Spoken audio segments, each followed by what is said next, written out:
Influenced by a certain talent, Enel was arrogant and shouted, You don't have sea stone. What can you use to compete with lousy?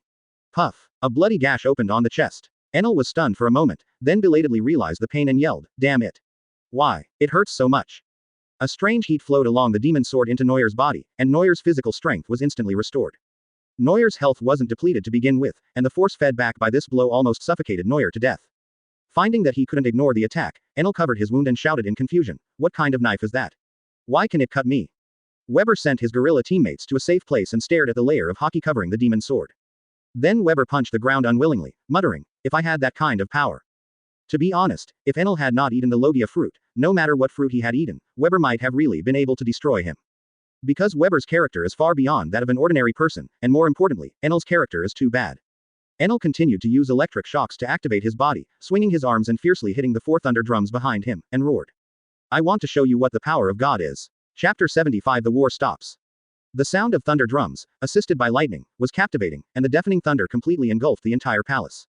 Enel was wrapped in a chaotic electric current, and then his body of lightning expanded more and more, instantly turning into a blue thunder giant. It's just that this thunder giant is a little bit fat, and his beer belly is quite obvious.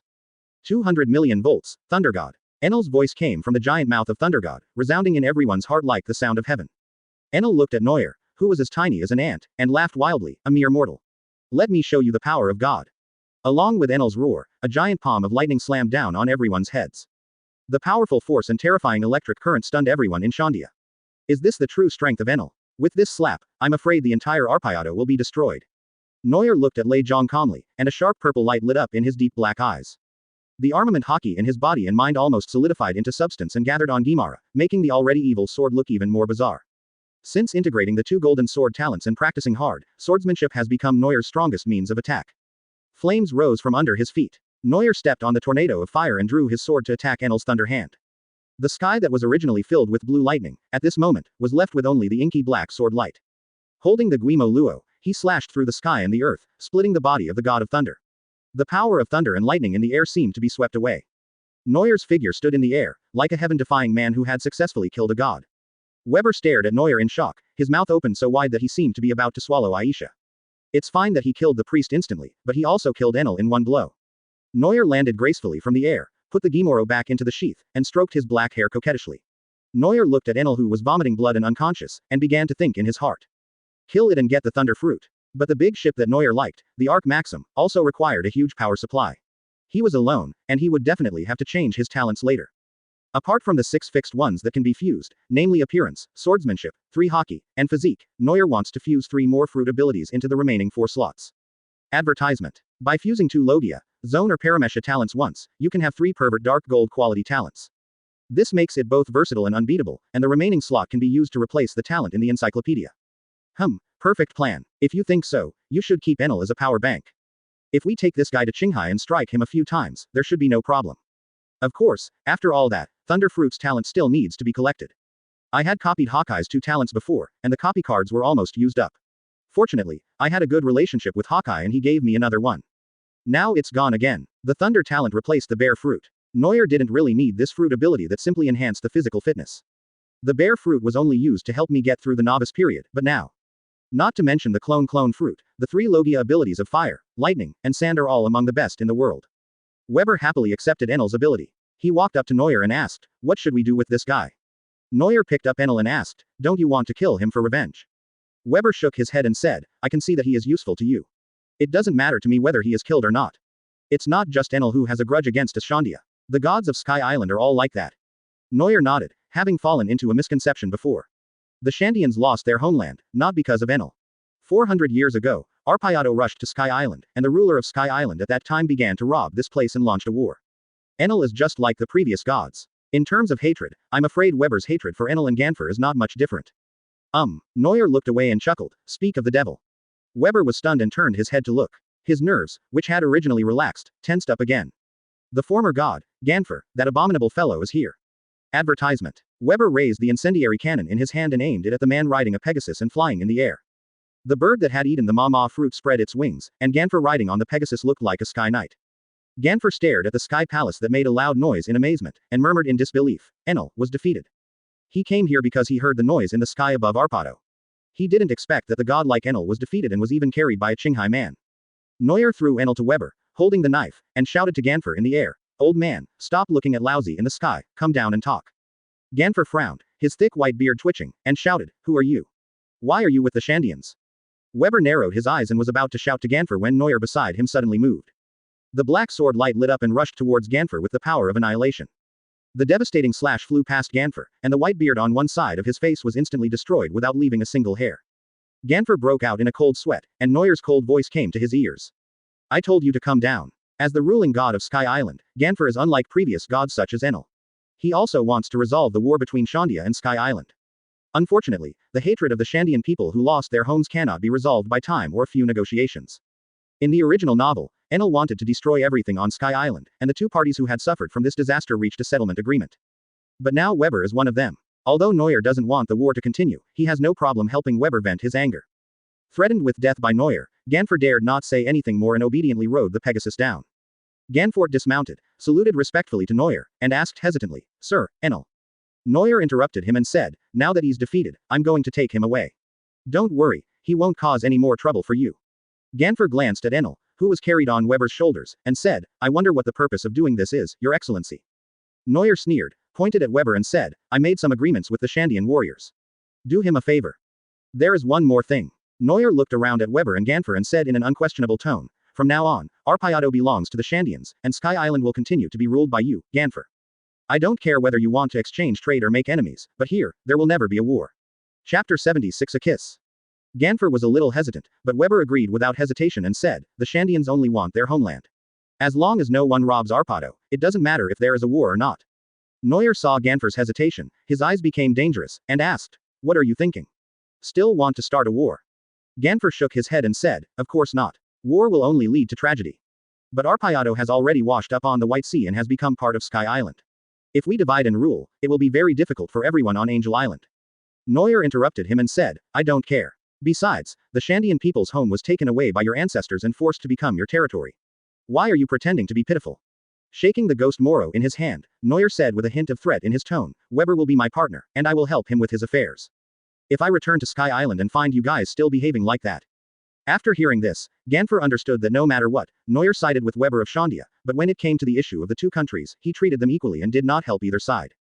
Well, although Angel Island and Arpayardo have a feud, at least they can try to communicate on an equal footing. At the very least, this ruthless man who was powerful enough to defeat Enel did not help the Shandians to take revenge on the Sky Islanders. Neuer thought of something, patted Weber on the shoulder, and said, "The lamp of Shandora in your hometown, also known as the Golden Bell, should be nearby." Hearing this, Weber's eyes brightened again and he asked hurriedly, "Where?" "Ring the golden bell to comfort the spirit of the great warrior Calgera, and at the same time inform his great warrior friend Nolando in heaven that this is the mission he has been born with. It is also the ultimate goal he has been striving for." Neuer held his face and thought about it. "Oh, yes, where did you find the original work?" "I've read the text of the Shandora ruins. According to my guess, it should be a little higher up the vines."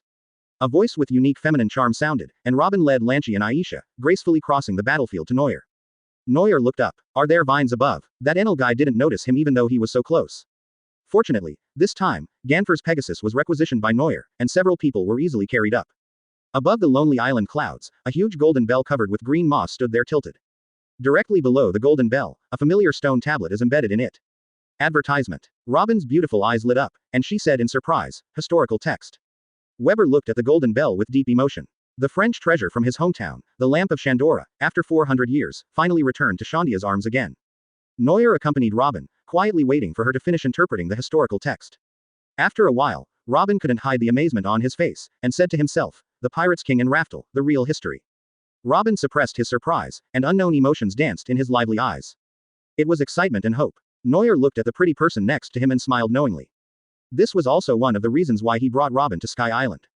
Although Robin was mature and strong before, when Neuer was with her, he always felt that she had a strong sense of death and confusion.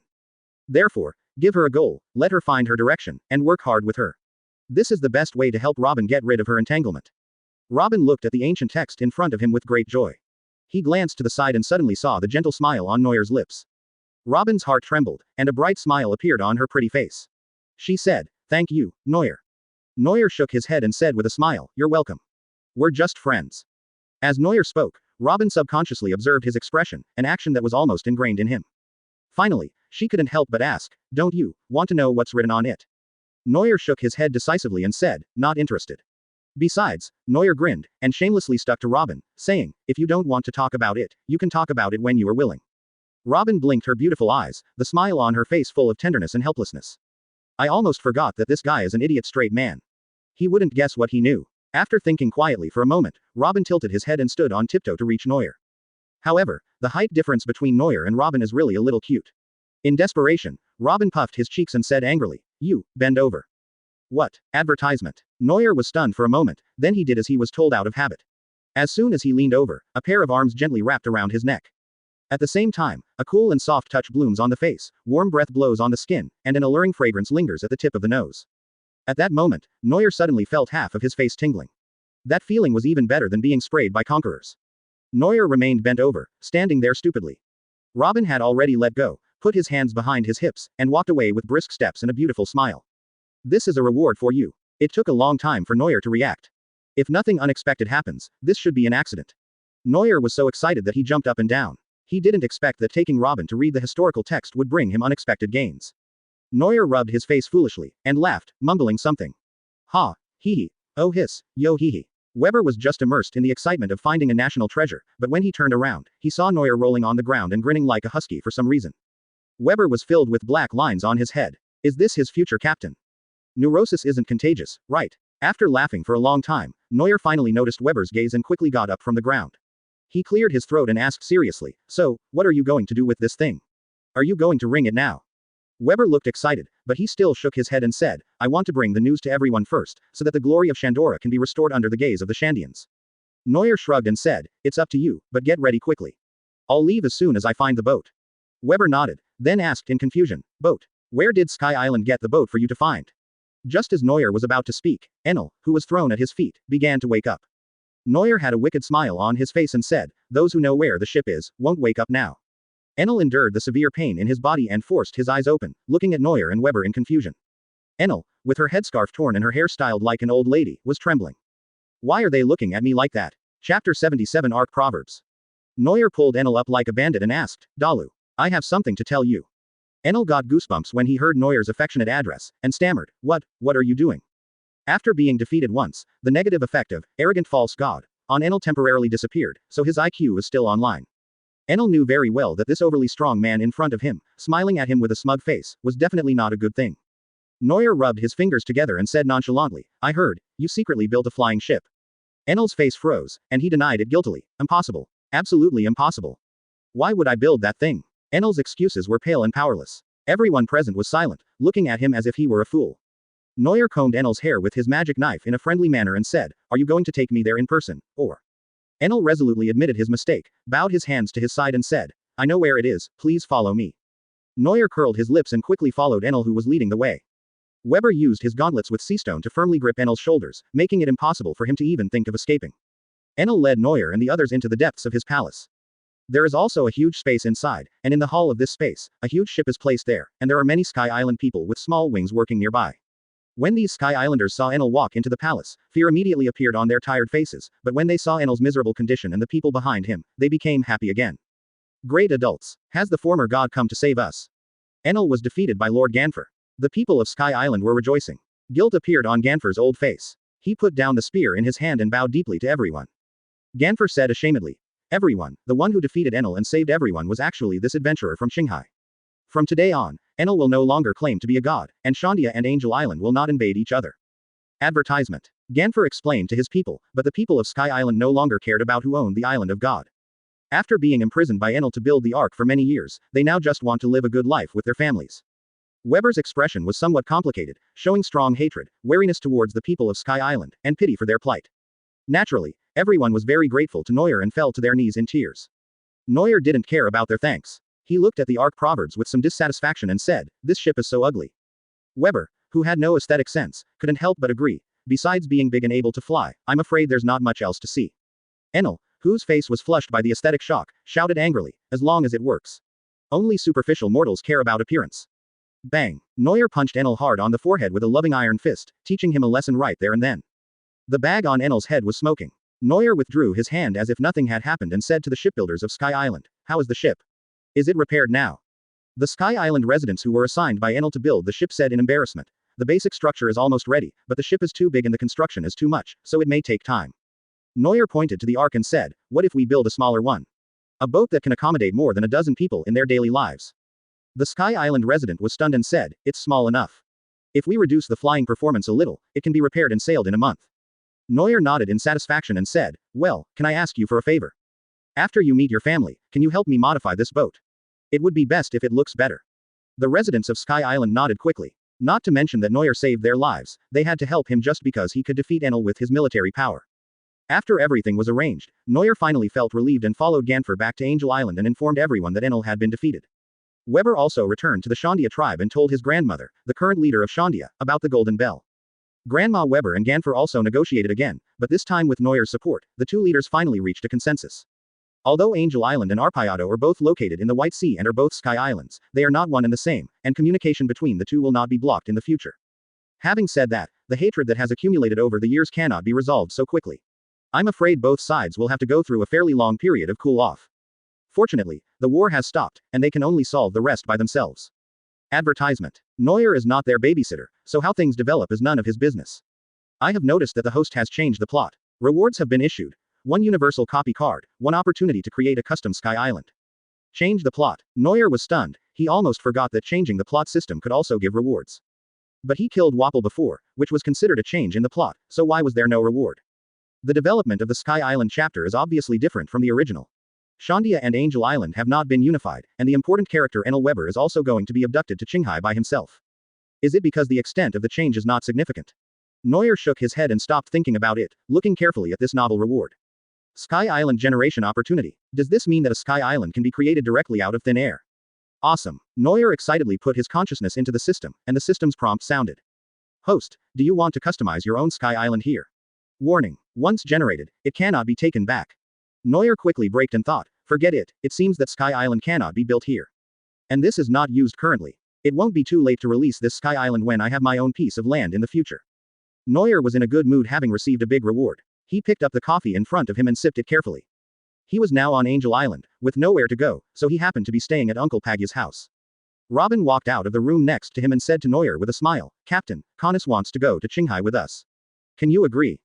Neuer was stunned for a moment, then exclaimed in ecstasy, great. Did you convince her? Neuer looked at Robin expectantly. Robin sat down next to Neuer, and gently stroked the little cloud fox Cece who was dozing on the table, and said with a smile, Connis also wants to see Qinghai, I don't need to convince her. Neuer was satisfied. The trip to Sky Island has come to an end, it can be said to be very successful.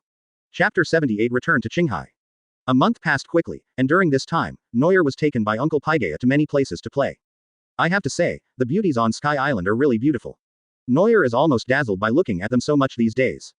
As for Robin, there has been no movement since Neuer was kissed that day. Neuer wanted to continue the conversation, but when he got in front of Robin, he could only utter, have you eaten?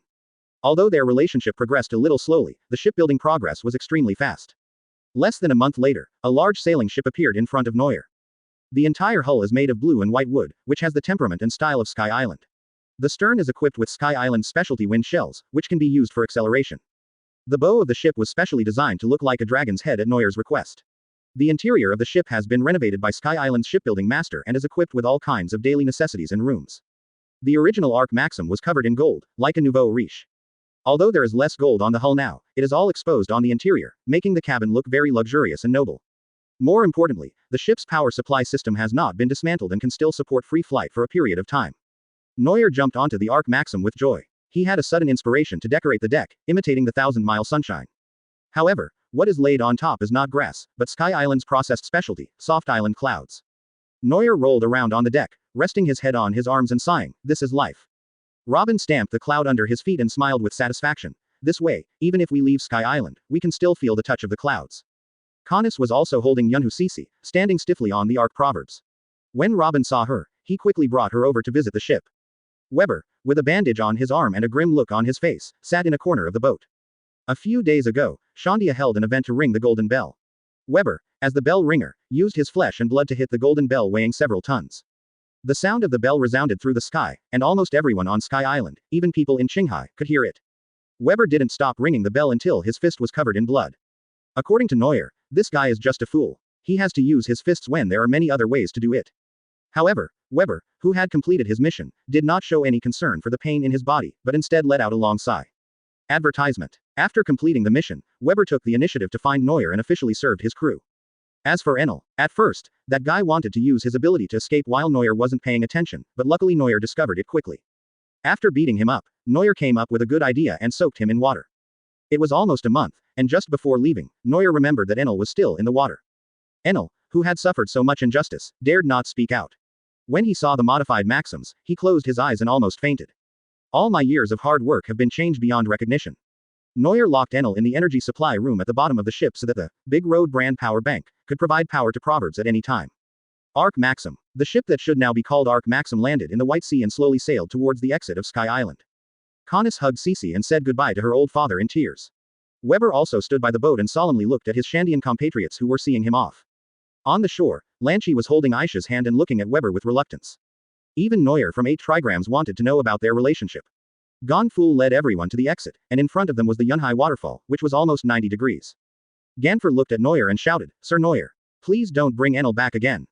Enel almost bleeds when he hears this in the bottom of the boat, and says sadly in his heart, "Goodbye, my youth." Neuer gave Ganford a sailor's salute, and then, with everyone watching, the Proverbs plunged into the White Sea below and headed straight for the Qinghai Sea.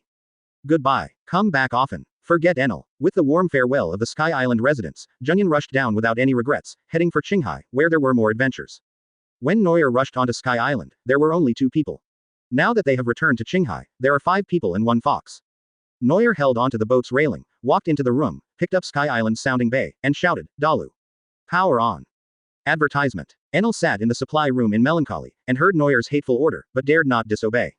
A blue light flashed on his body, and the electric current passed through the ship's system and spread to the entire hull. There are 2 rows of small holes on both sides of the boat. After obtaining energy, 2 rows of oars are extended, and at the same time, the propellers on the side of the boat spin wildly. Arc Proverbs gradually stabilized in the air, and after a while, it slowly flew in one direction. In the wheelhouse, Weber was holding the rudder. Neuer raised his hand and stared at the record pointer. After finding that there was no problem, he said to Enel, "Keep supplying power. You can rest after Proverbs lands in Qinghai." Being treated as a priceless worker, Enel has long been numb and is providing energy without saying a word. It's not that he hasn't thought about resisting. He even wanted to use his own abilities to threaten Neuer so that they couldn't control Proverbs. But Neuer launched the divine punishment directly in front of him, and Enel was paralyzed. This is not called admitting defeat. This is called bearing humiliation and bearing heavy burdens. Once the people on the ship let down their guard, Enel could take the opportunity to slip away. Of course, Neuer could have thought of this. It was obvious that Enel was not loyal to him, and he didn't think he could conquer this arrogant guy by just beating him up. It is very easy to guard against Enel. Neuer just needs to find some seastone to seal his ability. But now that seastone is gone, we can only use the old method. As long as it's night time or when no one is watching him, just stuff him into the water tank. Are you afraid that he will run away? I am such a genius. Enel didn't know that when everyone on the boat let down their guard, he would fall into the water and be in trouble. Weber changed his clothes and was no longer the native with bare upper body and grass skirt. He was wearing a blue short-sleeved shirt and a pair of large shorts, and with his expression, he looked like a gangster boss on vacation in Hawaii.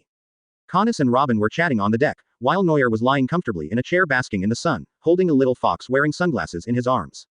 After Neuer's instruction, Weber also learned some introductory techniques for training armament Haki, and now he went to the training room to train. Everyone looked harmonious, except for a lonely god tier at the bottom of the boat who was silently generating electricity. Chapter 79 Aokiji appears. The flying Maxim finally returned to the blue sea. Neuer stood at the bow and took a deep breath. That's the taste. Neuer is blowing the sea breeze. It's been a long time since I last saw it.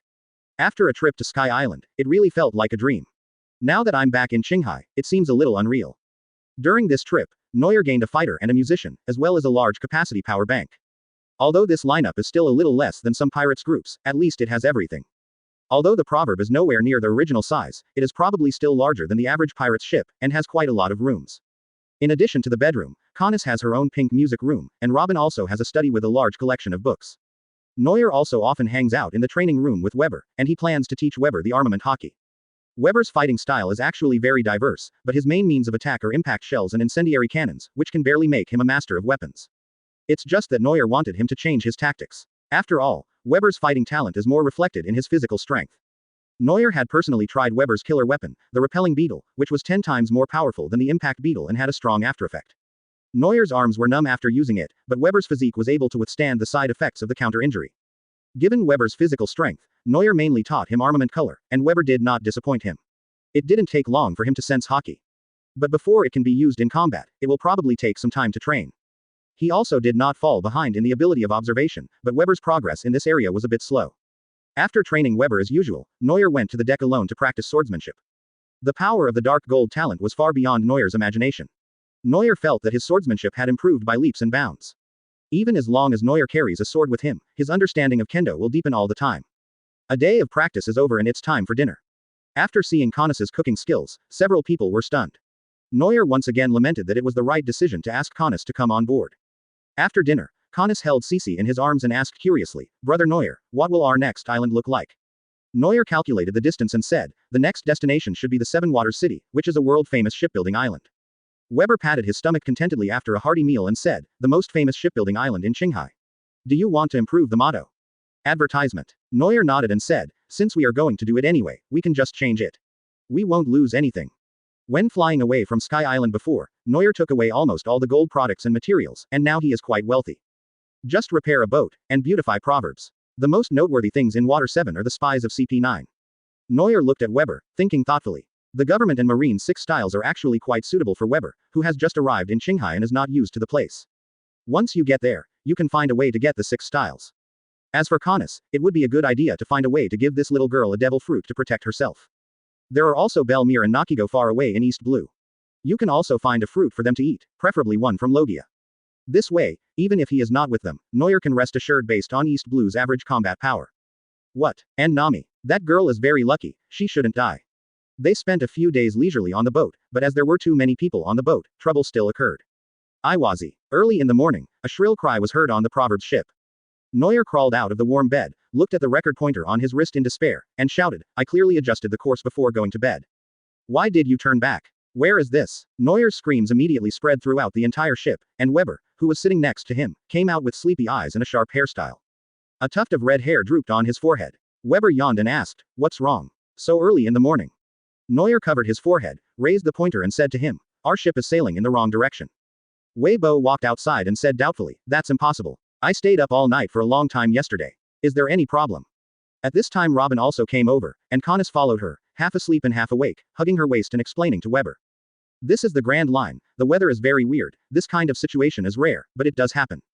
Kanis asked dazedly, "So, where are we now?" Advertisement.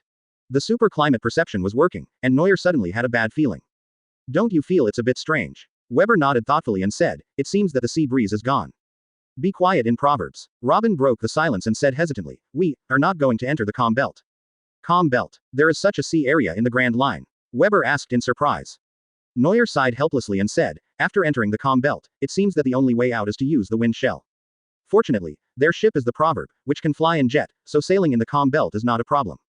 Robin seemed to see what Neuer was thinking and said, "There are not many wind shells left." Neuer's eyelids twitched, and he forced a smile, "Then fly out. Tell Dalu to get ready." Weber climbed up the ladder from the bottom of the ship and said, "He said that the Proverbs flight system was just used yesterday. We have to wait for a while." Hearing this, Neuer remembered that yesterday he had an impulse and let the boat fly in the sky for a while. However, the Proverbs was not like the fully built ark that would be completed a few years later, and could only fly a limited distance for a period of time. Forget it. Neuer sat helplessly on the cloud deck and said, "We have to wait for the flight system to recover." Robin shrugged and said, "It can't be helped, but the Calm Belt won't let us stay here so peacefully, right?" Neuer was about to answer when several powerful oars approached rapidly from the bottom of the Proverbs ship. Neuer's face suddenly darkened, and he said unhappily, "Whatever you say, it will come true."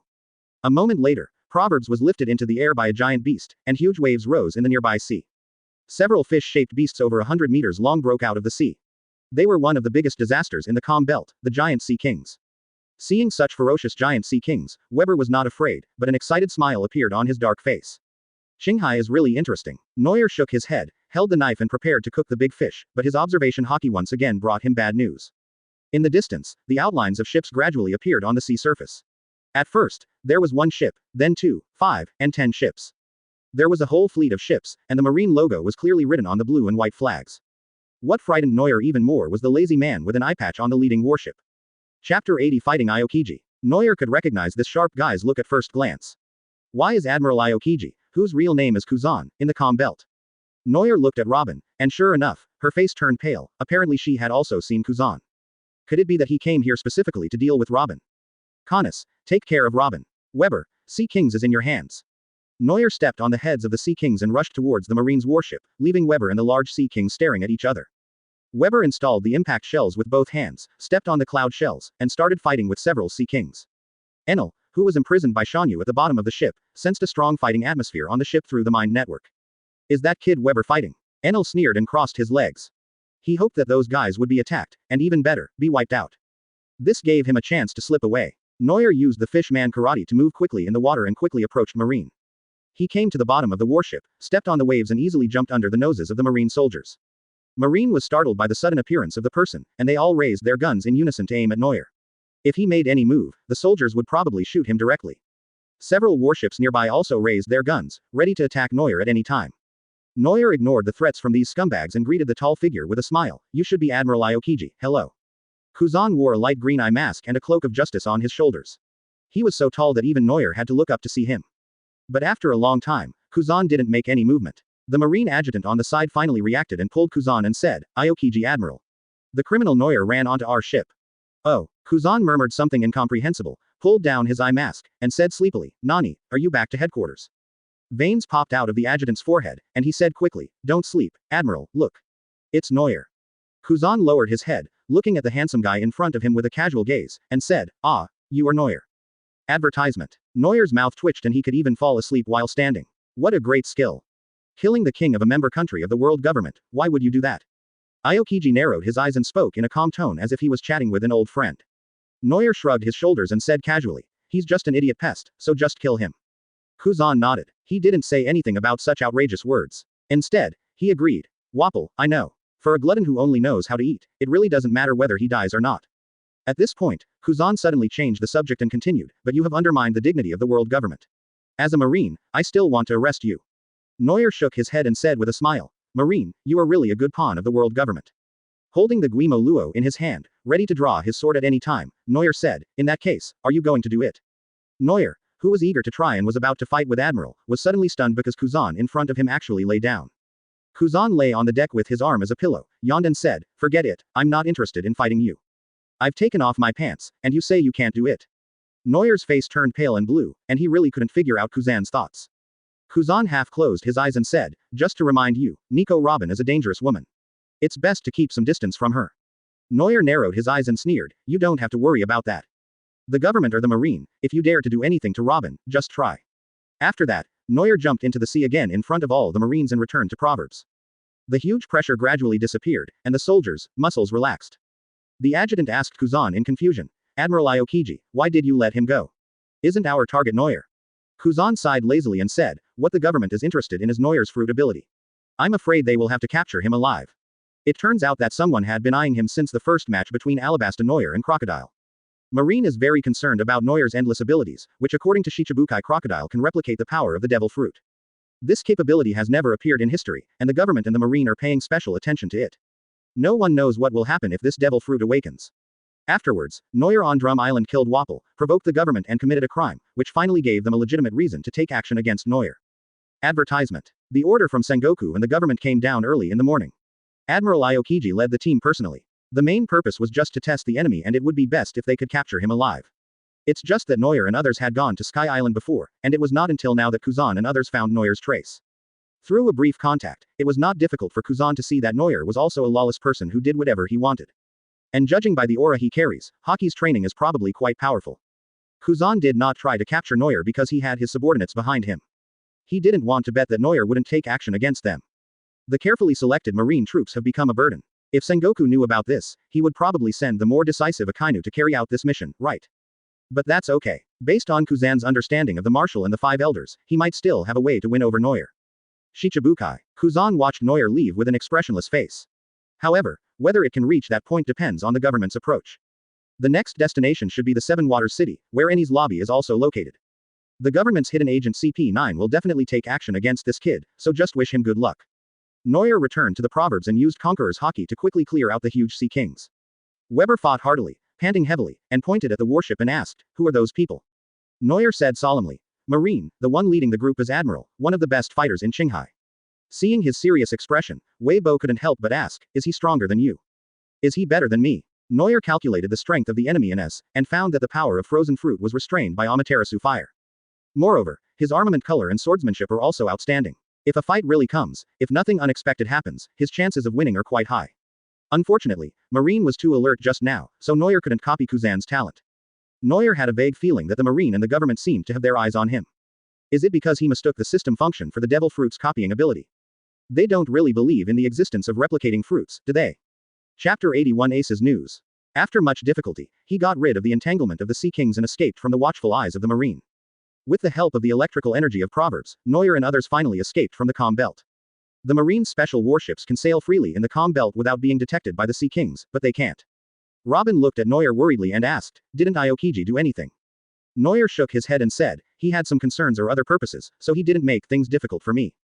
Turning to look at Robin, Neuer said seriously, "The next island is near Enel's lobby. It's government territory. Be careful." Robin nodded and said, "Don't worry about me. But you, aren't you afraid of being targeted by the government?" Neuer sneered disdainfully and said, "You damn government, just don't mess with me." Robin looked at him with a smile, and the fear of government agencies that he had in his childhood seemed to have disappeared now.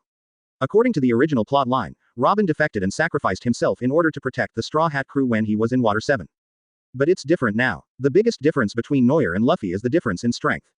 Luffy and his friends were talented, but if they didn't explode, they would have been at best vice admiral at that time. Neuer is different, with his mysterious fruit ability, Haki who is ahead of the first half of the Grand Line, and swordsmanship that can rival Hawkeye. Almost the debut was the peak. Robin had personally witnessed the battle between Neuer and two Shichibukai, and she was quite confident in Neuer's strength. To put it bluntly, Robin might have been a drag on the Straw Hat crew at that time, but he couldn't drag down Neuer at the Shichibukai level. Because the government is unwilling to provoke such people unless it is absolutely necessary, after all, they may recruit him again in the future. After adjusting the course and instructing Weber to keep an eye on the boat, Neuer once again went back to his idle mode. On the deck covered with processed clouds, there were 3 beach chairs neatly lined up. Neuer was lying in the middle, with the sexy Robin on his left and the innocent Canis on his right. The 3 of them were wearing sunglasses and enjoying the sea breeze and sun. Neuer was so moved that he burst into tears. With his subordinates working hard, beautiful women by his side, and a top-of-the-line boat, his quality of life has finally been elevated. Thinking back to the days in East Blue, I was either alone or carrying Ace and the others. 5 men. God knows how Neuer got here. But I still miss them a lot. I wonder how Ace is doing. Advertisement. It's news about Fire Fist, Ace again. Robin whispered beside him, and Neuer was startled. Ace. Robin nodded, handed him the newspaper, and said, "There's a lot of news about him in the Newsbird newspapers these days." Neuer took the newspaper and looked for news about Ace. The front page headline was his information, which listed many of his recent major events. The vicious pirates, Portgas D. Ace, fought a large number of Marines on Nast Island and destroyed the entire Marine branch with fire. The bounty has been raised to 98 million Baileys. Fire Fist Ace may become the pirates, supernova with a bounty of over 100 million by the time we reach the Sabayati Islands. A photo of Ace's bounty order is also included below. In the photo, Ace was smiling wildly, with flames dancing on his open 5 fingers, and the background was a sea of ruins and fire. Neuer smiled. This guy really lives a comfortable life. And supernova, did this word exist during the Ace period? He thought that only the worst generation were supernovas. Moreover, this newspaper is quite courageous. They dare to report such things. Aren't they afraid of being held accountable by Marine and others? Canis saw the smile on Neuer's face and asked in confusion, "Neuer, do you know him?" Neuer nodded and said, "We sailed together for a while, so we are friends." Robin suddenly realized. No wonder, your fire ability is copied from his. Neuer had not told anyone about the system, so Robin was no exception and thought that Neuer's ability was to copy other people's devil fruit. It seems that now the whole world believes that Neuer is the one who has the ability of the replication fruit. Neuer was also happy with this, as it just served as an excuse for his abnormality. According to the current growth rate of Ace's bounty, perhaps by the time they meet in Sabayati, Ace will have become a pirate with over 100 million in assets. Neuer suddenly remembered his early Ace development plan. Pele, who can earn hundreds of millions just by capturing a single person, is inexplicably moved. How about catching him and giving him to Garp in exchange for money? That old man shouldn't default on his debt. At this time, on a mysterious and remote island, the Spade Pirates were having a bonfire party with the locals. Ah, chi yi yi. Advertisement. Ace was chewing on a large piece of grilled meat when he suddenly felt his nose moving and then sneezed loudly. Ace exhaled a small fire from his nose and snorted in annoyance. How can I repair it? Luffy is secretly saying bad things about me again. Back to Neuer. After several days of sailing, the Proverb Tour group is finally about to arrive at its destination.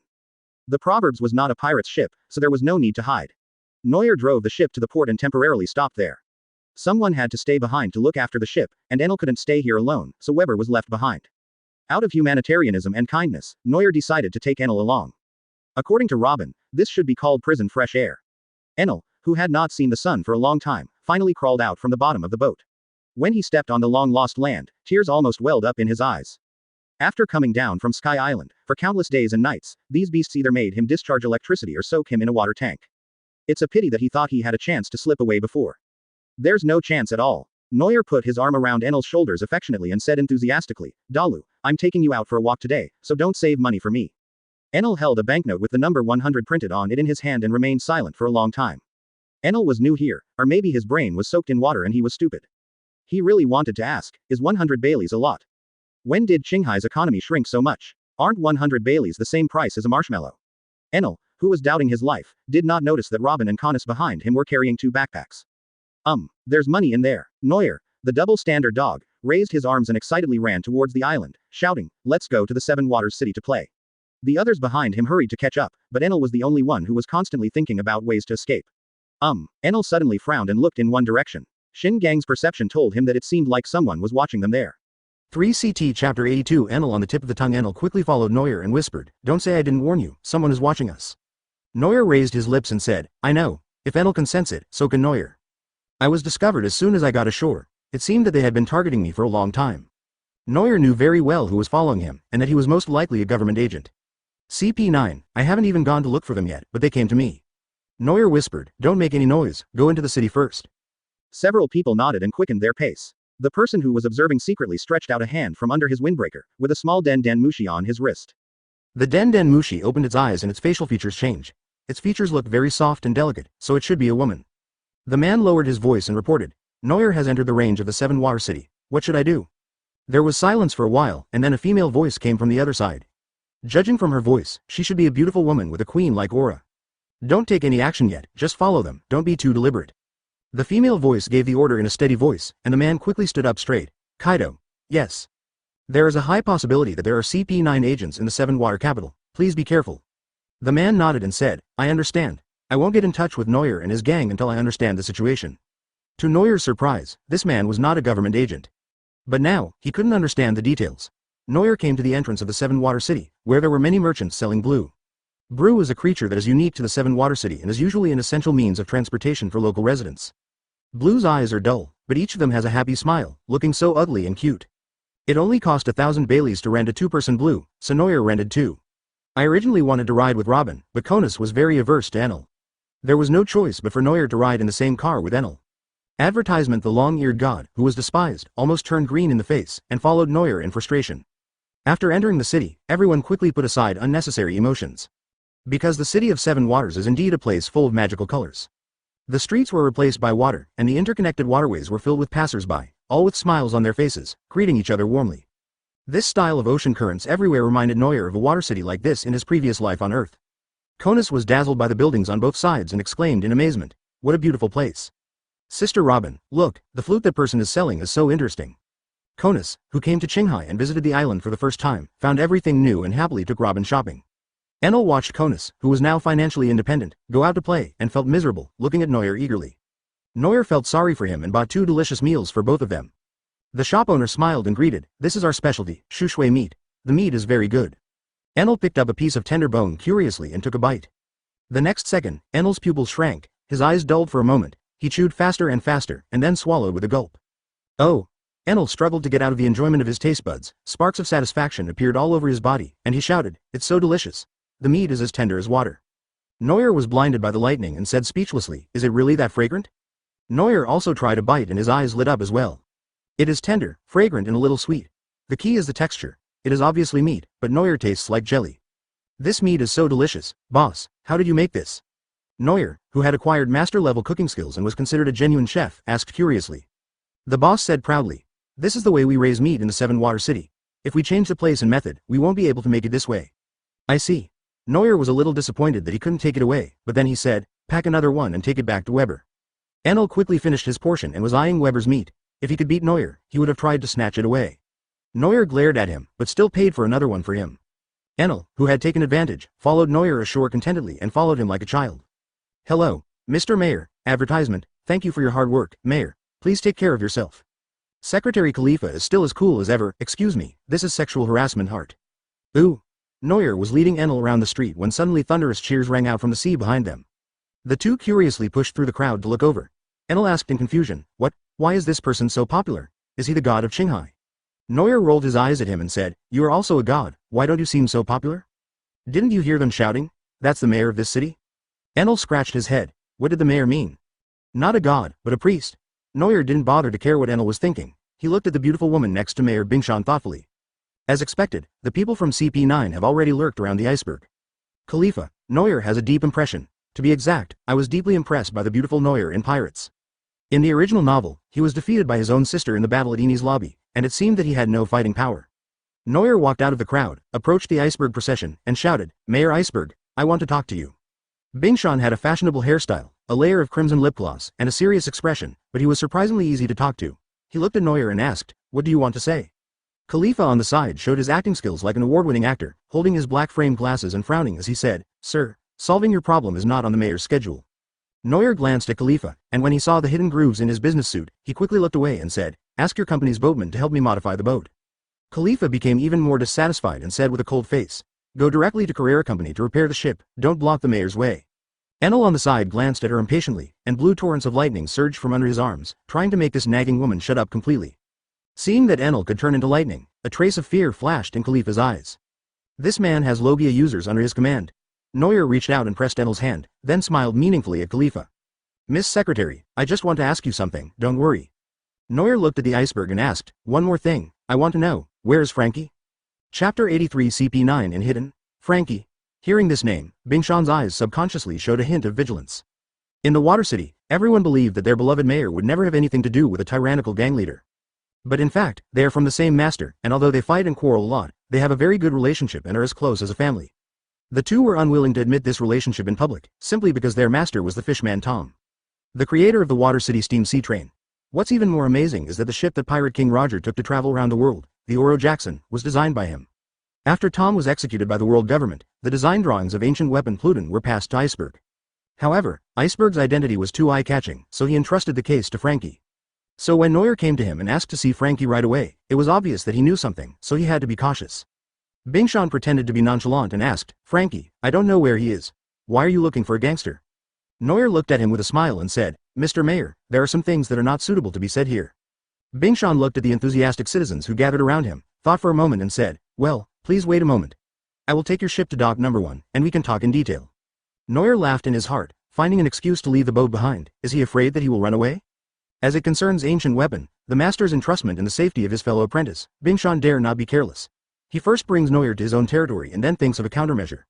Although his heart was in turmoil, Bingshan still smiled and asked, "What's your name, sir?" Neuer. Bingshan's heart tightened, and he said, "Kilrose D. Neuer." Neuer looked at him in surprise and said, "Do you know me? Am I so famous?" Bingshan's expression became a little stiff. He overwhelmed Shichibukai and killed the king of an allied country. Even though Neuer's deeds had not yet been reported in the newspapers, Bingshan still knew a thing or two thanks to his powerful connections. He actually invited a Shichibukai-level ruthless person to his company's shipyard? Khalifa on the side also showed a little fear. However, in her heart, she had already determined that the man in front of her was the target of the mission assigned to CP9 by the government. With the fruit of cloning, this ability can be very effective in all aspects for the government. Advertisement, for example, with the op fruit that the government and celestial dragons covet, can Neuer replicate the ability and then perform the immortality surgery?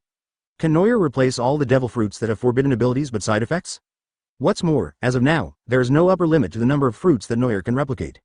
In the eyes of celestial dragons whose heads are filled with lard, whoever owns Neuer can be said to own all the devil fruits in disguise. The celestial dragon's envy and the government's fear led to orders being passed down layer by layer. With the help of the Marine, the burden finally fell on CP9. Although Khalifa comforted herself that they were well prepared, she was still a little scared when facing Neuer. Anyone who can fight with Shichibukai is not a good person. Even though Shichibukai like Crocodile and Moria performed so poorly in the original work, no matter how bad they were still selected by the government from the vicious pirates in the sea. Compared to the vast majority of pirates, they still have dominant strength. Khalifa calmed herself down. Next, she just needed to take Neuer to the ambush site. He can't escape from the dragnet. The only mistake in the news might be the big idiot next to Neuer.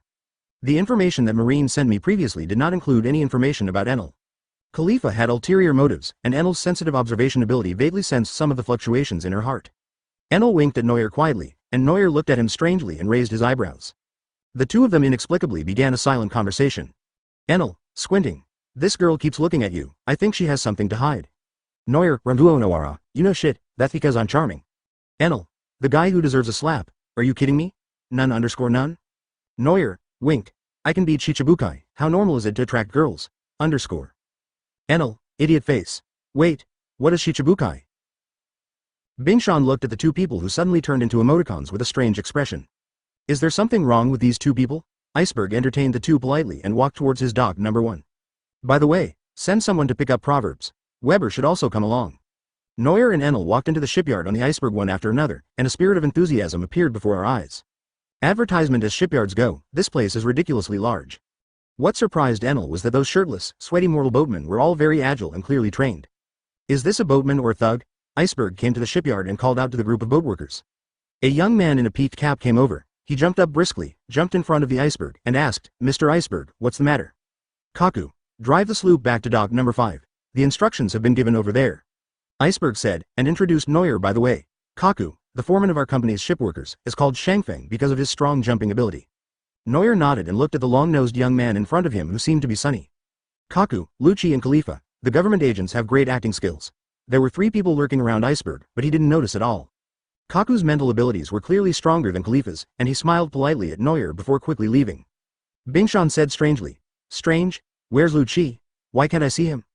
The foreman, an uncle wearing sunglasses, smiled and said, Lucci got a big job and went out to work. Bingshan nodded, turned around and greeted the two of them, saying, Come in with me. Bingshan brought the two into his office, and Neuer got straight to the point. Mayor, I know about your relationship with Frankie, but we have no ill will. Bingshan asked calmly, Are you from the government? Neuer shook his head and questioned, Then tell me, what is the relationship between Frankie and me? Neuer chuckled and said, The 2 apprentices of the shipbuilding master Tom, one is called Iceberg, that is you, and the other one. The other one is called Carter Fram. My junior brother is dead. Bingshan interrupted him and said in a deep voice. Neuer waved his finger and smiled, No, he's not dead. Frankie is another name for Fram. After being seriously injured, he transformed himself into a cyborg and saved his life. A few drops of sweat seeped out of Bingshan's forehead, and he suddenly felt his hands and feet a little cold. He pretended to be calm and said, Who are you? What's the matter? Neuer looked him straight in the eye and said, Just making friends. Don't worry, I know what you are worried about. I won't steal the Pluton blueprints, Chapter 84 Seastone Dilemma. Hearing this, the Iceberg could no longer hold back. Bingshan slammed the table with his arms shaking, and shouted, Who are you? Neuer stared at the Iceberg and said, Neuer, a passerby who reveres Mr. Tom. Bingshan was stunned and subconsciously thought he was joking. Does anyone remember Mr. Tom? But when he saw Neuer's serious look, Bingshan couldn't help but believe it a little. But he asked in confusion, Why are you looking for Frankie? I'm a little interested in his ability to make weapons. Neuer told the truth that he got to know Frankie because of his manufacturing process.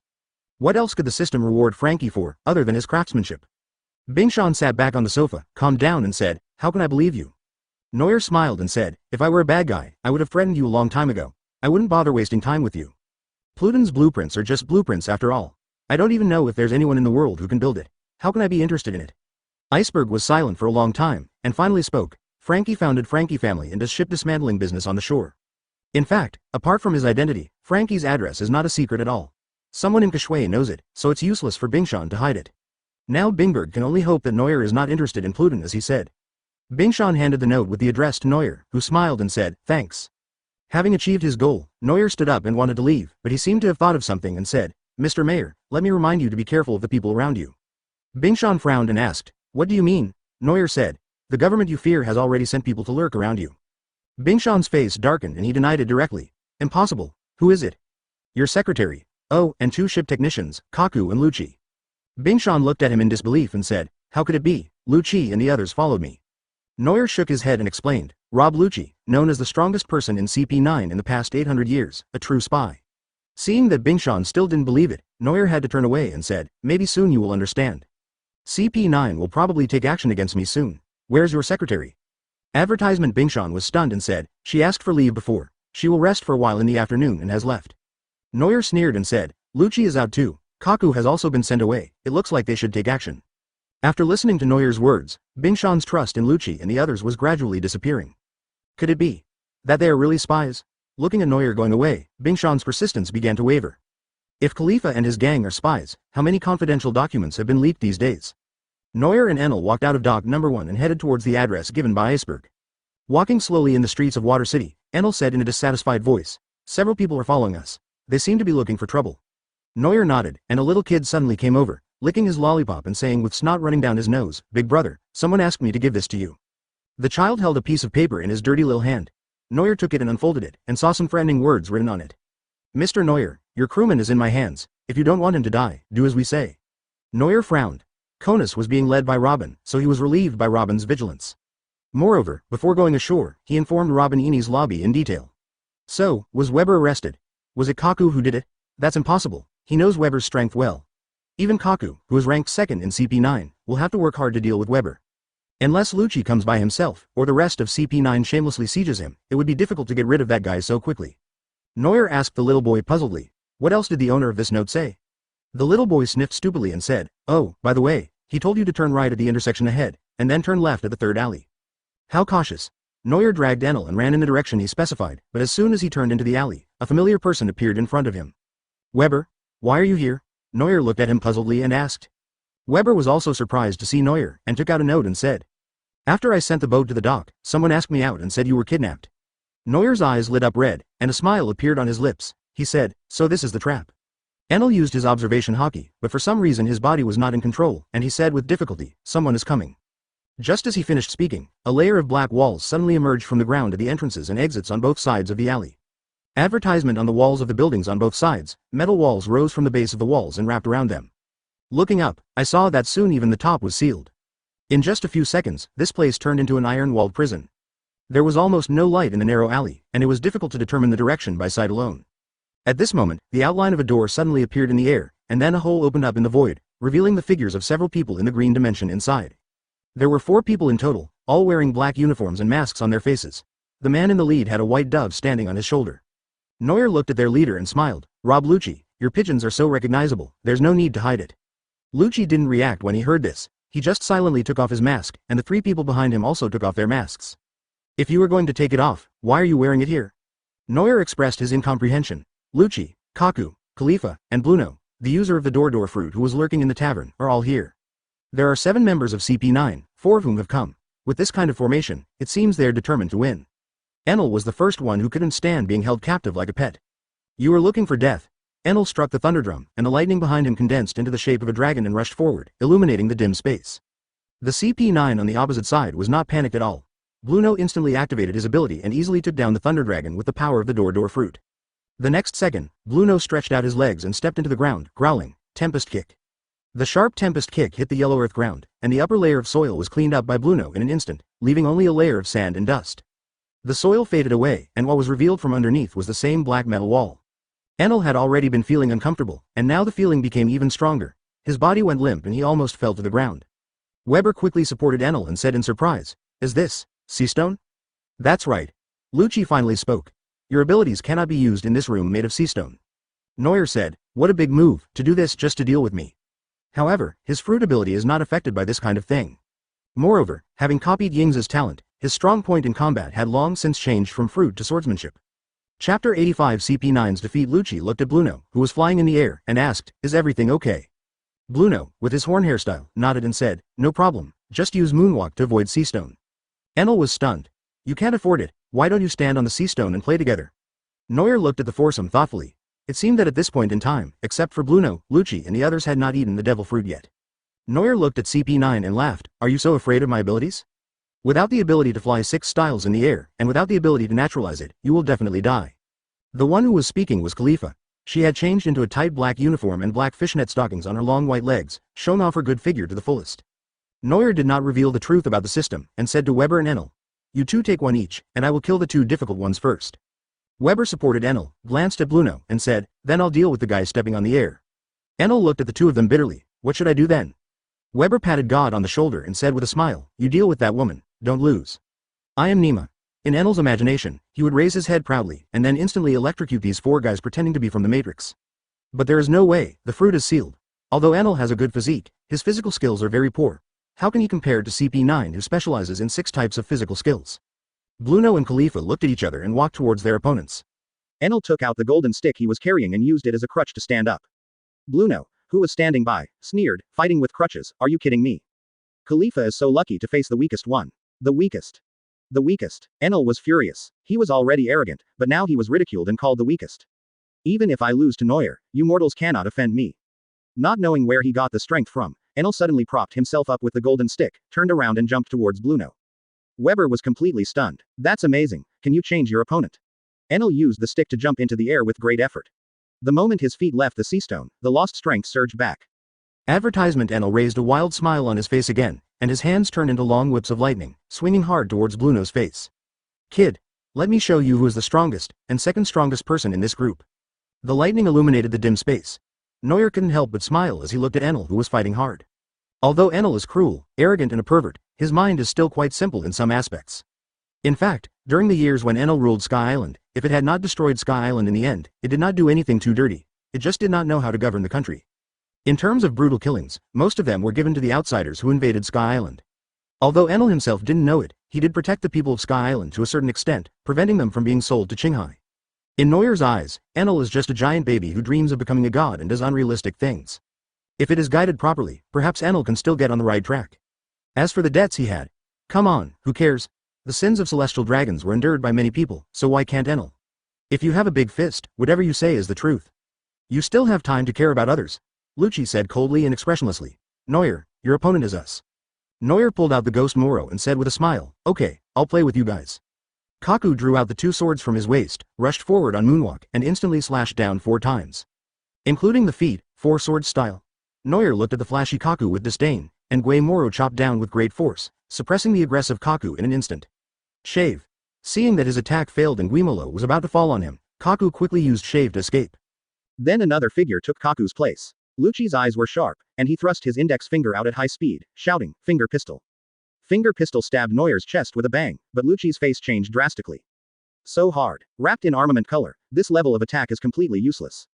Neuer held the hilt of the knife with his backhand and slashed upwards.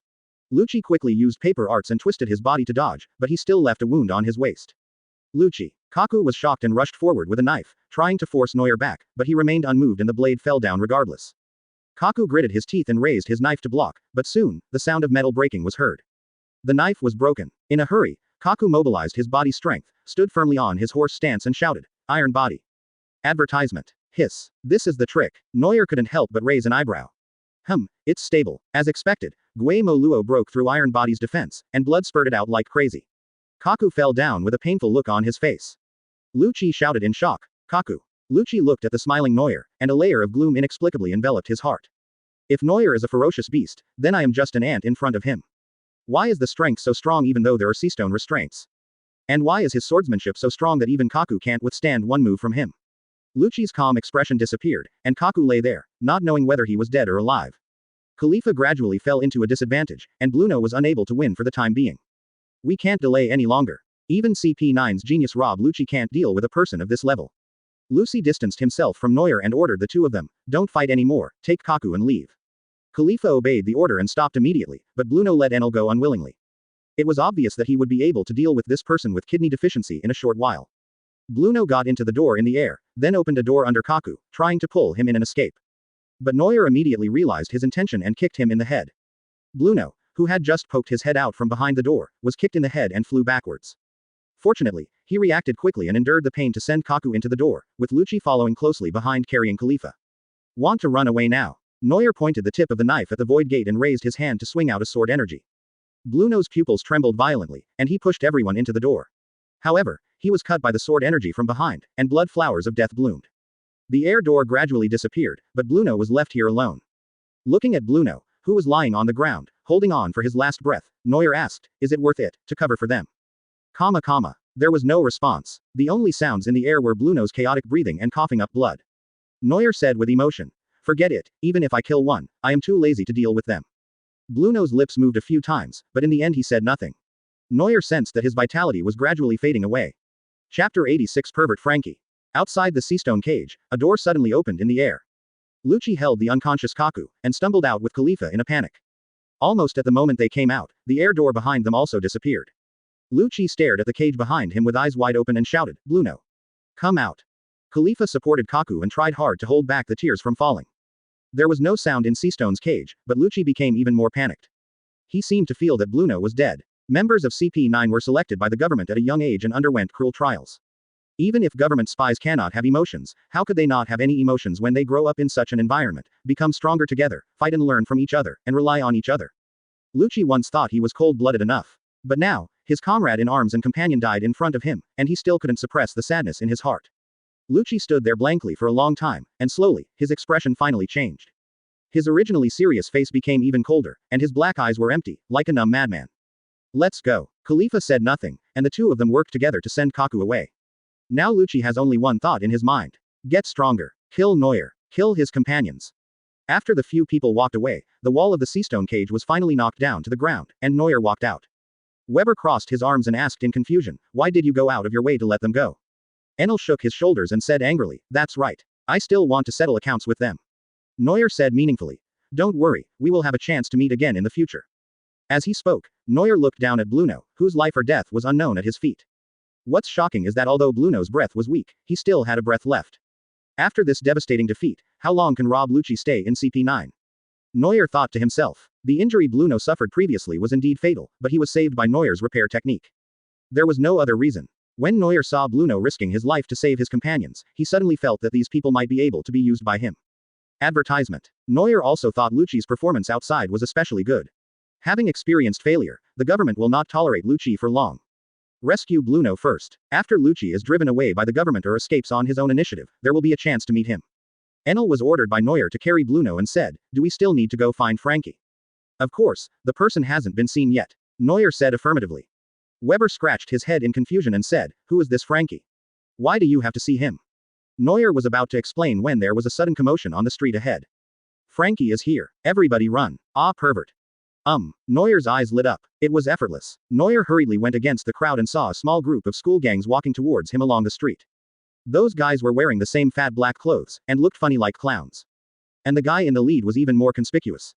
She had a young man's hairstyle, wore an open-chested floral shirt, and most importantly, she was only wearing a pair of panties. Either people from the second dimension are easy to recognize, or who can mistake a monster like Frankie's. Neuer was pleasantly surprised by the shoves from the gangsters, rushed over quickly, shook Frankie's hand, and said, "Brother, I've been looking for you for a long time." Frankie looked at Neuer strangely and asked, "Who are you?" "I'm a friend of Mayor Iceberg." Neuer lied without blushing, and said, "He recommended me to you. I heard you sell underwear. How much do you cost?" Frankie's face darkened and he yelled, "You're the one selling underwear, mine is called fashion." Neuer looked at him thoughtfully and said, "You're not a pervert, are you?" When Frankie heard this, instead of getting angry, he cheerfully waved his hands and laughed modestly, "No, no. Ha ha ha. Meet an important person. Rewards have been issued, 1 universal talent copy card, 1 set of revised Iron Man suit complete series blueprints. Done. So easy." Neuer smiled secretly in his heart. The system's way of determining rewards was very simple. As long as the important person had a certain degree of favor towards you, you would be successful. By the way, that guy Enel hasn't given me any reward for getting to know him yet. Advertisement. Does this guy hate himself so much? Frankie raised his sturdy mechanical hand, patted Neuer on the shoulder and said, "It's rare to meet someone with such good taste. We must chat for a while." "Well, I'm going to the black market. I heard there's a bunch of good stuff there. Do you want to come with me?" "Great, great." Looking at the two people walking away arm in arm, Weber and Enel were disheveled in the wind. Is it so easy to establish friendship among mortals? Enel said he had learned something new. While walking with Frankie, Neuer quietly looked at the drawings in the system. The design of the Iron Man suit is indeed a style from the Marvel world, but its functions and parts have become adapted to this world. For Neuer himself, this iron armor seems to be of little use, because Neuer's strength is already strong enough. Technological weapons like the Iron Man suit simply cannot keep up with one's own movements. It seems like another reward for training a younger brother. Neuer couldn't help but feel a little disappointed. Last time he launched a Sky Island, and this time it was a battle suit again. I always feel that the system is encouraging me to build up my power. But he hasn't even reached the new world yet, so there's no need to be so anxious. Frankie led everyone and boarded the Jet Sea train built by his master Tom. The black market is on the island next door, and we have to take the train to get there, Frankie explained. Neuer nodded and began to appreciate the view outside the window. I didn't expect that I could take a train here. The bumpy feeling made Neuer feel as if he had traveled through time again. Enel and Weber curiously leaned on the window, sticking their butts out to look out, like two curious babies. Neuer chatted with Frankie and asked him about the black market. Frankie talked freely. There are many good things in the black market this time, and because of a rare item, many big shots came here to buy it. Treasure. What treasure? Neuer asked curiously, and Frankie smiled mysteriously, devil fruit. Neuer became interested and said, could it be Logia's devil fruit? Frankie shook his head. No, zones. Neuer was about to feel disappointed, but Frankie's next words cheered him up. I heard that this zone devil fruit is the legendary and very rare devil fruit zone ancient species. Chapter 87 Dragon Fruit. Ancient species. Neuer looked at Frankie in surprise. Frankie smiled mysteriously and said, I heard this from the grapevine. Only people with wide channels know that someone wants to sell this fruit. Just sell it like that? Neuer asked puzzledly. That is the fruit grown in ancient times. Even if Canis eats it, she will instantly turn into a King Kong Barbie, the kind that can kill one crying monster with one punch. Who would be so stupid as to sell it? Frankie thought for a moment and said, the seller has eaten the devil fruit before, and I heard that he seemed to have offended a lot of people in order to get this fruit, so he wants to sell it quickly. Interesting. Neuer began to think, such a good devil fruit cannot slip away under his nose. It's not for my own use, but for Weber to eat. If Weber wants to increase his strength as quickly as possible, devil fruit is undoubtedly a shortcut. Moreover, the zone devil fruit, which enhances physical fitness, is more in line with Weber's fighting style, not to mention that it is an ancient species. Neuer has to go to this black market. Sellers who can sell fruits must have certain strength. But he probably didn't expect that this devil fruit would attract this kind of tiger and wolf. In another carriage of the sea train, several people with mysterious behavior were sitting. One of them had short purple hair, dark circles under his eyes, and a leather holster covering half of his face. Spandam is excited now, very excited. As the leader of CP9, although he is powerless, he has considerable authority. Not long ago, Spandam's proud subordinate, Rob Lucci, the strongest CP9 in 800 years, asked for a devil fruit. It would be best if it was zones, so that his 6 styles would be more refined. Spandam was originally still wondering where to find it, but who would have thought that he would hear about the whereabouts of the ancient devil fruit from secret information. Spandam was ecstatic. If Rob Lucci ate the rare ancient devil fruit, he would be even more powerful. With the idea of fighting for the interests of his subordinates and pleasing Lucci at the same time, Spandam boarded this train. Behind Spandam, in a carriage further back, there was also a group of mysterious people. One of them was the man who was spying on Neuer on the shore. Sitting next to him was a woman. Although she was covered tightly by a cloak, her slender figure could still be vaguely seen. Advertisement. The woman whispered, are you sure Neuer is here too? The peeping man nodded and said affirmatively, it's definitely him. They should be going for that fruit. The woman thought for a moment and instructed, keep an eye on them from a distance, and help him if possible, so that we can find a chance to talk. Another of their companions said worriedly, I heard that Neuer has a violent temper. Will he attack us? The woman shook her head and said, it's okay. I know my limits. There are 3 groups of people from different forces sitting on one train. Enel yawned in boredom. The people in the car were talking too much, which made him feel sleepy. But it sounded like the peeping guy was not in the same group as the people who attacked him on the street. Enel told Neuer what he had heard, and Neuer also looked confused. Who else can track me besides the government? What's the point? Neuer asked Enel to continue listening while he and Frankie continued chatting. The train carried everyone with ulterior motives to an island near the Seven Water City, which was the black market that Frankie mentioned. Frankie led Neuer to walk in the black market. Neuer said curiously, there are so few people in this black market. I thought it was very lively. Frankie smiled and said, it's a black market after all. The things sold here secretly are rare and most of them are taboo. I had my eye on the precious tree atom before, but I still don't have the money to buy it. Neuer nodded and said, where is the merchant selling devil fruit? I want to talk to him. With Frankie's guidance, Neuer and his team successfully found the dealer's location. This is a small house with bare walls and no decoration. Only a middle-aged man with a pale and haggard face is staying here. This is the place where ancient fruits are bought and sold. Isn't it too cheap? Neuer complained secretly. Based on my years of experience as a bookworm, the place where these things are sold is an auction house, right? In Neuer's imagination, the auction hall was magnificent and golden, and Neuer was sitting in the VIP room upstairs, holding up a sign and bidding with the mortals downstairs. Seeing Neuer's expression, Frankie explained, no matter how prosperous the black market is, it is still a dark world. It is easier to hide if you are poor. All right. Neuer sighed helplessly and said to the man, dude, can you let us see the goods? Advertisement. The man nodded without even raising his dead fish eyes. Turning back, the man took out a wooden box from the safe in the house. He placed the box in front of Neuer and gently opened it. A brown fruit with a unique spiral pattern lay inside, and its texture looked as rough as dinosaur skin. Neuer asked, are you sure this is an ancient devil fruit? The man nodded affirmatively and said, I once had the pleasure of reading a little fruit illustration, and this is definitely an ancient species. Neuer stared at the fruit and asked, what kind of animal is this fruit? The man said firmly, dragon fruit, wind god pterosaur form. Hiss. Neuer gasped, pterosaur. This is even rarer than the ordinary ancient species. The highest ranking officer under Kaido, one of the 3 calamities, Jin, possesses the ability of the dragon fruit, pteranodon form. As for the creature Quetzalcoatlus, even though Neuer knew only a little about dinosaurs, he had heard many rumors about it in his previous life. Also known as Quetzalcoatl, he is the largest flying animal in human history. Neuer looked at Weber, who blinked in confusion. As a native of Sky Island, Weber is familiar with sky battles through fighting in Yunbei. If he were to become a pterosaur, he should be able to adapt well. Neuer swallowed, pressed the box of the dragon fruit, and said, "Name a price." The man stared at Neuer with burning eyes and said calmly, 3.5 billion Baileys. Neuer almost didn't come back in one breath. He had expected the price to be high, but he had never imagined it would be this high. But the man did not cheat him. If the dragon fruit was put on the market, its value would definitely be more than this amount. Even if you have the courage and ability to do business with Kaido, who knows how many times the price can be increased. But with such a large amount of money, Neuer still found it difficult to come up with it. If you exchange all the gold on the ship for Bailey, you can afford it, but you will have no savings at all. Just when Neuer was worried, a voice sounded at the door. "I want this fruit." Neuer's eyes lit up. "Isn't the sucker here?" Chapter 88. Spandam. Enel had already informed himself of the existence of Spandam. As soon as he got off the car, Neuer discovered his whereabouts and arrived here before him. "I didn't expect that I would have to use him now." Spandam walked up to the man, glanced at Neuer defiantly, and said in a weird tone, "Government affairs, get out of here." Do your horse thing." The two grumpy guys behind him couldn't stand it anymore and rolled up their sleeves to give the skinny chicken a big nose beat, but Neuer quickly held them back. Frankie and Neuer hurriedly left the store. Frankie covered his face, and the moment he saw Spandam, he almost rushed up to beat him up. It was this man who took Mr. Tom away, and the wound on his face was caused by Frankie. Enel was dragged out of the door and said unhappily, "Why are you so cowardly? You can kill a worthless person with just a fart. Go ahead and do it." Neuer punched him on the head and said angrily, "You know nothing." Weber said thoughtfully, "You want him to buy the fruit, and then we." Neuer nodded with satisfaction and said, "This young man is teachable. Anyway, Spandam is not a good guy, so there is no pressure to steal his things." Enel covered his swollen head and muttered, "Why don't you just rob the boss?"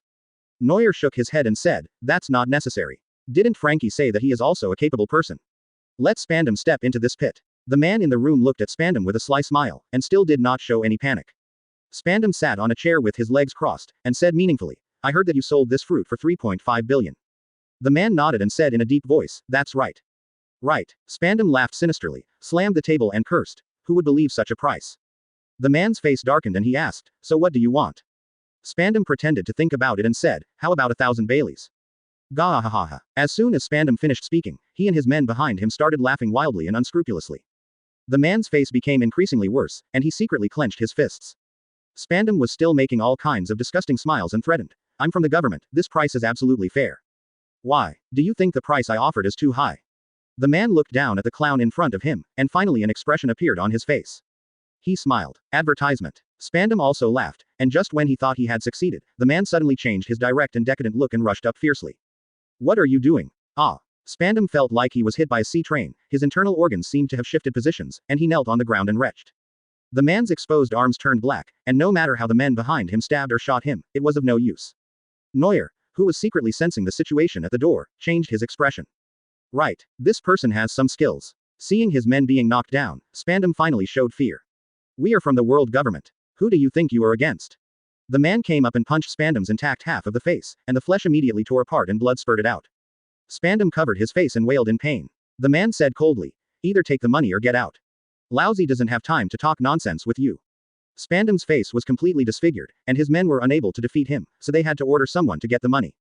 This guy deserves a beating. He had prepared the money, but when he got there, he saw that people were easy to bully and thought of getting something for free. Unexpectedly, I kicked the real steel plate directly.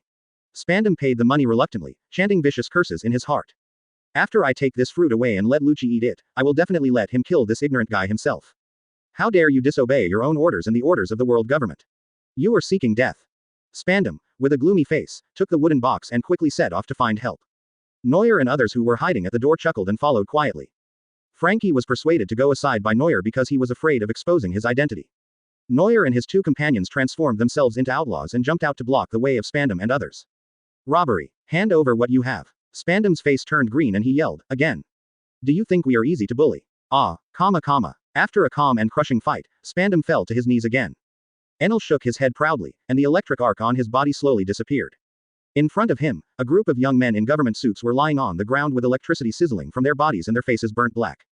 "Wait until Lucci comes. We must kill them, and that businessman too. Cut them into pieces. By the way, Weber, where's that Bluno guy?" Advertisement. "It's too much of a hassle to carry him in a fight, so I just handed him over to Fu, that pervert. Etc. What, Bluno?" Spandam struggled to raise his head, and Neuer smiled knowingly. "You want to ask about Bluno?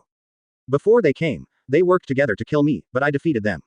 Oh, and by the way, we caught someone alive." "What?" "Bluno was captured alive, and Lucci was defeated." How could CP9's strongest Rob Lucci lose? Spandam was so angry that he spat out another mouthful of blood. Neuer sneered and pulled out the ghost Moro from his waist. In the original book, it was Spandam who captured Robin and made her suffer so much. Although it has nothing to do with the present, Neuer is still unhappy. There is also someone in the original novel who peeks at Nami taking a bath. All of them must be slaughtered. Red eyes. He swung the knife towards Spandam's neck, and Spandam's head flew off on the spot. Killing you will dirty my knife. Neuer pouted and put the knife back into the sheath, then took the dragon fruit from Spandam's arms. Frankie also came out from his hiding corner, carrying Bluno on his shoulders. He witnessed the whole process and felt very happy, which helped Frankie get rid of the resentment that had been accumulating in his heart for many years. But soon, Frankie said worriedly, if you kill government people, you will be retaliated. This time, before Neuer could say anything, Enel spoke first. We'll kill them if they come. Neuer looked at Enel in surprise. Could he be addicted? I always feel that Enel adapts to Qinghai faster than Weber. Neuer stretched lazily and said with a smile, let's go back to Water City first. I think we really need to start our escape this time. Several people returned to the train station again. Coincidentally, the man who sold the dragon fruit and got the money had just got on the train and left. He turned his head and looked at them casually through the car window. The man was a little surprised to see the box fall into Neuer's hands, but he said nothing. It's just a case of thieves robbing each other, and the money has already been obtained. The man was about to look away when a bright light on Neuer's neck suddenly caught his attention. That pendant. Nutham. The man leaned against the window in shock, his eyes full of disbelief. It's your Majesty's child. Chapter 89 Neuer's Bounty. Neuer was so proud holding the hot dragon fruit in his arms. Spandam came out to look for fruits, most likely for Lucci. Anyway, Lucci's original devil fruit was the cat fruit, so this doesn't count as stealing, right? Several people waited for a long time at the station, and finally got on the road to the Water City after the sea train arrived. Neuer handed the dragon fruit to Weber and said, here you go. Weber was stunned and said, give it to me. The fighting style of the dragon fruit is very suitable for you. You can try eating it. Neuer gave earnest advice. Neuer also thought about eating the fruit himself, obtaining 2 talents, and then replacing the side effect of sea spurn. But Neuer was not sure about the difference between gaining talent by eating the fruit and having the talent copied by the system. If after eating the fruit, those 2 talents become fixed, then there will be no place to cry. And as for Zone's fruit, Neuer wants to find 2 mythical beast fruits to copy and fuse. After all, mythical beasts have special abilities. Weber took the dragon fruit and said hesitantly, then you. I've already eaten. Neuer lied without changing his expression. Besides, I can copy your abilities, so don't worry. Weber thought for a while and finally nodded. Now that he has chosen to be loyal to Neuer, he must kill enemies for him. I must gain the strength to help this man. In front of everyone, Weber took a big bite of the fruit. Neuer looked at Weber's squeezed features and felt inexplicably happy. This distorted face that seems familiar. Watching people eat devil fruit is really relaxing. Enel looked at Weber with gloating. As a person with special abilities, he certainly knew how terrifying this thing was. When he ate thunder fruit, his tongue was so unpalatable that he almost swallowed it. Weber swallowed the fruit pulp with difficulty and said in fear, this tastes horrible. It's like a dirty sow blew up a manure pit in her mouth. Frankie stared at Weber blankly. This description is really powerful. Neuer looked at Weber expectantly and asked, how is it? How do you feel? Weber tried to tense his muscles and said in surprise, I feel my body getting so hot. Advertisement. You're so strong. I think I can flip this sea train over now. Weber tried to change his body, and his skin was immediately covered with a layer of brown crust. Neuer quickly stopped him. Don't transform here, wait until we get ashore. Weber quickly suppressed his impulse and forced himself to get out of the car. As soon as the train docked, Weber rushed out impatiently and instantly activated his transformation ability, turning into a pterosaur. Weber's body began to swell, his arms slowly turned into huge dragon wings, his dark skin hardened, and even his mouth became longer. With a terrifying wingspan and body length, this is what Quetzalcoatlus looks like. If Neuer hadn't had a cell phone, he would have taken a picture. Mom, I saw a live dinosaur. Enel looked at the pterosaur Weber that cast a large shadow and couldn't help but admire it. It's really impressive. Just barely good enough to be my mount. Weber turned his dragon head and looked at Enel with a bad face, his eyes showing a strong fighting spirit. Enel looked at it and asked provocatively with his eyelids drooping, why, now that you have this ability, you want to fight me? Come if you can. The giant pterosaur and Enel, who was covered in lightning, were facing each other head on, and a fight was about to break out. Neuer quickly jumped out and said to Weber, don't mess around. Practice your Haki first. When the time comes, you can fight however you want. Yes. Weber nodded obediently and glared at Enel fiercely. Yo-ha. Enel wanted to go forward and cause trouble, but Neuer pushed him aside and said unhappily, if you don't exercise, Weber will surpass you. Enel held his head high and said firmly, impossible. Seeing that he didn't believe it, Neuer could only sigh helplessly. In fact, Weber now has the strength to fight Enel. In the original book, Weber, who didn't eat the fruit, almost killed Enel, let alone now. As long as Haki is there, it is only a matter of time before Weber defeats Enel, and Enel. This arrogant man, obsessed with his current strength, has been standing still. Enel's arrogant false god will need a major blow to disappear, otherwise, arrange a few people to beat him up. Advertisement. Scipio. Frankie shamelessly made an arm-bumping gesture and laughed. It's nice to meet you, Neuer. There will definitely be a place for you on the ocean. Neuer said confidently. Of course. After saying goodbye to Iron Man Frankie, Neuer and the other two returned to dock number 1 with the luggage, Bluno. The Arc Maxim had been brought here by the iceberg. At the door, Robin and Conus were also there. Seeing the 3 people coming back, Robin asked curiously, "Where have you been?" Neuer smiled and shook his head, saying, he went to fight, and gave Weber an ancient devil fruit. Ancient species. Robin looked at Weber in surprise and said, that's really rare. Neuer keenly noticed that she looked a little nervous and asked, what's wrong with you? Robin sighed, took out a piece of paper, and said, I just found the latest bounty while shopping. Neuer's eyes lit up and he took the wanted poster and started reading it. Enel and Weber came over curiously. The photo above is Neuer, holding the ghost Moro, looking nervous. Looking at the background, it's on a warship. This should have been taken when I was in Calm Belt, talking with Aokiji. Neuer nodded with satisfaction. Yes, he is indeed handsome and a man of great talent.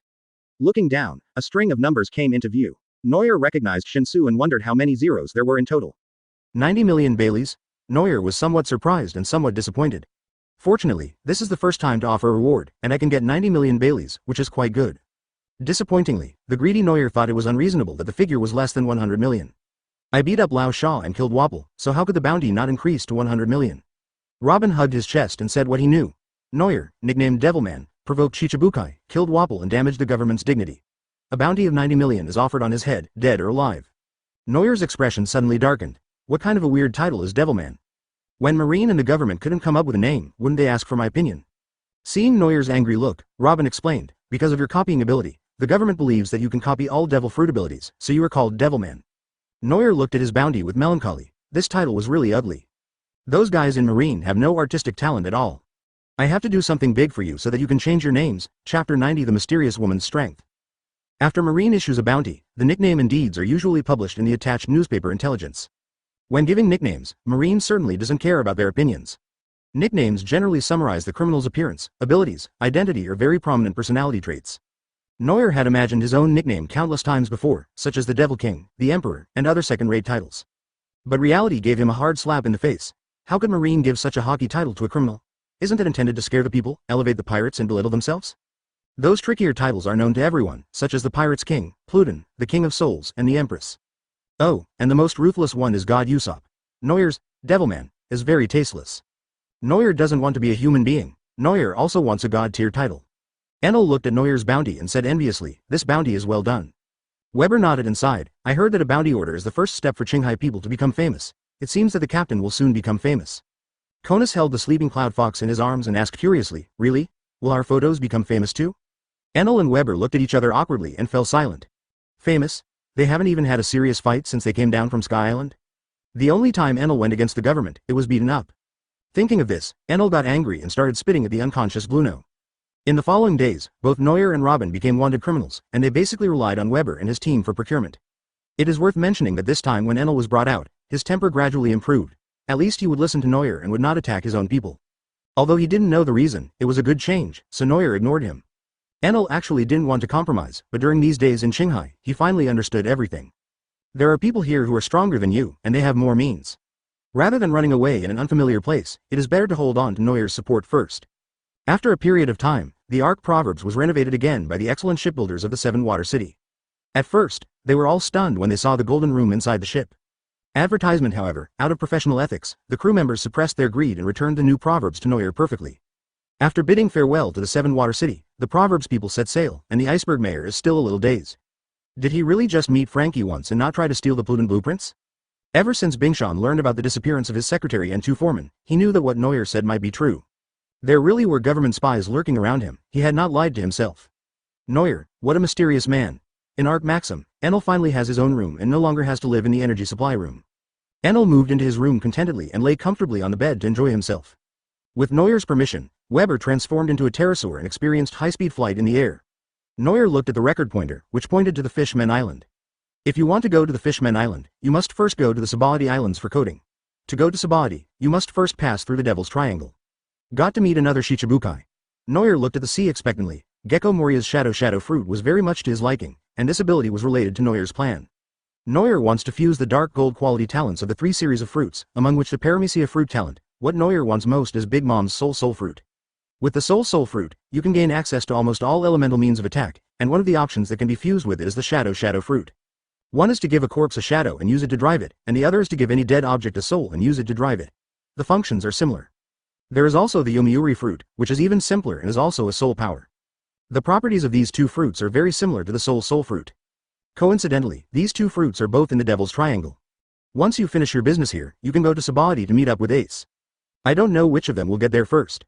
Just as Neuer was imagining the future, Enel suddenly rushed out and said anxiously, Weber is fighting with someone in the sea ahead. Huh? Neuer's face darkened. Who is so blind? The road is generating electricity. Fly over there. On the sea ahead, Weber, transformed into a pterosaur, angrily stretched out his huge claws and grabbed the ship in front of him. A masked burly man nearly 3 meters tall, holding a huge axe, blocked the claw attack from Weber. Advertisement behind him, a group of people were holding weapons with nervous expressions, and the queen leader who sent people to follow Neuer was also standing among them. The queen lowered her hood, revealing her long silver hair that fell like a waterfall. She looked at Weber in doubt. The ancient devil fruit was actually given to this person by Neuer. What kind of trust is this? The silver-haired woman shouted anxiously, This is a misunderstanding, we are not enemies. Wei Bolong's eyes were filled with ferocity, and he still had no intention of showing mercy. It was flying peacefully in the sky, but was suddenly attacked as an enemy. How could Weber tolerate this with his explosive temper? Weber pressed down on this sturdy man who was like a little giant. The whole ship began to tilt and was about to capsize. The strong man tried his best and sweat oozes from his head. When the woman saw that the boat was in danger, she had no choice but to help. The woman's figure flashed, and her slender body leapt lightly in front of Weber, and her thin fist lightly hit Weber's dragon claw. Weber showed disdain on his face, but when his fist landed on the claw, the endless power in him seemed to disappear.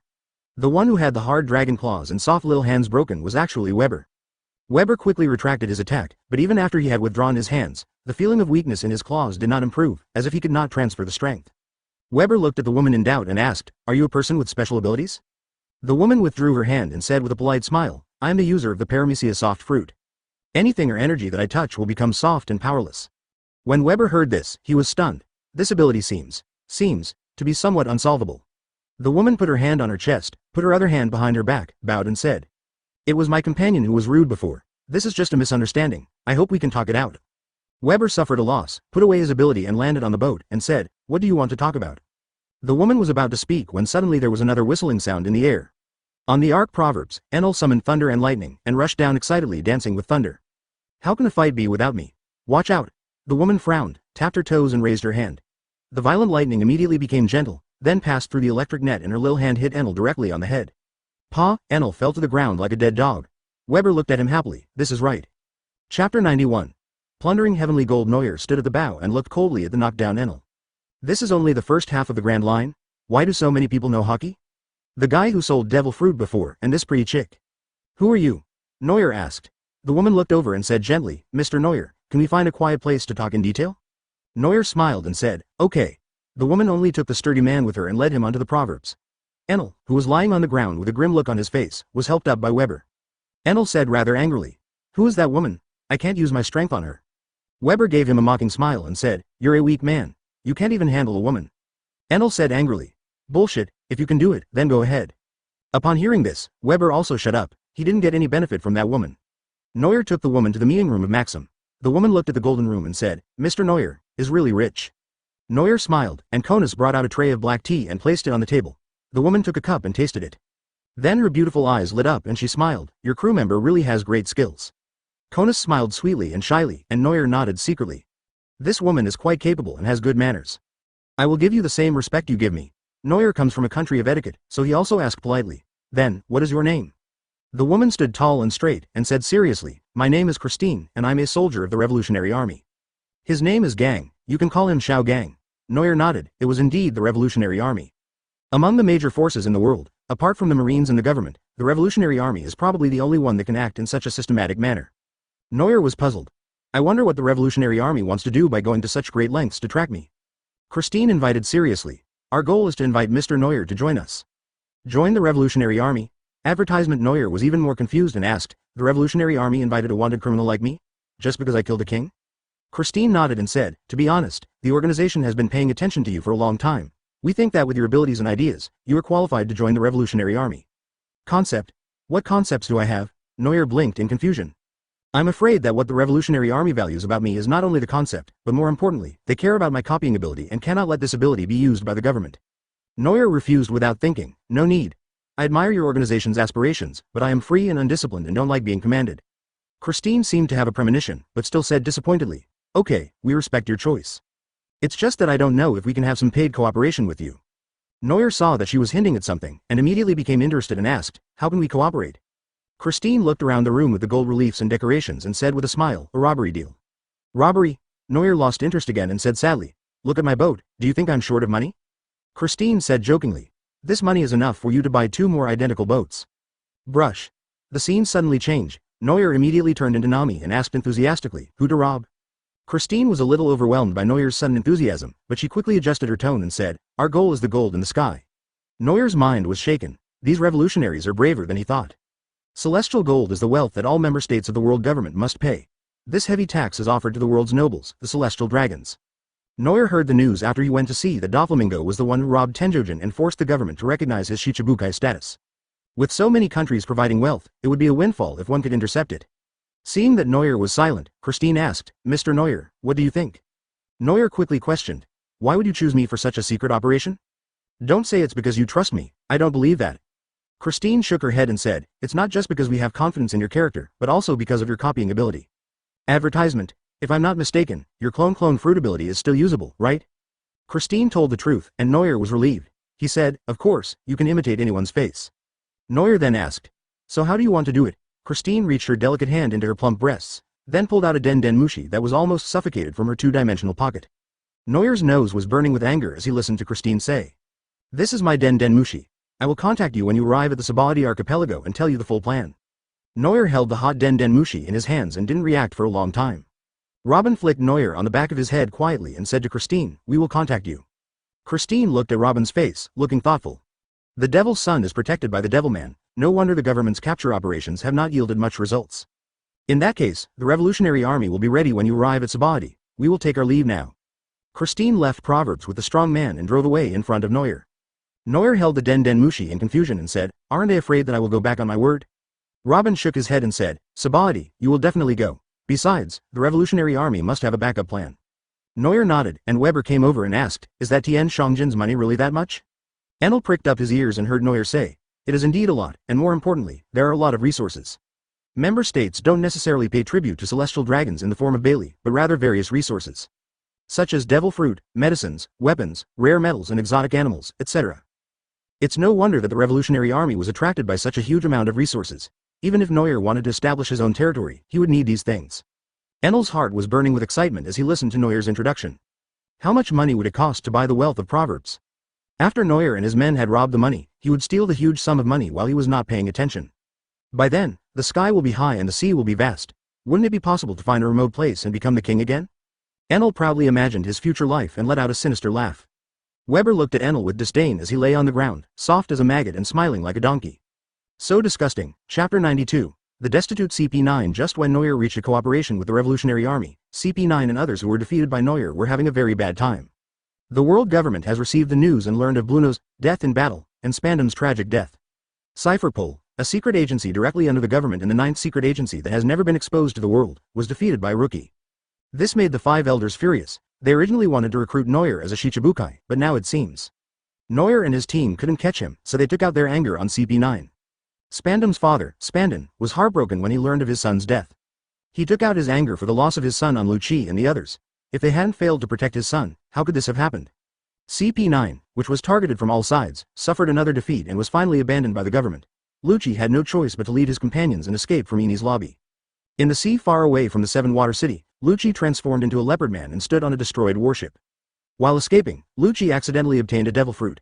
As expected, he ate the same cat fruit, leopard type, that he ate in the original book. Relying on the combat enhancement of the fruit, Lucci and his team hid from place to place, repeatedly escaping the pursuit of the government and marine behind them. Khalifa's sexy uniform became tattered, and her delicate face was full of fatigue. She said, how long are we going to hide? Kaku, who was still recovering from his serious injury, coughed up blood and said with a wry smile while supporting his werewolf Jabra, who knows, these endless pursuers. Jabra said, looking towards Lucci. Ever since that devastating defeat, he had become increasingly withdrawn, as if he had completely shut himself off. Jabra, who felt the same way, hesitated for a moment and said sadly, Lucci, Bluno really. Lucci suddenly turned his head, his red eyes were bloodshot, and his gaze cut at him like a sharp blade, and Jabra felt a chill in his heart. Hearing Bluno's name, the 6 CP9 fighters present fell silent at the same time. Lucci pounded his fist on the ground, the haze in his heart still lingered, if only he was strong enough. Rob Lucci, and all the original members of CP9, you should just surrender and accept the government's sanctions.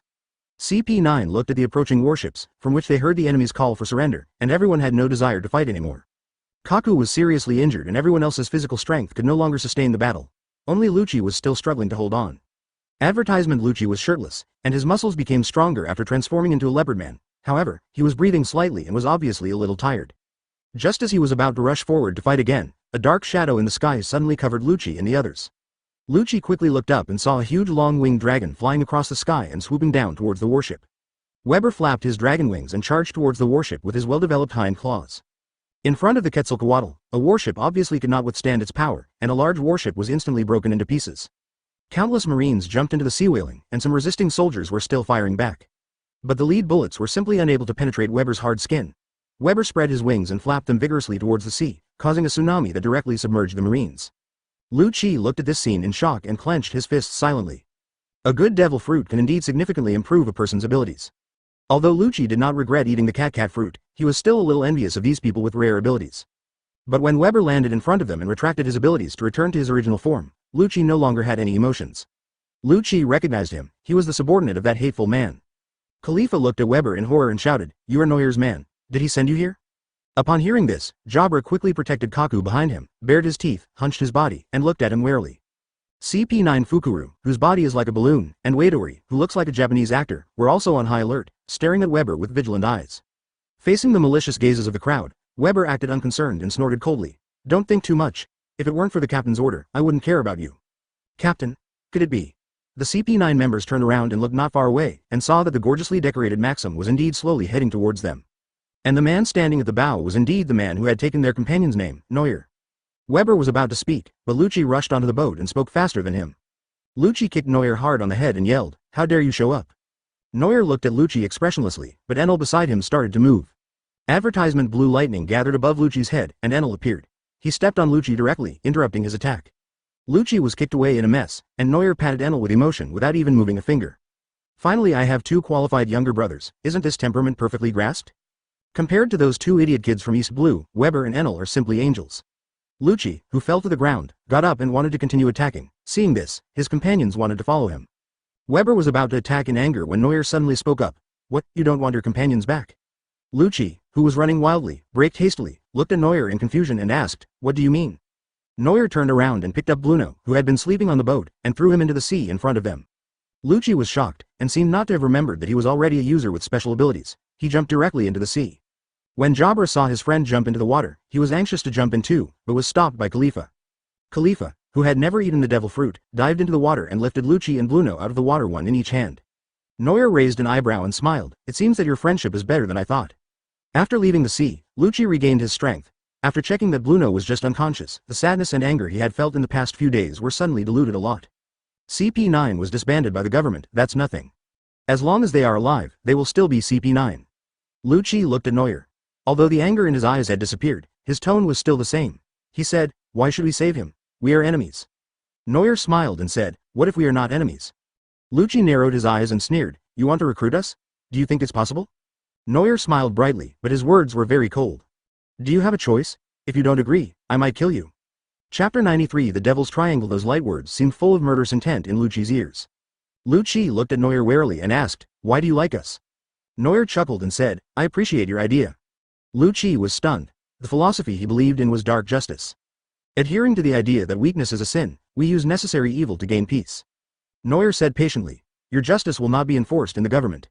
In their eyes, you are just a weak criminal. They can do small things for you, but it's hard for them to make important use of you."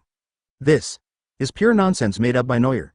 As it is proved, in the original novel, Lucci was defeated, chased by Marine and fled, but he still returned and became CP0. But CP0, to put it bluntly, still has to serve celestial dragons, and Neuer doesn't believe that a man as proud as Lucci would obey those idiots. Neuer knew that Lucci would be reused by the government, but Lucci did not. You know what, after hearing what Neuer said, Lucci was actually shaken. Jabra spat and shouted viciously, "Stop pretending to be a good person. If it weren't for you, how could we have fallen to this point?" Neuer sneered and shook his head. Enel couldn't help but curse. If you hadn't noticed us first, I wouldn't even bother to look at you.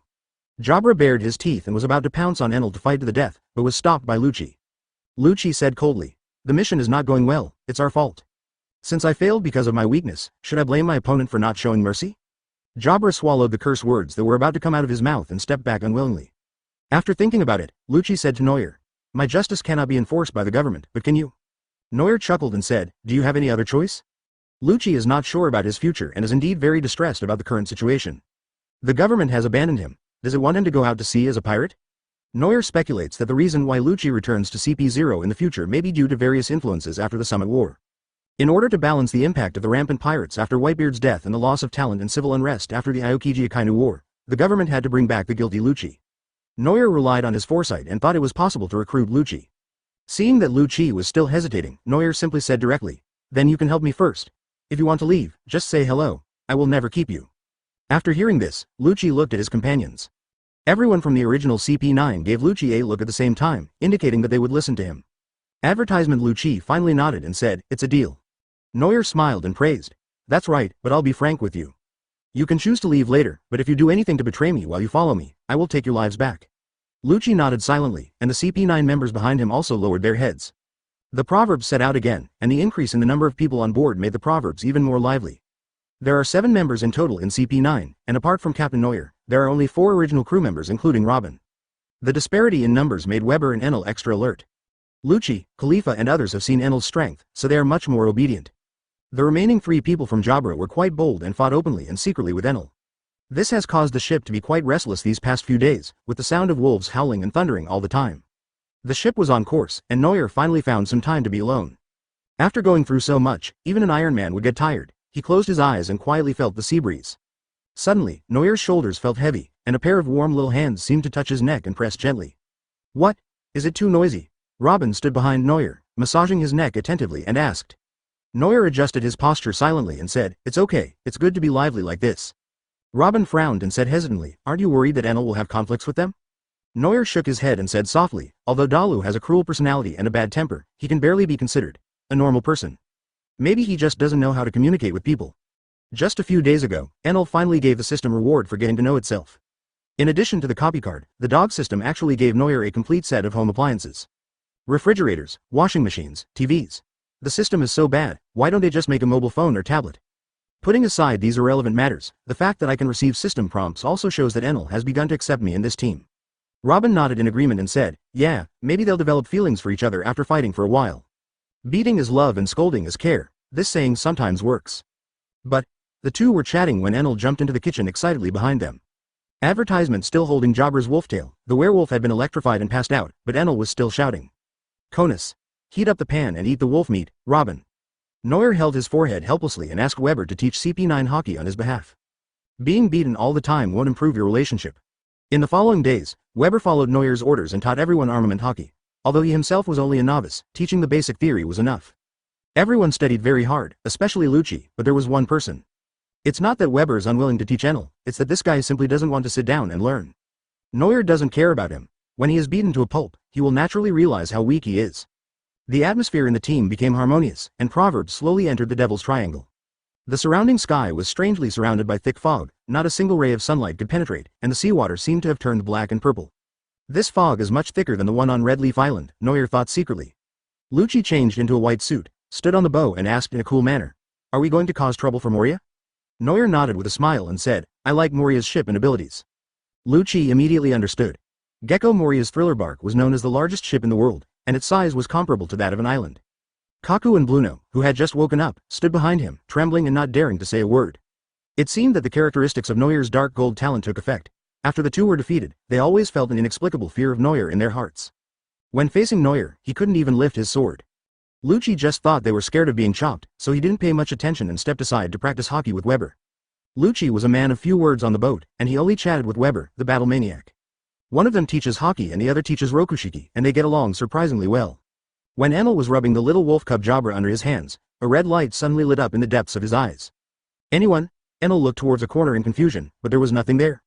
But in his mind, that person was clearly going to attack Khalifa. Enel became anxious and sent out a lightning bolt to strike down directly. The people on the boat panicked when they saw Enel suddenly attack Khalifa. Chapter 94 Killing the Invisible Man. Jabra, who was being stepped on by Enel, saw it and hurriedly stopped him, saying, "No." But the thick lightning still fell regardless, but the place where the lightning struck was not Khalifa, but the place behind Khalifa. Kaku and the others pointed at Enel and angrily said, "What are you doing?" Before he finished speaking, a strange cry was heard, and a scream suddenly came from behind Khalifa. "Anyone?" The air was filled with the smell of grilled meat, and Khalifa ran to his companions in fear. Lucci looked at the air across from him solemnly and said, "I heard that Moria has a subordinate who has the ability of the transparent fruit." Enel scratched his head and said, "What's the point of being transparent? You can still see it." Everyone looked at him strangely. "Obviously only you can see it, okay?" Neuer came running with a grim look on his face, raising his knife and swinging it into the air. Suddenly, blood spurted out in the air and a sturdy figure appeared. The blood on Absalom's neck kept flowing. He muttered something and covered the wound with his hand, but it was still no use. Neuer sneered, lifted up Wei Moluo, and stabbed him again in the heart. Less than half a chapter after the invisible man Absalom appeared, Neuer directly stuffed the lunchbox into his mouth. Neuer spat on Absalom's body and said bitterly, "It's too easy for him to be killed like this." Lucci and others stared at each other in amazement. Why'd I feel that the captain's hatred is a bit strong? Neuer looked at the huge shadows looming in the fog. Before he could go looking for trouble, they came to him instead. The thriller bark has emerged from the mist, and its huge mouth forms a door, as if to swallow all intruders. The proverbs plunged into the mouth of the three-masted sailing ship without looking back, and the huge ship slowly approached the shore. Since this was inside the sailboat, proverbs did not need anyone to guard it, and everyone got off the boat at once. The dark environment and the eerie silence on the ship are indeed very intimidating. Even Khalifa, a professional spy, felt a little nervous, and Konis held onto Robin's arm and didn't dare to raise her head. Cece in Konis's arms also covered her eyes with her big tail, as if she would not encounter any scary things this way. Robin, on the other hand, was very excited and, like the other boys, was interested in everything on the island. Neuer and his companions had not gone far when they passed a cemetery and the soft soil suddenly began to move. Advertisement. Then there were noises one after another, and shriveled hands stretched out from the soil, and countless zombies broke out of the ground. The zombies roared, waved their arms with their fangs and claws, and stared at everyone with their hollow eyes. Some of the zombies even had their heads fallen off, and others were staggering towards them with broken limbs. But the embarrassing thing is that Neuer and the others didn't react at all. Neuer and other boys looked at the zombies as if they were idiots, and Robin and the other two girls also looked at them curiously. Konis and Khalifa were not afraid when they saw the zombies. Konis patted his chest and laughed. "I thought it was a monster, but it turned out to be a zombie." Khalifa asked in surprise, "Are there zombies on Sky Island?" Konis shook his head and said seriously, "Enel is much more disgusting than zombies." Robin frowned and thought to himself, "These zombies have good taste." It seems that things that can be seen and touched have little deterrent effect on these girls. When the zombies saw that Neuer and the others had no reaction, they were so angry that they were about to die again, and they said anxiously, "You guys should be scared. We are scary soldier zombies, don't I have any dignity?" Enel Weber, Lucci and the others exchanged glances silently, and walked up with fists clenched. Bang bang bang. The cemetery with a terrifying atmosphere seemed to have been demolished, with tombstones and buildings collapsing and shattered, and all these unfortunate zombies were knocked to the ground. The soldier zombies knelt in a row, with large lumps on their shriveled heads. They rubbed their hands and smiled flatteringly. "Hey, guests, what can we do for you?" Neuer squatted down and asked, "Where does your master live?" Without even a second thought, the zombies all pointed in one direction and said, "Over there, there's a castle." Neuer patted the zombie's head with satisfaction, and like a bandit leader, led his men away. When the zombies saw the gangsters leave, they breathed a sigh of relief and started whispering to each other. "They won't cause any trouble to the master, will they?" "How could that be? The master would be so happy to see so many high-quality shadows. But I feel like the master can't beat them." Moria lived in a huge castle. At this moment, he was lying on a chair with a big belly, sipping red wine. The dim candlelight passed through Moria's body, casting a huge shadow on the ground, giving an eerie and oppressive feeling. Advertisement. At this time, a fat bat with a human face flew in and hurriedly reported, "Sir, there are outsiders breaking in." Hee. Moria smiled disapprovingly and said, "Then let Absalom handle it. They must be a bunch of nobodies again." The human-faced bat said anxiously, "But we don't know where Lord Absalom is, and we can't contact him." Moria frowned and said, Then go find it. Let Perona send his scary zombies to deal with it first. Also, don't let them get near Hogbark's lab," the human-faced bat said in embarrassment. "But they have already passed." "What?" Neuer and others walked in a dim corridor, with charred and broken scary zombies all behind them. "Why is there no zombie of swordsman Ryoma?" Neuer wondered. Neuer is 17 years old this year. The story of Luffy going out to sea begins 3 years later. At that time, Ryoma already has the shadow of Brook and has become a zombie.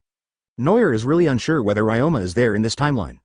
Wanakuna's national treasure, the black sword Kiyoshue, must be taken away for any reason. Just as Neuer was thinking about it, a few cute little white guys suddenly emerged from the wall.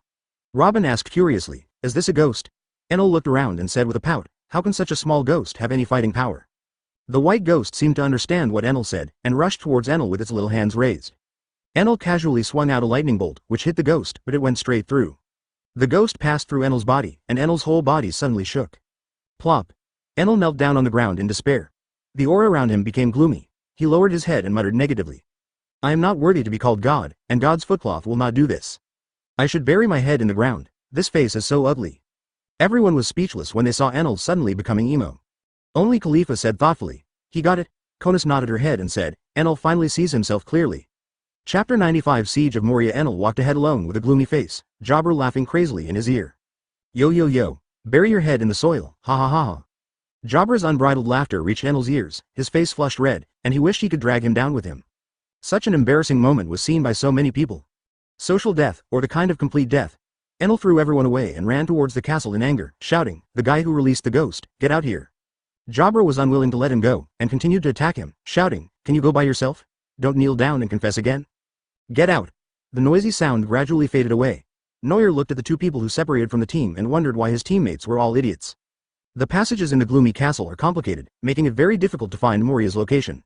Neuer asked Bluno, can your door opening ability open doors directly to the main hall of the castle? Bluno's body stiffened for no reason, and he replied with some fear, it should be possible, but it will take some time. Neuer nodded and told Weber, find me someone, a samurai zombie with a black knife. If you don't see such a zombie, find a fat doctor with black glasses and bring him to me. Weber nodded and said, understood.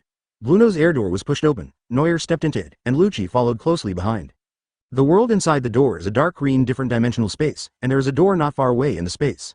Just as everyone pushed the door open and walked out, the energy they had consumed was immediately added to Bluno, and a layer of dense sweat oozed out of his forehead. This is just the teleportation through the door within the island. Are you so tired? Neuer looked at Bluno with a caring look.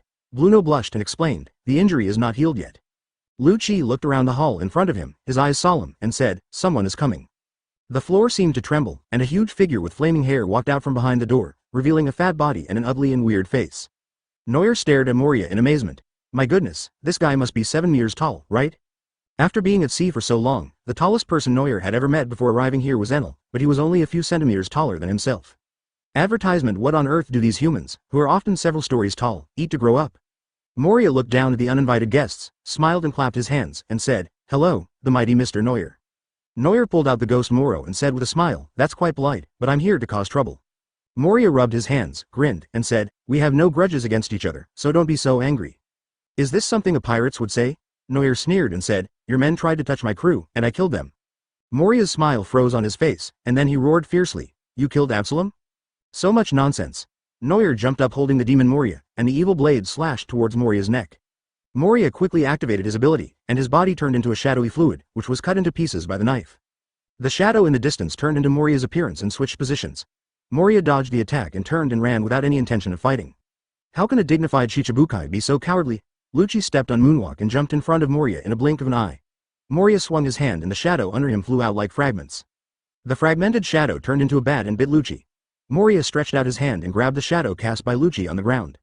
Neuer rushed forward and kicked the huge Moria away. The bloated body fell to the ground, raising a cloud of dust, and Moria struggled to stand up. Among Shichibukai, Moria is probably the last one. He relied too much on his subordinates and failed to develop and practice his own skills. His physical skills are almost non-existent, and his fruit skills have even ruined the extremely functional shadow fruit. In this comparison, Moria is not as good as Lao Sha. Lao Sha has developed the sand fruit very deeply. It is an elemental ability, but he has made great use of the drying ability. On the other hand, if Moria didn't have the Demon Oz zombie in the gathering place of shadows that he couldn't control, Luffy wouldn't even have to use the second or third gear to fight him.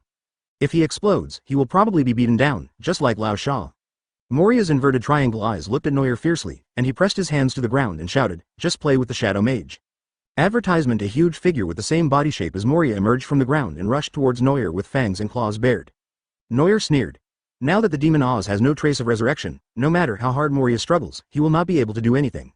Neuer covered his sword with armament Haki, stomped on the ground and rushed over, ignoring the Shadow Mage who was blocking his way, and slashed at his forehead with his sword. Moria was horrified, and his body turned into a shadow again, swapping positions with the Shadow Mage. Before Moria could be happy when he appeared in front of the Shadow Mage, Lucci, who had been waiting for a long time, had already made a move to serve him. Finger gun. The sharp fingers pierced Moria's chest like sharp spears. Moria, who hadn't exercised for a long time, felt the pain, screamed with his eyes bulging, and threw Lucci away. But because Lucci had been holding him back for so long, Neuer had already caught up with him. With an evil look in his eyes, Ghost Moria pierced Moria's back with a sword. All the blood in his body rushed up, and Moria couldn't help but spit out a mouthful of blood. Finally, he fell to the ground unable to hold on. Neuer watched Moria's struggle coldly. The demon in his hand seemed to be humming slightly, like a baby thirsty for blood. Neuer called out the system and ordered, copy his shadow fruit. After weighing the pros and cons of Neuer, Moria's red talent demonic hosting was replaced with the superclimate perception that had accompanied him all the way. The reason he copied Nami's talent was because he wanted to go out to sea himself, but Neuer's sailing skills were not up to standard, so he could only rely on Nami's talent. Now that Neuer has so many people under him, he no longer needs to look after the ship himself. At this point, 5 of Neuer's 10 talents have become devil fruit abilities. And besides that, Neuer cast a dangerous look at Moria on the ground. Neuer triggers passive. Take it. Moria, who is weak and has a weak kidney, is no match for Neuer, not to mention that there is also Lucci here. Neuer swung his knife at Moria, and a shocking column of blood spurted out of his huge body, staining a large area of the carpet in the castle hall red. Lucci patted his white suit in dissatisfaction and said, "You were stunned just now. Were you copying his ability?" Neuer nodded, unable to hide his smile. The complete Shadow fruit is now in hand. Chapter 96 Development of the Shadow fruit. Moria lay on the ground with his eyes open, his huge body completely lifeless. A Shichibukai was secretly killed in his own territory by a newcomer who had only been at sea for a year. If Lucci had heard such news before, he would definitely be full of doubts. But ever since Lucci met Neuer, he understood instantly. This person is not a newcomer at all, he is a devil who is not a human being. The complete fruit talent gave Neuer a magical feeling. He now feels that his fantasies and developments of the Shadow fruit seem to be able to come true. The Shadow fruit has many uses, and creating undead zombie subordinates is only the most basic way. However, Moria insists on taking this path and will never turn back. You want to create subordinates, can you create subordinates better than those created by Big Mom's soul fruit? Other uses include a shadow materializing in the shadows for sneak attacks, which are impossible to defend against. The user of this ability can also travel through shadows, and can replace the body that has been attacked with its shadow. This is basically the same theory as Obito's Dojutsu Kamui in Hokage, and if you get to that point, it can be said to be perfect elementalization. Neuer sat cross-legged on the wide seat that should have been Moria's and asked Bluno, who had been doing nothing, to go look for the scattered crew members. Lucci led the CP9 team and was sent to investigate the situation of the castle. Then send Robin to check on the situation at Enel. If you want to recruit the user of the ghost fruit, the cute girl named Corona, it might be better to let Robin go and meet her. It might be effective. Until the hall of the castle was empty again, Neuer thought about the development direction of the shadow fruit. This ability is different from the previously copied one and is very worth training. Moreover, it is only of red quality and must be developed into a gold talent as soon as possible. In this way, after Neuer obtains the soul power, he can fuse it into the upgraded talent of dark gold. To develop the power of shadows, what Neuer values most is the ability of the shadow fruit to seize shadows. If you take away a person's shadow, that person will immediately fall into coma, and then die when exposed to sunlight. This already involves the ability of rules. Just like Sugar's childish fruit, it is a typical rule ability. No matter how capable you are, if you fall into this trap, you have to abide by the rules, and you will be defeated. Neuer held his chin, closed his eyes and quietly considered the development direction that was suitable for him. I am a true swordsman. What would happen if I applied this ability to sword skills? Moria's process of stripping the shadow is too complicated. If it can be improved, it can quickly cut off the connection between the shadow and the person. Advertisement. Suppose Neuer and Haki are fighting, and the fight is going on, and Neuer slashes the ground with a knife. Shadow was cut off by a knife. Haki was unconscious and died when exposed to light, and Neuer's victory was not glorious, but it was really effective. The more Neuer thought about it, the more feasible it seemed. After all, the restrictions imposed by the fruit did not require the use of scissors to cut out the picture. There is also the ability to control shadows. By controlling the shadows, one can indirectly control the owner. This ability should not be missed.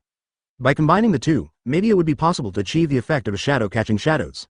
Not to mention the shadow gathering ground, this skill of devouring shadows to gain other people's fighting skills. As he thought about it, Neuer became more and more excited.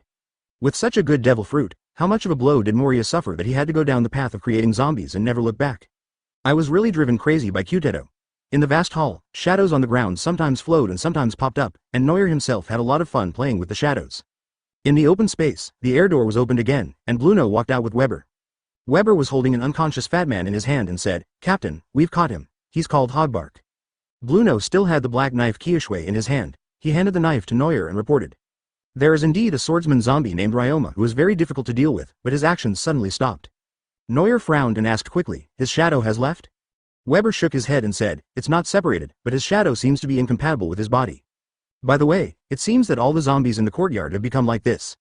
Neuer seemed to be thinking about it. It seems that this influence was created by himself. Although the power of the cage fruit was transferred seamlessly from Moria to Neuer, the nature of the power has changed a bit, so it should be fine soon. Neuer took the black knife Chu Shui, unsheathed it and looked at it. Although both are oppressive dark blades, Chu Shui and Gui Mo Luo give people completely different feelings. One feels solid and down to earth, the other is unruly and violent. Blueno's air door opened again. Lu Chi and his team had returned from their investigation and reported, the driver's cabin of the thriller bark has been found. The zombies on the ship have become inert, and we found a corpse in the cold storage room that was taller than a giant. The corpse must be the demon Oz. Although he is a giant, he is much taller than a giant. Advertisement Moria really left a lot of inheritance for himself. After that, he waited, and Neuer asked in confusion. Where are the Enel people? Hasn't that guy been dealt with yet? Blueno, who was running errands and delivering the message, smiled and said. Enel and Jabra are going crazy because they can't catch the person who controls the ghost. Weber asked doubtfully, is that opponent difficult to deal with? Blueno nodded, then shook his head and said, ability is very tricky, but in fact it is the crushing of IQ. Weber nodded, he understood. Neuer said helplessly. Let's go, I'll go take a look. The mysterious courtyard is where Perona, one of the 3 monsters under Moria, lives. When Neuer arrived here, he saw the electric current running wildly above the courtyard. After a while, Enel lay on the ground again and doubted his life. I am like a seaweed, drifting with the seawater, no one cares. A quick and loud laugh was heard, and a little girl with pink twin ponytails and a crown on her head ran towards him. Behind her, Jabra was chasing her with his tongue wagging. Robin saw Neuer coming and ran over to him and said with a smile, the little girl is very clever. Enel was tricked badly. Neuer smiled sympathetically and nodded, yes, it is a little clever. Perona was running around when she suddenly saw a man standing in front of her. Perona, who was anxious to escape, shouted, don't block the road. A white ghost emerged from her palm and rushed towards Neuer. Of course Neuer would not fall for such a foolish trick and turn around to avoid the ghost. But at this moment, the system's voice unexpectedly rang. Detected that an external talent is about to forcibly invade, do you want to absorb it? Ghost wishes you negativity. Blue quality. People with this talent will be in an extremely negative abnormal state and lose the desire to fight. When the time is up or the fighting spirit is slightly restored, this talent will be lost. Neuer's eyelids twitched violently. Could negative emotions like negativity be considered a talent? Is it because the negative emotions caused by the devil fruit are different from normal negative emotions, so the system classifies it as a talent? This is the first time I have encountered such a situation. So if it's not emotion, but a negative state caused by any fruit, will the system classify it as a talent? Chapter 97 Initial Establishment of Power. Perona's ghost moved back and forth on Neuer's body, and Neuer silently gave the system an order. This external talent will not be absorbed no matter how much comes. Perona stared at Neuer in amazement and asked stutteringly, You, why aren't you negative? Neuer said casually, maybe it's because I'm a deep man? Perona opened her mouth wide, covered her head and shouted in despair. Why is this happening? While the two were talking, Lucci appeared from behind and hit her on the back of the neck. Perona fainted immediately, and Robin and Conus quickly supported her. She is very loyal to Moria. Let's put her under house arrest for now. Having more subordinates means more benefits. Since Neuer came to the thriller bark, he has not taken any action personally except against Moria. As soon as I give an order, someone will do it immediately. This is how a big boss is treated. Neuer, who became the new user of the Shadow Fruit, quickly controlled all the zombies on the ship and truly gained control of the 3-masted sailing ship. Although the zombies don't look very good, as the products of the fruit, they are quite loyal to Neuer. Just when Neuer was free again, Blueno's space door opened in front of him again. Poor Blueno, because of the ability of the door fruit, he was directly used as a communication soldier by Neuer. Blueno emerged from the door, panting after using his abilities multiple times, and said, Captain, someone wants to see you. Neuer looked at him in surprise and asked, is there anyone else on the island? Blueno scratched his head and described it with gestures. It's an ugly woman with a big head and lipstick. It seems that their shadows were taken away by Moria, so they have been hiding here. Neuer suddenly realized that the woman on the boat was called Lola. Lola, one of Big Mom's many children, was favored by the giant prince, so Big Mom was happy to ask her to marry him in order to improve the relationship between the two giants. But who would have thought that although Lola doesn't look good, her personality is really amazing. He dared to disobey Big Mom's orders and ran away from the new world, making Big Mom and the giants very angry. Neuer nodded and said, bring her to me, advertisement. After a while, an ugly woman and her men were brought over. It's really eye-catching. When Lola saw Neuer, she and her younger brother saluted respectfully and said, hello, the new user of the Shadow Fruit. Neuer nodded and said directly, you want your shadow back, right? Lola hesitated for a moment and said awkwardly, Moria, that Shichibukai took away our shadows. We haven't seen the sun for many years. Neuer raised his hand to interrupt him and said, if you want me to return your shadows, I can, but I have conditions. Lola was stunned for a moment, then said ecstatically, great, we will do our best to meet your conditions. Neuer shook his head, pointed at Lola and said, it's not a big deal, I just need you to give me your mother's life card. Lola was a little confused. Why did Neuer know that I had a life card? But it was a good deal, as she really didn't have much of a good impression of her mother. Moreover, she did not think that the man in front of her could do anything to threaten the 4 emperors. He obediently took out Big Mom's life card, and Neuer abided by the agreement and returned Shadow to her and her men. There aren't that many of these people, so losing a few shadows isn't a big deal. After Lola and his men left, Lu Chi, with an expressionless face, said, "Why should we negotiate terms? Just kill them, and the things will still be ours." Neuer lazily lay on the sofa brought by his younger brother and said, "Why do we need to take action when we can solve it with just a few words?" Although Neuer killed many people, he was not a person who killed indiscriminately. Lola showed respect and politeness that matched her ability, so Neuer was of course willing to chat with her. Although it is as easy to crush them as to kill ants, who has the leisure to kill an ant? In the previous life, he would have either been a serial killer or a mentally retarded child. A few days later, Neuer sent people to look for Skeleton Brook's whereabouts, wanting to copy his Yomiuri fruit. The ability to have multiple lives must be found no matter what. But the sea area in the Devil's Triangle is too vast. After some time, not even a ship was seen. Advertisement time passed slowly, Brook was still nowhere to be found, and Neuer was unwilling to wait any longer. There was no other choice, so Neuer returned to the Proverbs and prepared to go to Sabaody, intending to seek the heavenly gold first. Of course, as the first piece of territory that Neuer had seized, the three-masted sailing ship could not be given up. Neuer left behind a few members of the CP9 team and only took Lucci, Khalifa and Bluno. As for Perona, she has been staying in the castle without eating or drinking since she learned that Moria was killed by her. Neuer can do nothing about it. Perona was picked up by Moria when she was young, and her feelings and loyalty cannot be shaken by an outsider like Neuer for the time being. As for Hogbag, although that guy was also very loyal, if it weren't for his medical skills, he would have been hacked to death long ago. Lock these two up first, they will be useful in the future. There were several people taking care of the three-masted sailboat, so Neuer felt relieved. There were not many people who could defeat them in the first half of the Grand Line. Before leaving, he specifically told Kaku to report to him in time if he found any news about Brook. What puzzled Neuer the most was how Moria opened the thriller bark to New World and then back again. How big a film would a ship of this island size have to pass through the Fishman Island and enter New World? The proverb swayed away from the fog, and the long-lost sunshine shone on our faces again. Neuer stretched out his body in enjoyment and said, "It's still more comfortable to be in the sunshine." Robin flipped through the nautical chart and said with a smile, "We are finally almost at Sabaody Archipelago." Conus asked curiously, "Is that island special?" Robin nodded and patiently took out a small board to explain. Conus and the others sat in a row obediently and listened attentively.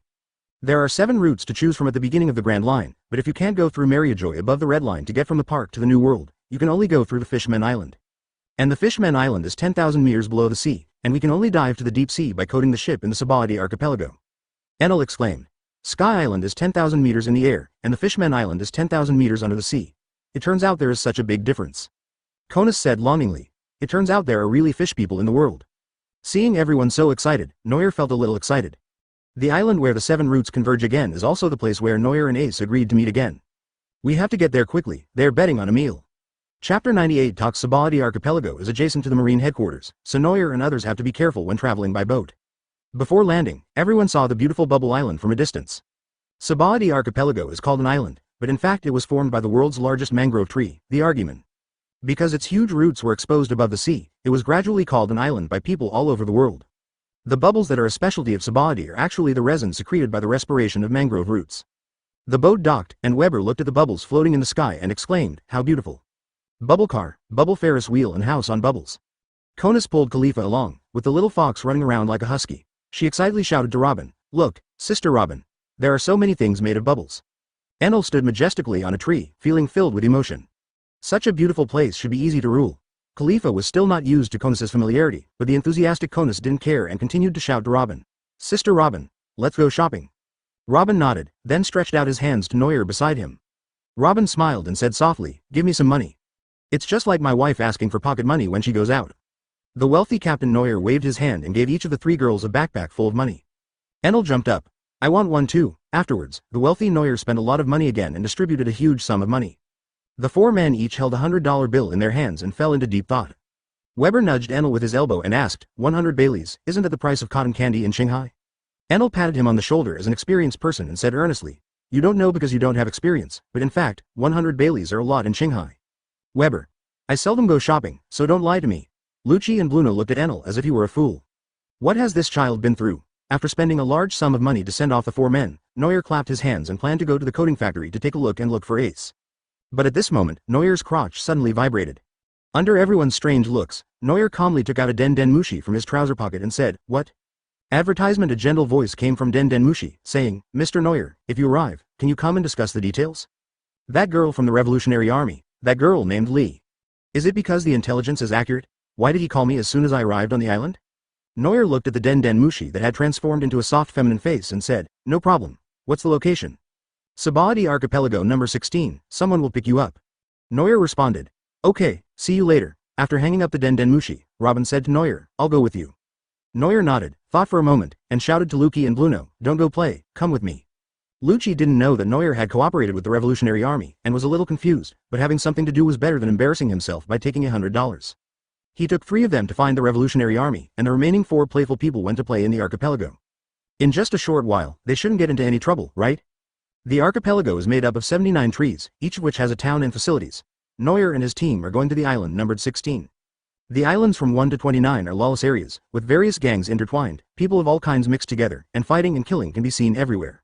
What's even more frightening is that since the actual rulers of the archipelago are celestial dragons, human trafficking, slave sales and auctions are all tolerated here. It just so happens that this place is close to the naval headquarters. Neuer sighed. How could a marine affiliated with the world government, or in other words, affiliated with celestial dragons, become a true justice? Marine could only turn a blind eye to these evil acts in Neuer's view, and even help celestial dragons clean up the mess. What would have happened if I had chosen to join the marine before? Neuer was absorbed in thinking about the past and unknowingly had reached Area 16. On the chaotic island, Neuer looked up and saw the burly man. The person who can compete with Weber, who has transformed into a pterosaur with physical strength alone, is called Xiaogang. Although Xiaogang is big, his eyes are very innocent. When he saw Neuer and others, he said innocently, "Please follow me." Such a young voice. Neuer asked curiously, "How old are you?" Xiaogang scratched his head, counted on his fingers, and said, 12 years old.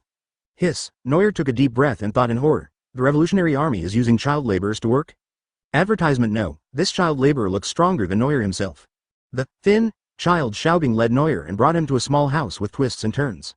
As soon as he entered the door, the silver-haired lady Christine also came out, stretched out her hand and said with a smile, "Welcome, Mr. Neuer."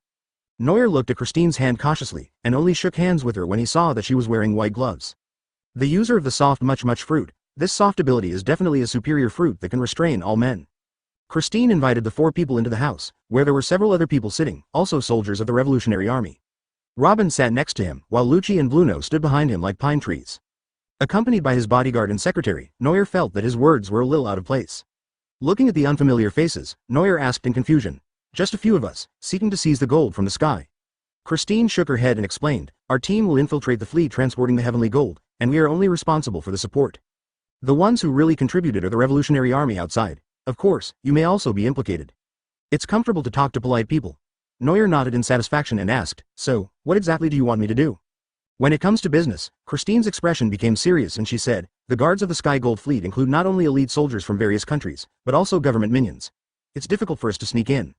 We want to rely on Mr. Neuer's ability to infiltrate and replace all the people on the selected ship with our Revolutionary Army members and blend into the fleet."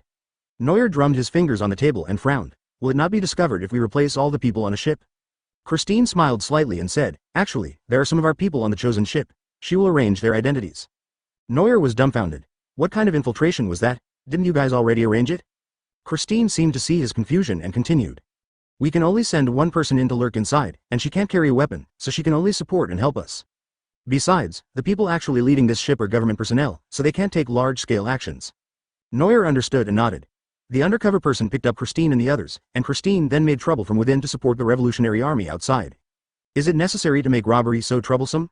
Neuer suddenly remembered his time at East Blue. With just one ship, one Xing Xing, and one Nami with a well-developed sense of smell, Neuer dared to hijack a pirate's fleet. Chapter 99. Specialties of Baratti. Neuer said thoughtfully, "So, you want me to replace the head of the government on the escort ship so that you can sneak in more easily?" Christine nodded and said, "After you sneak into the fleet, we will create opportunities to help you continue to infiltrate the fleet's lead ship. There is a powerful communication Den Den Mushi on the first ship. We must cut it off to ensure the safety of the revolutionary soldiers outside." Afterwards, Neuer and Christine discussed many details, including time, character information and specific location. Lucci and Bluno also realized at this time that the group of people cooperating with Neuer and his group were the Revolutionary Army. Even the top leaders of the Revolutionary Army knew about the existence of CP9. Although Christine was alert, she did not realize Lucci's identity. The reason why Neuer brought Lucci here was that he wanted to drag Lucci down completely. If the gold in the sky has been robbed, what reason is there to return to the government? Lucci obviously didn't think of this, he was just a little surprised that Neuer was cooperating with the Revolutionary Army. During the infiltration operation, Bluno and Lucci's abilities and experience can be of great use. Here, Neuer was chatting animatedly with the Revolutionary Army, while Enel was also having a great time. Konus held Khalifa's arm with one hand and held a thin rope with the other hand. The rope was connected to bubbles floating in the air, and the bubbles were filled with a lot of clothes, bags and other things. It is said that shopping is women's nature, and they can often show amazing physical strength in this matter. Khalifa and Konus walked for such a long time without taking a break, and they were still rushing ahead with great enthusiasm. Enel and Weber, who were following behind him, were almost going crazy. Even Logia and Zone, who are masters of special abilities, are almost driven crazy by this kind of mental torture. The reason why the two followed Konus and her friends was because they were short of money. Under Enel's persuasion, the two pooled their money to buy a pack of bubblegum, a specialty of Sabaody, and then, nothing happened. The two sisters didn't stop until the sun rose overhead and found a restaurant to eat. And bring their younger brothers along. When it comes to eating, Enel becomes energetic. As soon as he entered the restaurant, Enel couldn't wait to find a seat and shouted, "Boss, I want to eat meat." After ordering the food and sitting down, Enel waited expectantly with his knife and fork in hand for the food to be served. Advertisement at this time, there was a noisy sound coming from the next table, which annoyed the people in the restaurant. Enel looked over there with dissatisfaction. Who was eating so noisily? There was a table filled with a variety of delicious food, and several men were eating without any manners. The one who ate the most seemed to be their leader, wearing an orange hat and a non-mainstream necklace around his neck. There are some wrinkles on his face, and you can tell that he is a very sunny boy. Enel looked down on him because he was young. At this age, only Neuer is a monster, the others, humph. Enel's negative talent seemed to work again, and his inherent arrogance made him feel superior to others. The young man who was eating with his younger brother was Ace, who had an appointment with Neuer. Ace and his pirates group had been waiting on the island for 3 days, and finally Neuer and his group arrived. Seeing Ace and the others eating so happily, Enel's appetite also got aroused, and when the food came, he started eating without saying a word. Soon Ace also noticed Enel. This guy eats so fast. Ace was not to be outdone. He picked up the plate with both hands and stuffed the food into his mouth desperately. Enel and Ace were inexplicably competing with each other, and the people in the restaurant looked at them in amazement. If Neuer were here, he would definitely find this scene familiar. The two of them made a fool of themselves while eating and were stared at by everyone in the restaurant. Their companions covered their faces with their hands. Weber sighed, it was so embarrassing. Next to Ace, Mihawk wanted to shove his head under the table. The two people's eyes suddenly met, revealing expressions of sympathy. The restaurant was bustling with activity, but outside the restaurant on the street, people were silent. For some reason, these ordinary people retreated to the sides of the road, not daring to say much, and looked at the people walking towards them. 3 people in fancy clothes and tightly wrapped came over, surrounded by a group of bodyguards. As if to show their noble status, even their hair is combed very high. They all wore bubble masks on their heads. The leader was older, and it seemed that the two next to him were his children. Well, they are also the bastards that are a specialty of the Sabaody archipelago, the celestial dragons, the world's nobles. Advertisement is celestial dragons who enjoy all the privileges of nobility. Male ones are called saints and female ones are called palaces. Saint Roseward was with his children, holding an iron chain in his hand, which was tied to the neck of a strong man. The man's body was already covered with bruises, his eyes were empty, and he was kneeling on the ground, crawling numbly. Holding the slave in his hand, Saint Roseward half lowered his eyes and looked at the people around him with disgust. A bunch of low-blooded rubbish. Saint Roseward shouted loudly without any reservation. Those people who heard it could only be angry but not say anything. His son, Saint Charles, stuffed his pig brain into his bubble hood and said nonchalantly with a runny nose, "Father, let's go quickly. I heard there's a mermaid among the items for auction this time." My daughter Sha Lulia Gong was wearing sunglasses, with a silk scarf around her mouth, waving a small fan in her hand, and said in a bad mood, "The few fishmen I bought last time died within a few days. But after cooking the fishman, I gave it to his compatriots to taste. Look at the eyes of those fishmen, it's so funny, ha ha ha." Saint Charles sniffed and said disdainfully, "Murlocs are not fun, mermaids are more interesting." As he spoke, Saint Charles suddenly glanced towards a place on the street and suddenly saw Enel and others who were eating. When he looked through the glass into the restaurant and saw Khalifa sitting next to Enel, Saint Charles' eyes lit up. Saint Charles pointed to the restaurant and laughed unabashedly, "That woman is pretty good. I want to take her home to play with her." Shah Lulia Palace glanced at it with disdain and said, "You really don't mind the dirt." Seeing that his father didn't speak, Saint Charles took out a golden gun and pointed it at the people around Khalifa. "First, it is Enel who is eating," he said excitedly. "Well, let's get rid of all the troublemakers around her first." Bang! He fired without hesitation, and the bullet went through the crowd, shattered the restaurant glass accurately, and went straight to Enel's temple. The people on the street looked towards the restaurant in horror, and the people in the restaurant hid under the tables in fear. The movements were so swift that one could say they were quite skilled. But Enel, who was shot, freed his hand from the food and easily caught the bullet with his fingers less than 10 centimeters away from his temple. Enel had a gloomy face and roared in the national quintessence transmitted by Neuer. "FKU. UB asterisk asterisk asterisk asterisk asterisk D. Do you want to die? Chapter 100 God and God." Enel started swearing, and the loud cursing instantly reached everyone's ears. Everyone present was dumbfounded. That long-eared guy was actually scolding celestial dragons. "Doesn't he want to live anymore?" St. Charles was like an idiot, cursing incredulously. "How dare you scold me? I am the most noble celestial dragon. Gagui, your grandmother's legs. Enel was suddenly surrounded by lightning, and with a loud bang, he smashed the wall of the restaurant and rushed towards the obese St. Charlos. St. Charlos fired several shots in a hurry, but Enel ignored him. With a fierce look in his eyes, he turned his palm into a knife, and the sound of lightning rang out. Learn from Neuer, Chidori.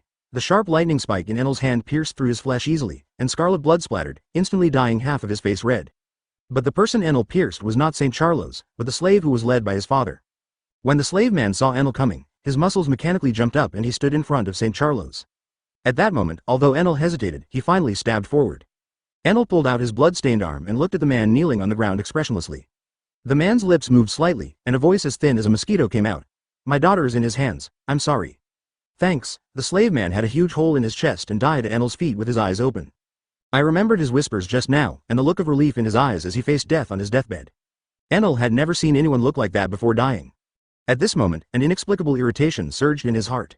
When people are killed, bullied, and abused, they should be angry and seek revenge. What kind of wimpy expression is this? The slave man's appearance seemed to remind Enel of some of his past experiences. The aura emanating from his body became different. If Enel's temperament was one of arrogance at the beginning, now there is only monotonous murderous intent in his aura. And the way he looked at St. Charlos was as if he was looking at a dead man. St. Charlos was crushed to the ground by the fierce killing intent, but he still shouted unwillingly. You want to kill me? No. Impossible. I am Celestial Dragons, a god. You will pay the price if you touch me. Advertisement Shah Lulia Palace's elegant demeanor finally broke down and her legs began to sway. Saint Rosard's face turned even more livid and he shouted for people to come over. The terrified people around had already been scared away by the chaos, and a group of lackeys from Celestial Dragons surrounded them. Enel sneered, looked at St. Charlos and asked, Are you a god? The scene of Neuer defeating him with overwhelming force was vivid in his mind. Enel smiled disdainfully. Do you know what people like you are called? St. Charlos's disgusting facial features were squeezed together, the burning pain of lightning spread to his body, and Enel's cold laughter rang in his ears. A frog in a well. Lightning fell and bombarded the holy shock of Charlos, and a big hole was blasted out of the hard ground. In the pit, there lay an unconscious fat man, his clothes and protective gear were all blown to pieces, and the bright red flesh, jagged white bones, smelly fat and oil, all the ugliness was exposed to the air. Charlos was struck by lightning and lost his human form. Roseward could no longer bear it and cried out in grief, My son.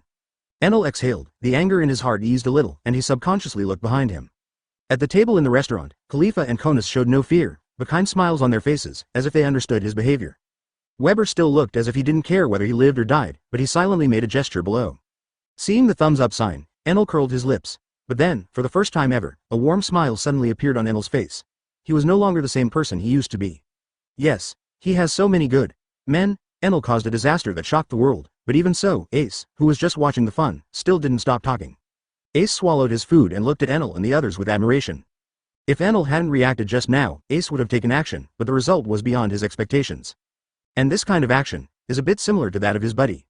It didn't take long for the news to spread across much of the Sabati archipelago. The Celestial Dragons had been attacked and one of their number was missing. Countless marine soldiers came out in full force and rushed towards the crime scene. All shops and businesses on the archipelago stopped operating, and Marine's collective action made them all smell something unusual. Something big must be happening. In the nearby naval headquarters, in the office of Sengoku, known as the Resourceful General, the Den Den Mushi has been defeated by the Celestial Dragons and the government. The assassination of Celestial Dragons was an extremely bad incident for the government, and they ordered the Marine, who was in charge of Sengoku, to catch the murderer. Sengoku sat in the marshal's office chair, feeling that his hair was turning white from worry. He wore round glasses and looked at the documents in his hands. Advertisement, Enel, confirmed to be a Thunderfruit user, a subordinate of Devilman Neuer, no record, no bounty. Sengoku had a cautious look on his face. This Neuer, even his subordinates are so dishonest. The people with the ability of the copy fruit are Marine's biggest concern. When Sengoku got the report from Enel, he was very upset. In Marine's opinion, the more people with special abilities Neuer has under his command, the greater the threat he poses. If the government had not previously advocated luring and capturing Neuer alive, Sengoku would have planned to use force a long time ago. Now we have the chance to resolve the issue as quickly as possible and nip the danger in the bud. Sengoku raised his head and looked at the man in a yellow suit who was sitting on the sofa in the corner of the office, with his legs crossed and diligently trimming his nails. Seeing the man's careless look, Sengoku felt a headache and said, Borsellino, go to Sabadi and destroy Neuer and his pirates. Kazaru blew on his nails with a crooked mouth and squinted eyes, and hummed reluctantly. But I came here to ask for leave. Sengoku said with a straight face, neither you nor I can leave until this matter is resolved. Kazaru scratched his head and suggested, Marshal, how about letting Kuzan go? Sengoku was so angry that he said, Kuzan just finished his mission and hasn't come back yet. Kazaru pondered for a moment, tapped his palm and suggested, let Satsuki go, he'd be happy to do so. Sengoku's heart trembled, and his voice trembled as he said, he is in the new world. Then why not let Garp? Sengoku uncovered the case and finally couldn't help but yelled, "You go, now, immediately." Hi, seeing that he couldn't get out of the situation, Kizaru, who was about to get off work, had no choice but to open the door and walk out. I have to work overtime again. Sengoku breathed a sigh of relief, then remembered something and leaned over to look out the office window. Sure enough, the fastest man in the marine was moving at a walking pace. Sengoku roared like an unscrupulous boss who exploited his employees. Guy, turn into light, run. Kizaru pouted unhappily, put his hands on his chest, and turned into a beam of light and disappeared into the sky. Finally an admiral was dispatched. If it dragged on any longer, even if Sengoku was the admiral, he would probably be blamed by the celestial dragons. At this time in Baratti Archipelago, Neuer had just walked out of the Revolutionary Army's hut and was dumbfounded. Enel and celestial dragons are fighting? Although the main road is fine, but... I only disappeared for one chapter. How did the situation develop to this point? Chapter 101 Ace to the rescue. The news that Neuer and his gang were trying to kill the world's nobles spread at an alarming speed, and almost all the Marines in Baratti flocked here. Marines surrounded the restaurant like a tide, blocking the street. Saint Roseward shouted angrily. Damn Marine. Why are you so slow? Kill them all. Kill them all. However, although the Marines have the advantage in numbers, the situation is different in terms of combat power. The soldiers are like small fry, no matter how many of them come, they're just cannon fodder. Enel and Weber are both powerful fruit ability users, and they kill their way out invincible. Even Khalifa dealt with them easily and leisurely. Holding Konus's hand, he leisurely moved among the chaotic army, and a few finger pistols were enough to repel the enemy from time to time. But not long after, two Marine officers dressed in justice, holding swords, blocked the way of Enel and Weber. The anxious Marine saw the two officers appearing in front of him, and he immediately cheered as if he had been given a shot of adrenaline. It's Vice Admiral Doberman the Fighting Dog and Vice Admiral Ghost Spider. Great, pirates, die, Mr. Vice Admiral, defeat them. Doberman, whose face and neck were covered with X-shaped scars, drew his samurai sword and said solemnly, "Pirates, you all deserve to die." The Ghost Spider used the life return to transform the hair behind him into 8 hands. Without saying a word, he rushed up with several weapons in his hand, like a ferocious ghost with bared fangs and claws. Enel taunted, "What? Are you the pet dogs of that dead god?" Doberman said nothing as he swung the black blade down heavily. Enel's eyelids jumped and he quickly turned into lightning and dodged. Damn it, it's Armament Haki again. Weber, who was standing aside, transformed into human beast form and started fighting with Ghost Spider. The huge destructive force caused the area where they were to shatter and sink directly. Although their fighting skills in Haki are not as good as Vice Admiral, Enel and Weber can still gain advantages in certain aspects thanks to their fruit abilities. Under the glory of Marine Admiral, people occasionally forget the horror of Vice Admiral. But in fact, the difference between Vice Admiral and Admiral is not that big, sometimes it is just the difference of a fruit. A Vice Admiral and an Admiral may have similar Haki and Taijutsu skills, but the Admiral has enough talent to practice the fruit, so the gap is narrowed. This is different from the old-time Marine Admiral who specialized in Haki and Taijutsu. Nowadays, many Marine officers do not dislike eating devil fruit, they just don't like it. Advertisement: the strongest Logia fruit user and the rare ancient fruit user are difficult for even the battle-hardened Vice Admiral to deal with. In the restaurant, Ace, who was implicated, was pulled by his companions and advised, "Boss Ace, let's escape first while no one is on guard against us." "Yeah, they beat the Celestial Dragons, the Marine Admiral will come." Ace crossed his arms and said in embarrassment, "What a pity, it's rare that someone can eat as much as I do." The crew members were all upset, and Ace called his subordinates to prepare to slip away. After all, he is not his friend. No matter how nosy he is, he will not help others deal with the Marine Admiral. He himself is a pirate's worth over 100 million. Lightning and pterosaurs covered the sky, but Doberman and Spider Demon used the advantage of Haki to stop the two men in their tracks. The forceful breakthrough was fruitless and several people became a little anxious. These Vice Admirals are so difficult to deal with. On the Marine side, the soldiers were also a little worried, if reinforcements didn't arrive. Enel held the golden trident in his hand and tried to pry open the blade, when suddenly his heart trembled. Shin Gang was frantically warning that something had flashed by. Bang! Before Enel could react, a huge force hit his chest, and the pain almost made Enel pass out. Enel's figure suddenly flew backwards like a meteor, crashing into several buildings along the way and splashing large amounts of smoke and dust. Weber looked at the person who came in doubt and saw a tall man in a yellow plaid suit, who slowly put down his legs and yawned. Hey, this guy looks so disgusting. Even Weber, a real man, shuddered when he saw Kizaru's face. Amid the deafening cheers of the Marine soldiers, Kizaru scratched his ears and looked at Weber, thinking hard and saying. Weber, nicknamed War Ghost, is a suspected flying zone ancient species ability user, but he has no bounty and no record, EMMM. Weber's face turned red. Since he came to Qinghai, it seemed that apart from helping Neuer with his work, he had not done much fighting. Fight the Sea Kings, duel with CP9 in a cage, and capture the zombie Ryoma alive. But these are either insignificant or no one knows about them at all. Well, never mind. Kizaru smacked his lips, and parts of his body began to turn into photons. Advertisement: a golden light lit up, Weber's eyes were blinded for a moment, and a strong impact on the head knocked him down.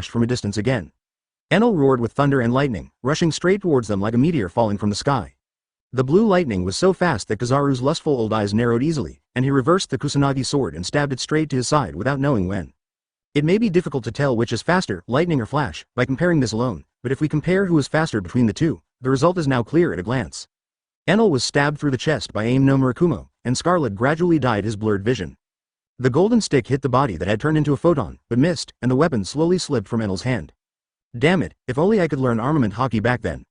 Seeing Enel seriously injured, anger stimulated his adrenaline, but Weber still shouted to Khalifa and Konis. Run, go find the captain.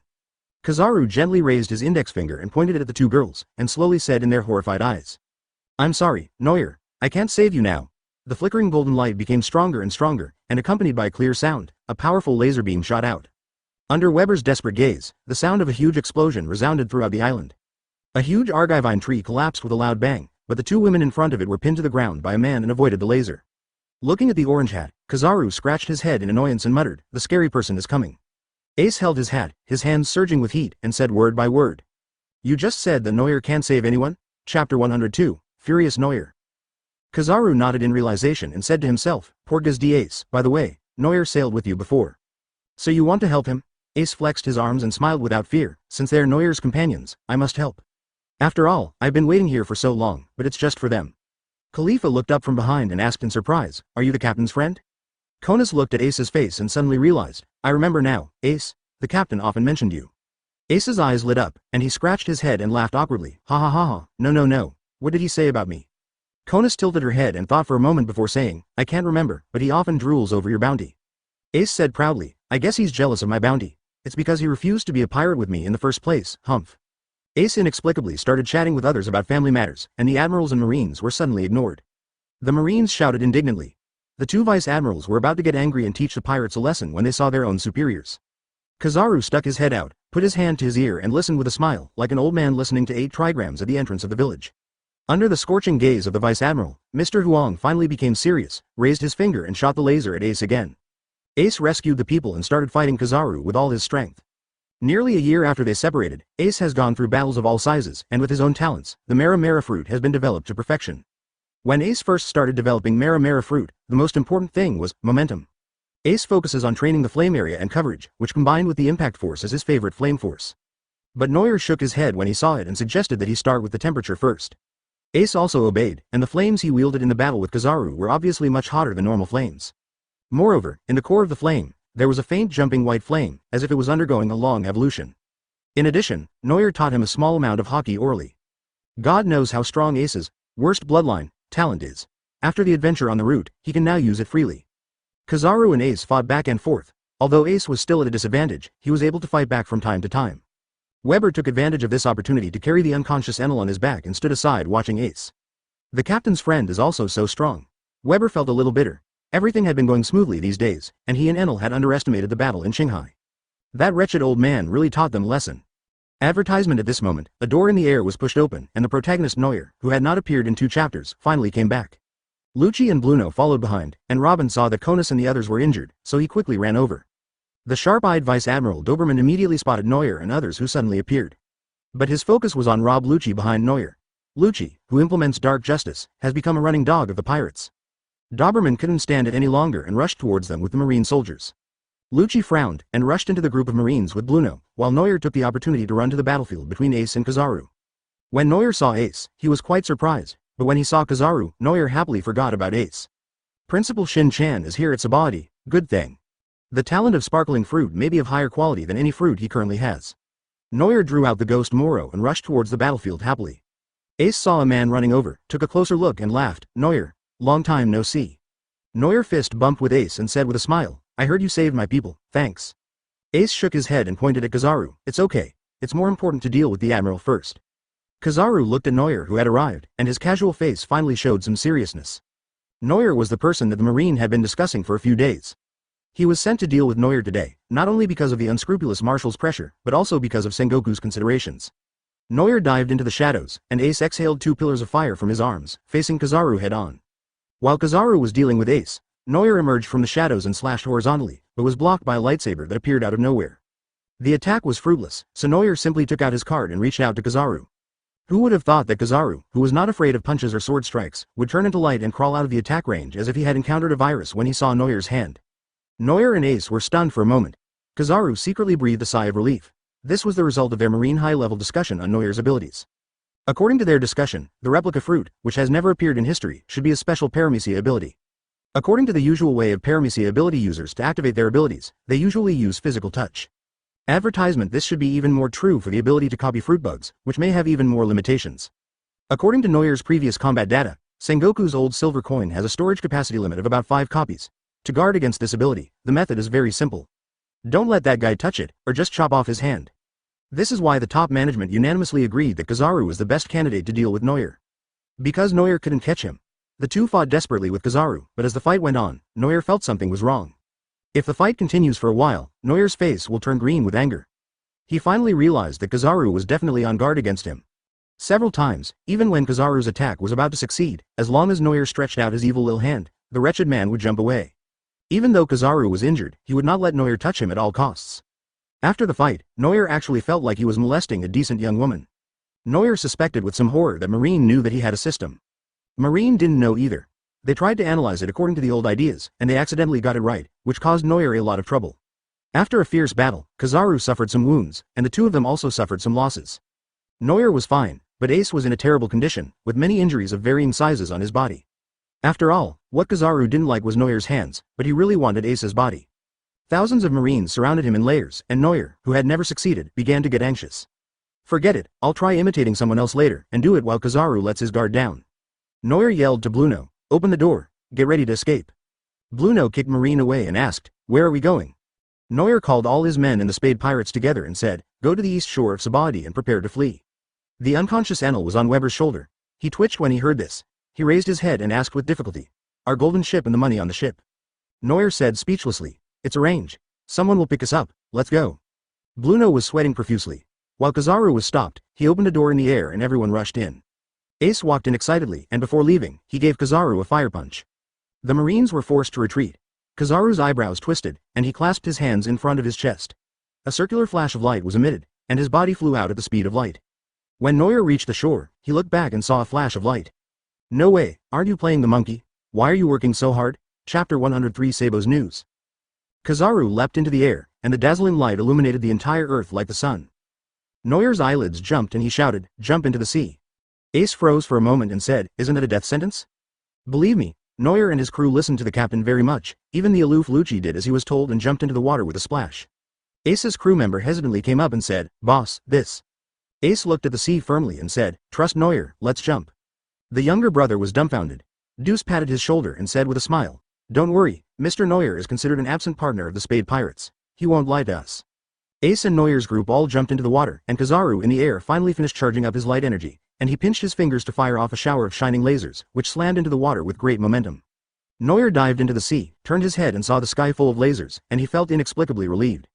This is not an 8-foot-long piece of jade. He has to be a veteran actor, and there shouldn't be any trace of slacking off. Admiral Kizaru is famous for his commitment to work according to his salary. When he first appeared in the original novel, Mr. Huang acted so awesome, beating up supernovas of the worst generation one after another, and none of them could get up. But after several rounds of fighting, all the supernovas were severely injured, and they returned to the city with only a little health left.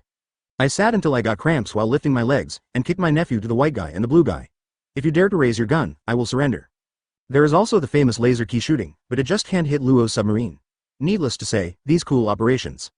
Kizaru represents ambiguous justice, and his personality is hard to understand. But joking aside, Kizaru's group attack still played a significant role. At least now everyone is still swimming with their heads held, looking very miserable. Due to Kizaru's obstruction and the fact that both teams have people with special abilities, diving with families becomes extremely slow. But in the dim seabed, a large coated ship submerged in the water slowly approached. With the help of Saboti's coded shipwrights, any ship in this world can have the ability to dive into the sea. Everyone swam towards the coded ship. As soon as they came into contact with the bubble wrapping the ship, the pressure and buoyancy in the sea suddenly disappeared, and they all fell onto the ship. Ace drank a belly full of water, and his crew was desperately pressing his stomach. Advertisement on Neuer's side, except for himself, Konis and Khalifa, all the others were wiped out. Robin was a little dazed by the water, and Neuer took the opportunity to hold her in his arms like a princess. By the way, he used the power of the Mara fruit to create a fire and evaporate the water from everyone's bodies. Robin was not short, but in Neuer's arms, she was as small as a doll. She regained some strength and asked, "Why aren't you afraid of water?" Neuer thought for a moment and said seriously, "I don't know, but I like places with lots of water." Robin rolled her eyes at him and thought, "Is it true that everyone in the Newtham Kingdom is like this? This shouldn't be the case." Neuer kept his mouth shut. He couldn't lie, so he just said nothing. Everyone gathered around Neuer and roasted themselves by the fire. The tall beauty on the boat came over with a smile. Christine said with a smile, "Mr. Neuer is really strong. He was able to fight the Admiral for so long." Neuer waved his hands in annoyance and said, "The fighting power is very strong, but it's a pity that what came is a monkey that can't be caught." Christine obviously held a high position in the Revolutionary Army. She understood what he said and said, "They're probably worried that you might have touched the Admiral and copied his abilities." Neuer said puzzledly, "How do they know that I have to touch it with my hands to copy it?" Christine gave him a strange look, then raised her hand to indicate, Paramesh's ability usually uses touch as a medium. "Oh, I see, it's not because of the discovery of the system's talent copy card, but because of the triggering conditions of the speculation fruit." Neuer was a little amused. This limitation of the system turned out to be a reasonable move in the eyes of Marine senior executives. Ace also climbed up at this time. As a user of fire ability, his recovery speed was much slower than everyone else. But as soon as he got on, he jumped around on the boat excitedly. "Is this the bottom of the ocean? How cool. This is a coded ship, so magical." Looking at the surprised Ace, Christine frowned and asked, "This should be the Fire Fist Ace." Neuer nodded and said, "I want him to join our plan." Christine lowered her voice and said firmly, "No, he is just an ordinary pirate. No matter how strong he is not the same as you, Neuer." Ace, who was standing by, was unhappy when he heard this and said, "I'm no worse than Neuer." Neuer's eyes sparkled as he said, "I have my own intentions. There are still a few days before the plan begins, and I want to make a condition." Christine suppressed her doubts and asked, "What is it?" Advertisement. Neuer put his arm around Ace's shoulders, pointed at him and said, "Let my buddy meet with your leader." Christine was about to refuse immediately, and Ace asked in confusion, "Why Neuer? What leader are you meeting? Who are they?" Neuer said to Christine with a smile, "After we meet, maybe we'll let Ace come along." Neuer then looked at Ace, put away his smile and asked seriously, "Ace, do you still remember your brother?" Ace nodded and said helplessly, "Of course I remember, Luffy. There is one more." A strong sense of sorrow welled up in the depths of Ace's dark eyes, and his voice unconsciously sank. "Sabo. He is dead." Christine's ears perked up. She looked at Ace in disbelief and said, "You are Sabo's brother? The one with blonde hair, always wearing a top hat, and playing with the water pipe?" Ace's eyes lit up. He looked at Christine and nodded. "Yes, you are Sabo's friend. Why haven't I seen you before?" Christine quickly waved her hands and said, "What are you talking about? Sabo is still alive." Ace was stunned and stammered, "But Luffy and I have been looking for it for many years. It is impossible to survive that kind of bombardment." Christine explained, "It is said that when the leader was in East Blue, he saved Sabo from the bombardment of celestial dragons and took him in to raise him in the Revolutionary Army." Ace's eyes began to sour a little, his dark eyes sparkled, and he asked loudly, "If what you said is true, then why didn't Sabo come to find me and Luffy?" Christine shook her head and said, "Sabo lost his memory during the bombardment. He doesn't remember anything." "But Sabo often said that he always heard two voices, as if they were very important people." The hot tears in Ace's eyes finally couldn't be held back and flowed down his slightly twitching cheeks. He covered his face and laughed out loud. "Forget about us. Amnesia and all that. It doesn't matter. Just live, just live." Ha ha ha ha. Everyone watched him cry and laugh like crazy in silence. Neuer walked up to him, patted his shoulder and said, "How about it? Do you want to go?" Ace straightened up with tears and snot, wiped his tears and said firmly, "I want to go. I want to see Sabo." Neuer sighed with relief. In the original story, Ace didn't know Sabo was still alive, and died in battle to protect Luffy. Helping him find Sabo will make up for my regrets in my previous life. Chapter 104 Revolutionary Army. Ace learned about Sabo and decided to follow Neuer to find Sabo. After careful consideration, Christine decided to ask the leader of the Revolutionary Army, Monkey D. Dragon, for instructions first. Neuer didn't know what they talked about, but in the end they agreed to Neuer's request and were willing to meet with them. However, only Neuer and Ace are allowed to do so, and no one else can get close to the Revolutionary Army's base. After escaping the Marines' search range via the coded boat, Neuer and Ace were finally taken onto a large ship by Christine. The people on the boat were all revolutionary soldiers. After a few days, the two were sent to an island by Christine and the others. It is spring here, the flowers are blooming and the sun is shining brightly. The city buildings have a Gothic style. On the surface, everything here seems normal, but Christine herself said that everyone in this island country is her own person, even the king is no exception. Neuer was somewhat amazed. Long was indeed very courageous and resourceful. There were many people in the world who were willing to oppose the government, but not many who dared to do so. Relying on his own ideas and eloquence, Long turned the revolutionary army into a thorn in the side of the world government in just a few years. Ace held the mast with his hands, looking at the island in the distance, with an anxious expression. He couldn't help but ask Christine. Will Sabo really come here? Christine looked at him speechlessly. He had asked her this question countless times in the past few days. The leader said that Sabo has finished his mission and asked him to stop by on his way back. Seeing Ace's expectant and nervous look, Neuer comforted him. Don't worry, Sabo will definitely think of you. Ace gave him a grateful look and nodded. Not long after, the revolutionary army's ship docked, and Christine led the two to the island. They arrived at the kingdom's capital by sea, and as soon as they stepped into the bustling town, the citizens looked at them with admiration. Ace looked at the respectful people around him in confusion and asked, "Why are these people so respectful to you?" Christine responded to everyone with a smile, then turned around and whispered, "Secretly, I am a soldier of the revolutionary army, and publicly, I am the king's eldest princess." Wipe, are there such second-generation rich people in the revolutionary army? Neuer also lowered his voice and asked, "So you will be the queen from now on?" Christine sighed in distress and continued, "It is for this reason that I am secretly a successor princess and publicly the leader of my country's knights." What kind of bullshit logic is this? Advertisement. Neuer Ace was confused. Huh? Christine explained to them that although she, as a princess, could inherit the country in the future, she was not interested in that. Christine has her own beliefs and does not want to take over the kingdom, so she conceals her dual identities as a princess and a revolutionary from her subjects. The subjects only thought that the eldest princess died of illness at an early age, but they didn't know that Christine had become the leader of the Knights Templar. This little girl did not want to be confined to one country and wanted to be a knight who traveled around the world with a sword. But according to Neuer, this is just a waste of time. Why are these second-generation rich people always unwilling to accept family fortune and insist on starting their own business? If it were Neuer, I would have been lying down at home a long time ago. But now Neuer finally understood why the revolutionary army could use a kingdom as a base. It turned out that there was a princess who wanted to go out and have fun all day long. Christine brought Neuer and Ace to the palace and met the current king of the country. He has a tough appearance and white hair, and seems to be in good health, but he has obvious dark circles under his eyes and is obviously not in good spirits. The king greeted his daughter and learned that she was one of his own. He smiled and explained to the guests, "Christine didn't want to be the queen, so I had to create another one. As a man, Mr. Neuer, you should understand that having a child is very strenuous." Neuer and Ace nodded in understanding. This is still considered good. If Christine was a man, her father would have beaten her with a feather duster long ago. After saying goodbye to her father, Christine walked through the palace garden and pressed a switch under a palace wall. A staircase led down. "Let's go. Mr. Long is waiting for you." Ace couldn't wait to go down, and the two followed closely behind him. After passing through a long and narrow passage, the view in front of them suddenly became clear. There was actually a large underground hall underground, and there were many strong men carrying boxes of heavy things. Ace sniffed sensitively and said, "It smells like gunpowder."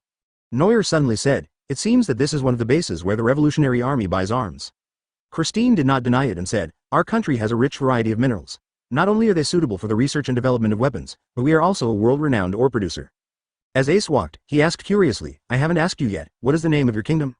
Christine smiled apologetically and said, "I'm sorry, this place is called the West Wind Kingdom." Advertisement. This name sounds a bit weird. Neuer felt that his worldview was beginning to deviate, and the corners of his mouth twitched as he asked, "You just said you were from the Knights, what's your name?" Christine looked at him strangely and asked, "What? A knightly order? Of course it's named after the country." "Well, the world is full of wonders. Anyway, it's fine if the deputy leader doesn't have a long butt, otherwise he would have really traveled through time." When the revolutionary soldiers saw Christine, they stopped what they were doing, saluted, and made way for them. Several people came to a room in the center of the underground hall without any obstruction. Christine knocked on the door gently and brought people in. A mysterious man in a black coat was standing there waiting for them. Christine said, "Chief, Mr. Neuer and Fire Fist Ace are here." Long was wearing a hood, his ferocious features showing through the shadows. He grinned and said, "Welcome, both of you." Ace looked around the room and hummed in disappointment. "Didn't they say Sabo was here? Where is he?" Neuer looked at Long's face curiously. Half of his face was covered with strange tattoos. Could it be that such a cool tattoo was really created by Garp with just a pair of slippers? Seeing that no one was paying attention to him, Long was not embarrassed and said to Ace, "Sabo came back this time for the next mission, and it should be here in a while." "What mission?" Ace asked confusedly. Long glanced at Neuer and said, "This is a big deal between us and Mr. Neuer. I can't tell you yet." Ace was stunned, looked at Neuer and asked, "So you want to fight with Sabo?" Neuer silently defended himself. "It's not a fight, it's business." "That won't work either." Ace sat down cross-legged on the ground, crossed his arms and said, "I want to go too. It's a good opportunity to see how much Sabo has improved over the years." Neuer and Christine looked at each other and smiled at the same time. Just 2 sentences and another helper was pulled in. Long nodded and said, "It's okay, just follow Mr. Neuer." Neuer glanced at Long obliquely, he agreed so easily again. The robbery of Tiansheng gold should just be an action to attract attention. The Revolutionary Army must have its own purpose behind it. But this has nothing to do with Neuer, he just wants money. Chapter 105 A and S's reunion. Sabo, there's news from Christine, urging us to hurry. On the blue sea, an inconspicuous sailboat is sailing on the waves. On the deck of the sailboat, a playful-looking girl wearing a small hat with goggles had just hung up the den mushi and was speaking in a tender voice to the young man in front of her. The young man also wore goggles and a hat, had wavy blonde hair, and always seemed to have a faint smile on his face. He has a gentle face, but the burn mark on his left eye makes his temperament look tougher. At this time, Sabo leaned against the mast with his hands supporting his face, complaining in boredom. Really? What are Mr. Long and the others going to do? Why did they call us here? Koala, who was full of agility, came up behind him, raised his fist and gently tapped the back of his head, and taught him a lesson. Be calm, the leader always asks you to do things because he trusts you. Koala leaned close to his ear and whispered, I heard that many revolutionary soldiers admire you very much. Sabo blinked. So? Koala sighed and said, so I think the leader will promote you again. You are the youngest and most promising among the cadres of the Revolutionary Army. Sabo waved his hands and said nonchalantly, impossible. If that old stubborn Mr. Long can promote me, I will eat the water pipe. Koala rolled his eyes at him. This guy is only good at talking big. But then again, why did Mr. Long insist that the pirates join our operation? Sabo pondered. Koala smiled and put her hands on her hips. Neuer's copy fruit is the best in any force. We can't win him over, but we can't leave a bad impression. Now it seems that Neuer is not a bad pirate, and he has also communicated with our Revolutionary Army. Sabo nodded and asked curiously, you said before that there was another pirates joining, who is that? Koala took out a bounty from his bag and read it out word by word. The name is Porgas D. Ace, the famous Fire Fist in recent days, and the bounty has increased rapidly. I.S. Sabo whispered softly, and the two familiar voices in his head sounded again. And, Luffy, advertisement. Koala was stunned and asked, who is Luffy? Sabo covered his head, eyes widened as he tried desperately to recall. The slightly aching mind told Sabo that he definitely knew the owners of these two names before he lost his memory, and they must be very important. Ah, we're about to reach the West Wind Kingdom. Koala shouted happily, pointing to the shore and said, Christina's here too. Is that person next to her, Neuer? Sabo turned his head and saw that the handsome man with a knife was standing next to Christine. But when he looked to the side, he couldn't move his eyes away. Ace had a big snotty nose and was standing on the shore waving his hands wildly. He cried to the sky and beat Neuer excitedly. Ah, wow, Sabo, Neuer, look, it's really Sabo, ha. Neuer was slapped on the back by the clumsy Ace, and his veins jumped. He turned around and kicked Ace to the ground, cursing, you can get excited as much as you want. Don't wipe your tears and snot on me. Sabo stared at Ace blankly, and his past memories began to emerge in his mind. Sabo escaped from this dark and terrible noble family. There, he met the two most important people in his life. They built the ASL secret base, became sworn brothers, and agreed to go out to sea together as pirates. But later, his parents caught him back, and Sabo escaped and secretly went out to sea alone, but was sunk by the bombardment of celestial dragons. The fragments of memory kept reorganizing, and the blank mind of childhood was colored again, and that funny crying face suddenly overlapped with the brother in the memory. Ace, who was kicked away by Neuer, got up and watched the boat getting closer and closer. He finally couldn't help but rush forward. Ace rushed forward crying and laughing, shouting, Sabo. Ace. The important brother reappeared before his eyes, and Sabo called out almost subconsciously, then tears filled his eyes and he rushed forward as well. The two brothers bumped into each other, and then cried like two children, mumbling something incoherently, but no one could hear it clearly. Koala got off the boat in astonishment, came to Christine and said, what's going on? Neuer smiled as he watched the two men rolling around in each other's arms and said, brothers are reunited. It looks like Sabo's memory has been restored. Advertisement. Koala looked at the two people who were full of homosexuality and asked in surprise, Sabo and Fire Fist Ace are brothers. Christine nodded helplessly and said, I didn't believe it at first, but now it seems to be true. The two brothers cried for a long time, and finally they managed to hold back their tears and walked towards the three people. Sabo hugged Ace's shoulders and introduced him to Koala. Koala. This is Ace, my sworn brother since childhood. Koala bowed slightly, and then Sabo turned to Neuer, took off his hat and said seriously, thank you Neuer, I heard from Ace that you brought him to see me. Ace also said gratefully, yes. Thanks to you, Neuer. Neuer smiled and shook his head, saying, it's okay, it's just a small favor. Koala looked at the kingdom in the distance and said, we still have a mission, let's go back first. Good. Sabo and Ace recognized each other, and now they are so stuck together that even a knife or a saw can't separate them. The two of them kept talking until they returned to the base. If they didn't know they were brothers, anyone would think they were gay. Koala looked at her partner and was instantly attracted to him. She pouted and whispered unhappily, these brothers have such a good relationship. Neuer, who has a well-developed sense of hearing, looked back at Koala and smiled knowingly. Koala, who is known as the second sister-in-law, and Sabo are childhood sweethearts. When Neuer was following comics, he often supported this couple. Neuer, now that we are in reality, why are these two still wearing couple outfits? The few of them returned to the West Wind stronghold, where Long was waiting for them. Watching Sabo and Ace recognize each other, Long showed no expression, but just patted Sabo's shoulder silently. Long spread out a sea map and said, "This map shows the path that Tianshengzhen must take, and it is also the place we plan to go. There are several obvious icons on the nautical chart, indicating the locations of the ships. We are divided into an infiltration team and a siege team.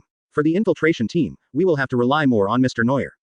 Neuer nodded and said, "No problem. Sneak in and cut off the communication equipment for help. Easy." Ace pulled Sabo's arm and said excitedly, "Then I'll be with you, Sabo. We'll be waiting for your signal at the encirclement unit." Neuer covered his eyes and said, "You said you were with me before." Chapter 106. The plan begins. The plan had been discussed for several days, but before anyone could make complete preparations, Tianshengzhen's fleet had arrived as scheduled. After all, this is not a performance, and we can't ask the government to cooperate and rehearse the process first. In the planned sea area, a huge and mighty fleet was sailing from afar. Each ship is guarded by a certain number of people, half of whom are government and marine guards, and the other half are guards from their own country. In the fleet, there was a ship carrying a large amount of money and resources. Government agents stood vigilantly at various places on the deck, alert to any movement near the ship. At the sunny bow, Christine swaggered out. She was dressed in a luxurious platinum knight's attire, with a knight's sword hanging on her slender waist, and her elegant silver hair sparkled in the bright sunshine. When the government officials saw her coming out, they couldn't help but look at her a few more times. The leader of the knights, whose name is Christine, is an ally of the Tenjojin alliance that pays tribute to our ship, and was specially invited to help protect him. Apart from government personnel, almost all the people on this ship are guards of the Knights Templar. The government's senior spies looked down on the experts hired by the allied countries, which saved Christine a lot of trouble. Behind Christine followed a man of medium build with a ferocious face. That person is Neuer, who uses his ability to transform into other people's appearances. He settled Robin and others, and left Enel and Weber there to recuperate. Neuer only brought Lucci and Bluno, whose abilities and experience were very helpful. Especially Bluno, the ability of the door fruit allows the Revolutionary Army soldiers to appear as outsiders on the ship without a trace. With an ugly face, Neuer looked at the guards on the ship calmly. Their chests were puffed out, they must all be masters of the Grandmaster's illusion iron body, their limbs were muscular and they all had good physiques. On the entire ship, there was almost no one who didn't know the 6 styles, which was completely different from the marine soldiers Neuer had encountered before. In addition, each fleet transporting heavenly gold has a marine warship providing close protection in addition to the government guards on board. With such strict defense, it's no wonder that the Revolutionary Army went to so much trouble. Even the revolutionary soldiers who infiltrated were extremely elite. After several changes to the plan, Neuer's action goal actually became very simple. Every ship in the entire Sky Gold fleet is equipped with Den Den Mushi.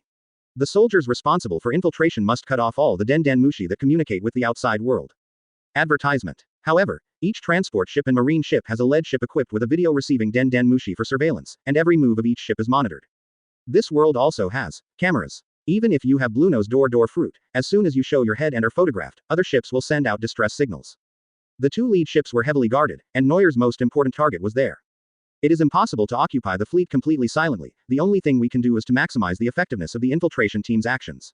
Secondly, if the fleet's distress signal can be cut off, it can also buy time for the soldiers on the periphery. Therefore, Neuer's action became very important, and basically became the starting gun for all the revolutionary forces to take action. Neuer followed Christine, and the few of them stood in a small team in an orderly manner, pretending to be on normal patrol. Lucci on the side seemed to be looking straight ahead, but he was silently observing the positions of the surrounding marine ships. The blind spot is very small, and the actions of each ship can be seen from everywhere. Except for the houses, there are hardly any blind spots. Christine was on patrol with her team when they met a petite girl. The girl was wearing government uniform and had a little brother following her. A girl who looks less than 1.5 meters tall actually has a grown man as her subordinate. Seeing Christine coming over, she raised her hand to stop them and said, "Captain Christine, if you have nothing to do, don't wander around on the boat."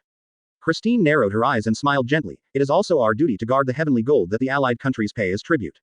The man behind the girl frowned and lectured her, "Just listen to your superiors and stop talking so much nonsense."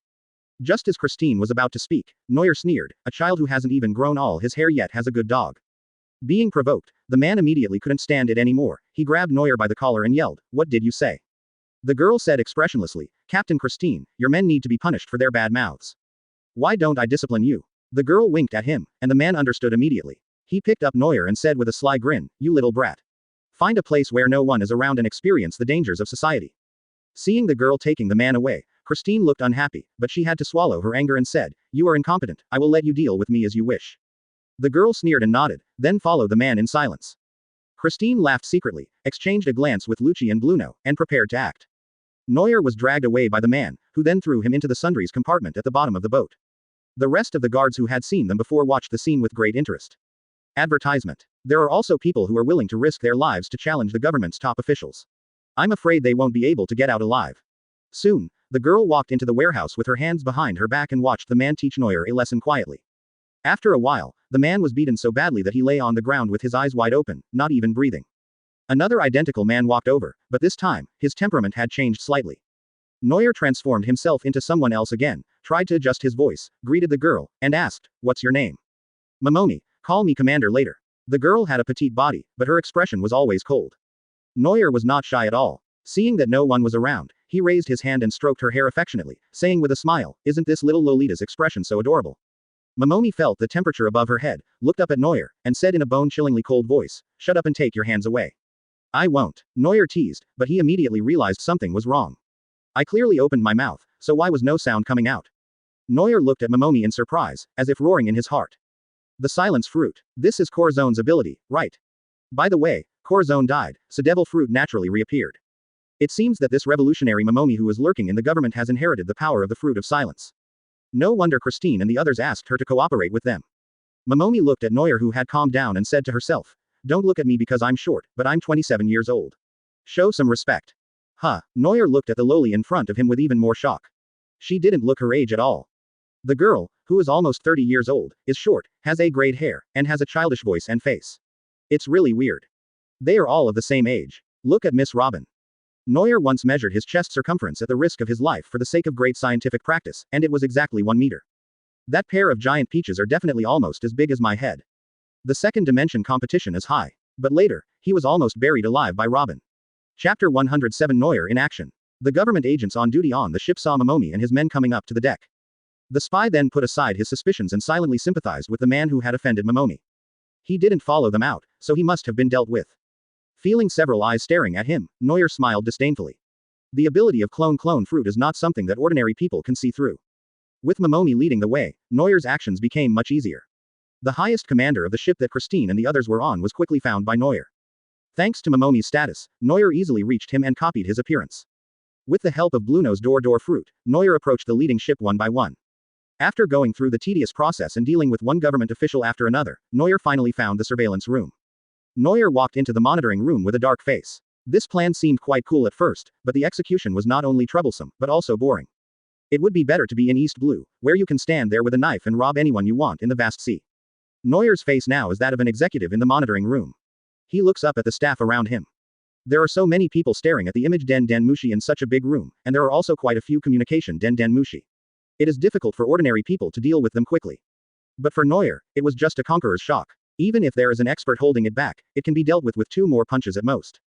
After so much time, Neuer has trained his strength to be within a certain range, so it's just a minor problem. Moreover, Momomi used the power of the silence fruit, Shizune, so people outside could not hear anything happening here. Neuer concentrated and calmed his mind, with an evil light flashing in his black eyes. Just as Haki was about to attack, a voice suddenly came over. "Saint Ralviv, this way please." Neuer quickly suppressed the rising Haki and looked towards the door in surprise. Advertisement. Holy, another celestial dragons. At the door, a fat man wearing a bubble helmet walked over arrogantly, followed by several subordinates who spoke flattering words. Saint Ralviv patted his belly, looked at the surveillance footage on the video with a haughty look, and said, "Is that all? The things sent by these inferior kingdoms are becoming more and more confusing." The subordinate brought a soft bench and said with a flattering smile, "Your Excellency is of noble status, of course you don't care about these things." Ralviv Saint lazily lay down and said, "Let's pick up some fun things before we get to Mariajoy." Neuer raised an eyebrow at the side, saying that he looked down upon the celestial gold, but he ended up picking things before the other celestial dragons. As expected, they are the self-righteous celestial dragons. Ralviv Saint was lying comfortably in a chair, and he actually saw a man coming over. He frowned and said angrily, "That rubbish, what do you want to do?" Neuer rubbed his neck, looked at the celestial dragons and smiled, "I thought this trip would be over, but I didn't expect there would be an unexpected surprise." Ralviv's fat face flushed red, and he cursed angrily, "You lowly person. What are you talking about?" The men in the room surrounded Saint Ralviv and looked at Neuer warily. Neuer smiled, and a terrifying aura suddenly emanated from his body. A fierce red air wave gushed out from the body, and the violent aura fluctuations were confined to a room. The people in the room were swept by the air wave, foaming at the mouth, and collapsed to the ground in an instant. There were a few tough men standing next to celestial dragons, and Neuer was kind enough to go up and slash them a few more times. In the blink of an eye, the entire army was wiped out. Saint Ralviv had snot running down his nose and stood there like an idiot. Neuer took out a small den mushi from his pocket and tapped the phone gently. This was the secret code they agreed upon. Once Momomi received Neuer's signal, she was ready to take action. Neuer finished his work, smiled and sat down in front of Saint Ralviv and asked, "Tell me, what are the celestial dragons doing on the fleet?" All of Ralviv's Saint's men were knocked down, but his arrogance did not diminish at all. He taught them a lesson. "Who are you? How dare you sneak into Tianshang Jin's team? I am a descendant of God. Be careful or I will execute you, a pariah." Advertisement. Neuer didn't tolerate him and slapped him in the face. The celestial dragon's bubble hood burst on the spot, and their fat bodies spun several times in the air before falling to the ground with a bang. Descendants of God. A certain kimchi village also calls itself the descendants of the sun, but they are still a group of small-minded Koreans. Ralvev's face was swollen, and he pointed at Neuer and said fiercely, "You dare to hit me? Believe it or not, the Marine Admiral will come and catch you." Neuer punched him again without hesitation, then grabbed his neck and said gloomily, "If you keep talking nonsense, I will pull out your tongue immediately." Saint Ralviv finally realized the seriousness of the matter, and covered his face with his hands, shedding tears of humiliation. "Why are you here? Aren't celestial dragons supposed to not participate in the celestial gold escort?" Ralviv answered honestly, "I was originally going to Mariajoy by another route, but I heard that they were transporting heavenly gold here, so I came here for some fun." Neuer frowned and asked, "What are you doing out here?" Neuer saw that he was hesitating, as if he was hiding something, and when he lowered his head, he saw that this guy was holding his pocket tightly. "What are you hiding?" Neuer kicked the fat guy over and searched his pockets, and sure enough, he found a large picture. Neuer opened his mouth in disbelief. "Is this the topographic map of Mariajoy? Why do celestial dragons carry this with them?" Neuer asked, looking at him in confusion. Saint Ralviv looked bitter and said, "It's not that I have to bring it with me, but someone else has forced me to bring it with me. When I was buying slaves before, a group of thieves escaped with this map. They were beaten away by my men, and this map came into my hands. My father called me and told me that the picture was very important and that it was found, and he wanted me to bring it back to him in person." Neuer stroked his chin and questioned, "With you alone, are you sure about Mariajoy? You don't want CP0 or something like that to escort you?" Saint Ralviv pointed at the men who were stabbed on the ground and said, "They are the government agents who escorted me." Neuer. It seems that this map was most likely stolen by the Revolutionary Army, and the attack on Tianshengjian may also be to cover up the operation to seize the map. But I didn't expect that the celestial dragons were so stupid that they ran to the Golden Fleet in the sky to deliver food. Chapter 108 Impersonating Celestial Dragons. Neuer unfolded the picture and looked at it, then looked at Saint Ralviv on the ground with a sly smile on his face. There are maps and celestial dragons' faces, which might come in handy in the future. Neuer squatted on the ground, and under the horrified gaze of Saint Ralviv, he reached out and touched his face, and his facial features changed to look exactly the same. Ralviv shouted in horror, "Why? Why can you become like me?" Neuer sneered and said calmly, "Well, you are no longer useful." As he said this, Neuer took out a kidney-stabbing knife from his waist and slashed Saint Ralviv's neck with it. Saint Ralviv died in Neuer's hands in such an unclear manner, with his eyes wide open and a look of grief as if he died with his eyes open. Neuer waited quietly on the boat until the den mushi in his pocket rang again. Momomi's cold voice came out. "It's been delayed long enough. Mariajoy should send troops over." Neuer stretched out his arms and said with a smile, "So you don't have to endure it anymore." Momomi paused for a moment and said, "Now it's time to get serious."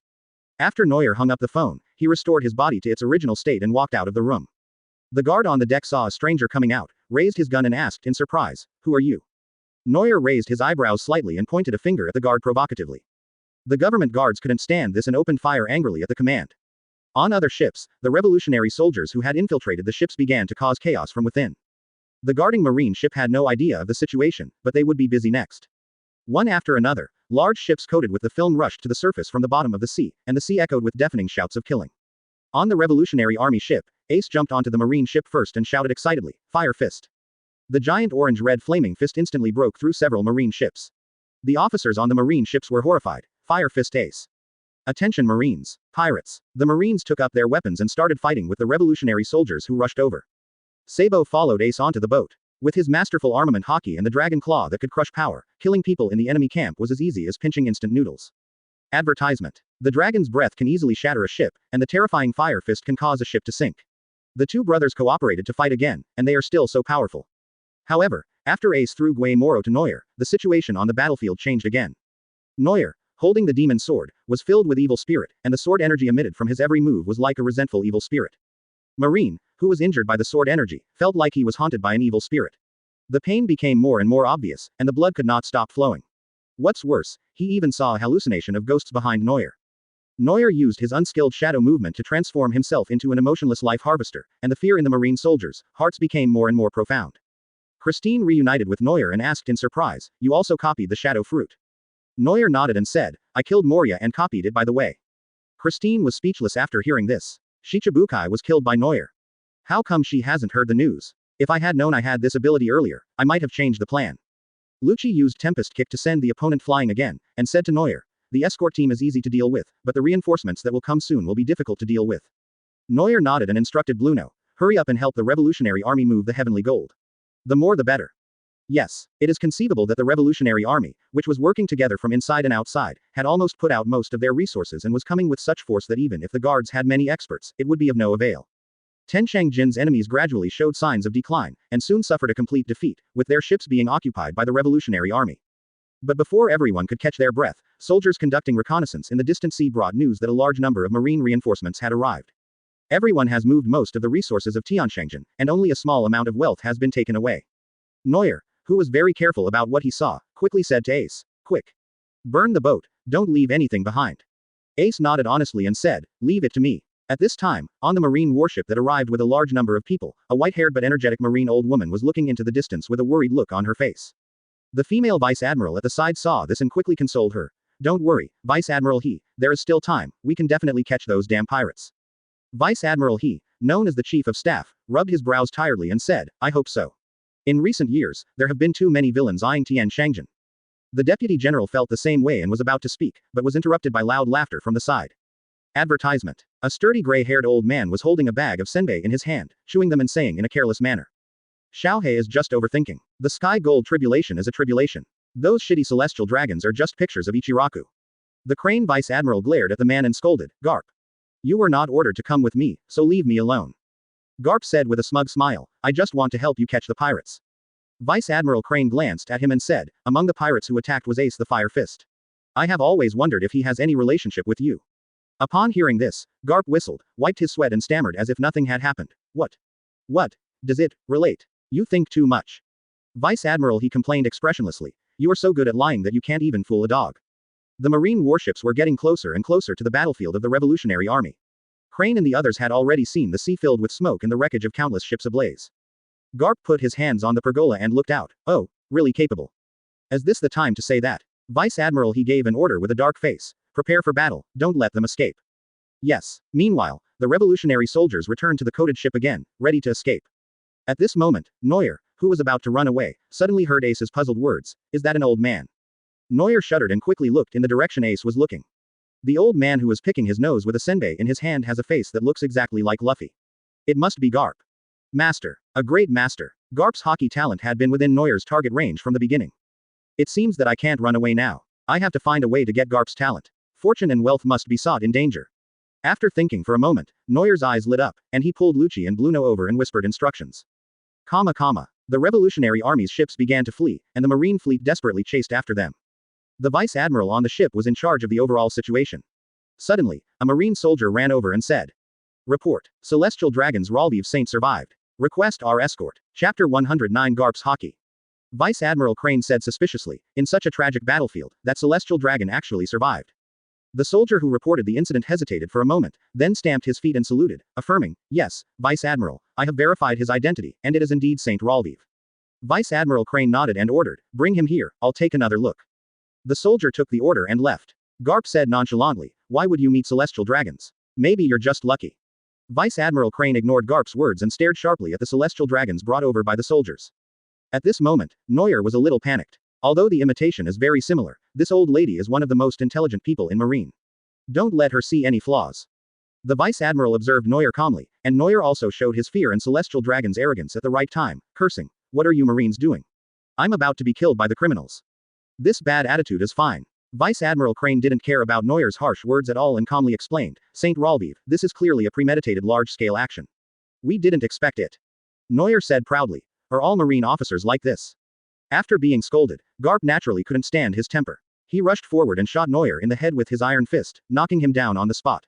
The Deputy Admiral was almost scared to death when he saw it, and quickly grabbed Garp and advised, "Vice Admiral Garp, don't do it, these are celestial dragons." Garp raised his head fearlessly and snorted, "So what? Even though Garp is a marine working for the government, he is very disdainful of celestial dragons. It's okay if you can't mess with him, but if you mess with Garp, you will still get beaten up. Neuer took the opportunity to touch Garp's arm, his face showing pain and anger, but he was already smiling in his heart. Just now, Neuer quickly checked Garp's talents and used the talent copy card. Name: Garp. Unyielding battle bones. Gold quality. Armament Haki's talent is a freak. Haki will be nourished from the bones, making the body constitution passively possess certain characteristics of armament Haki. Quote. When the fist is covered with armament Haki and the enemy is struck, the fist bone feature will be triggered. Armament Haki will inevitably damage the enemy's bones and internal body. The extent depends on the quality of Haki. This feature is applicable to abilities developed in other parts or ways. Heroic Yuuzhan. Gold quality. Defeated the legendary pirates and was given the name of hero. When the target enemy is pirates, physical strength and recovery speed increase by 50%, and deterrence doubles. Advertisement. When the target enemy is a marine, the enemy's willpower is greatly reduced, physical strength and recovery speed are reduced by 50%, and the deterrent power is doubled. When the target enemy is defined as family, willpower is reduced by 20%, attack and speed are reduced by 30% at the same time, and deterrence is halved. Loving Iron Fist. Red quality. Due to Garp's personality, he mostly uses fists to educate children, thus fostering a nurturing talent.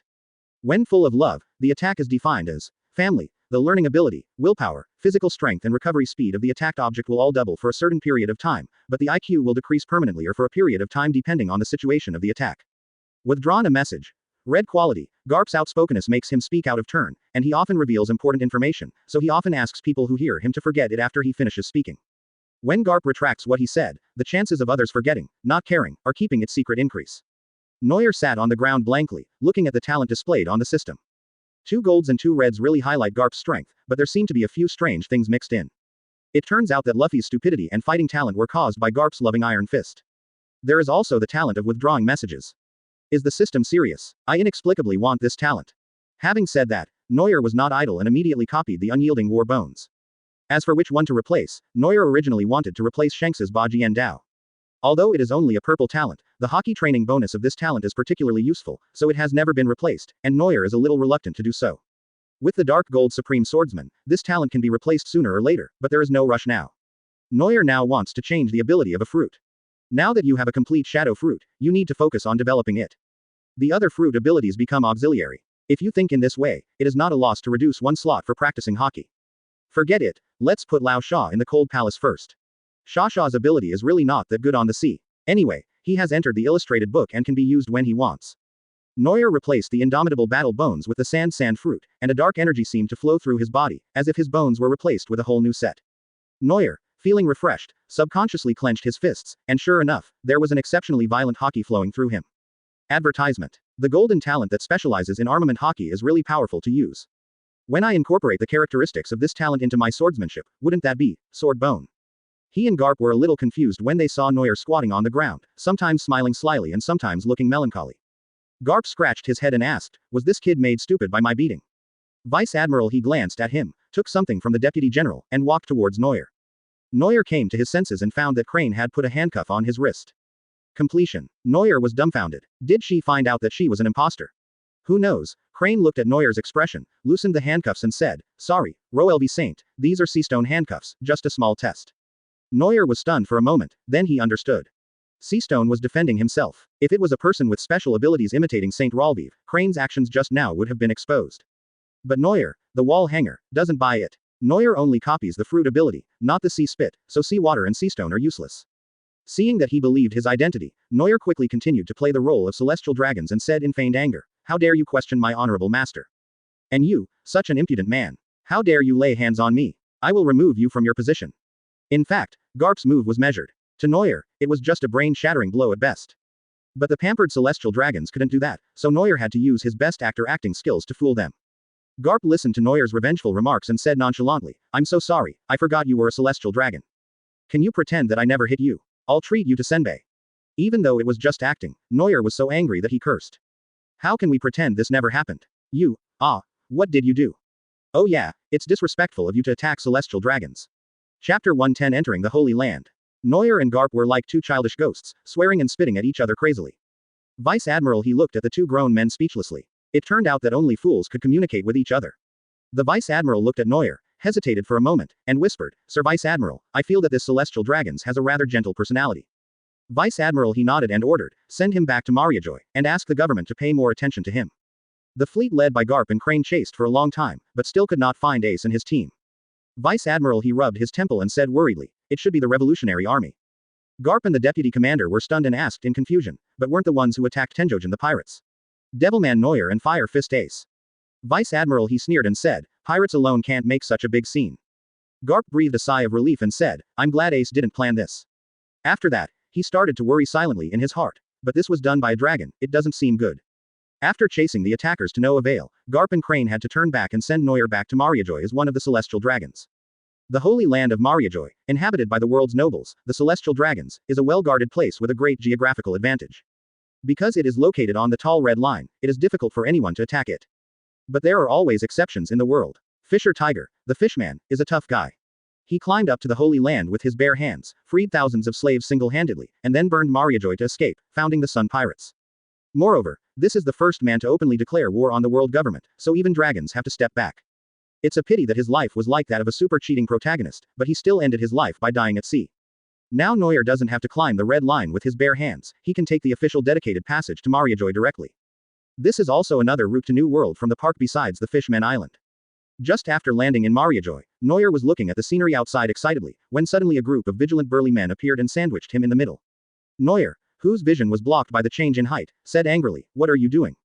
Advertisement. The bodyguards in white suits quickly said, we heard that Saint Ralviv was attacked, and your father asked us to protect you to see him.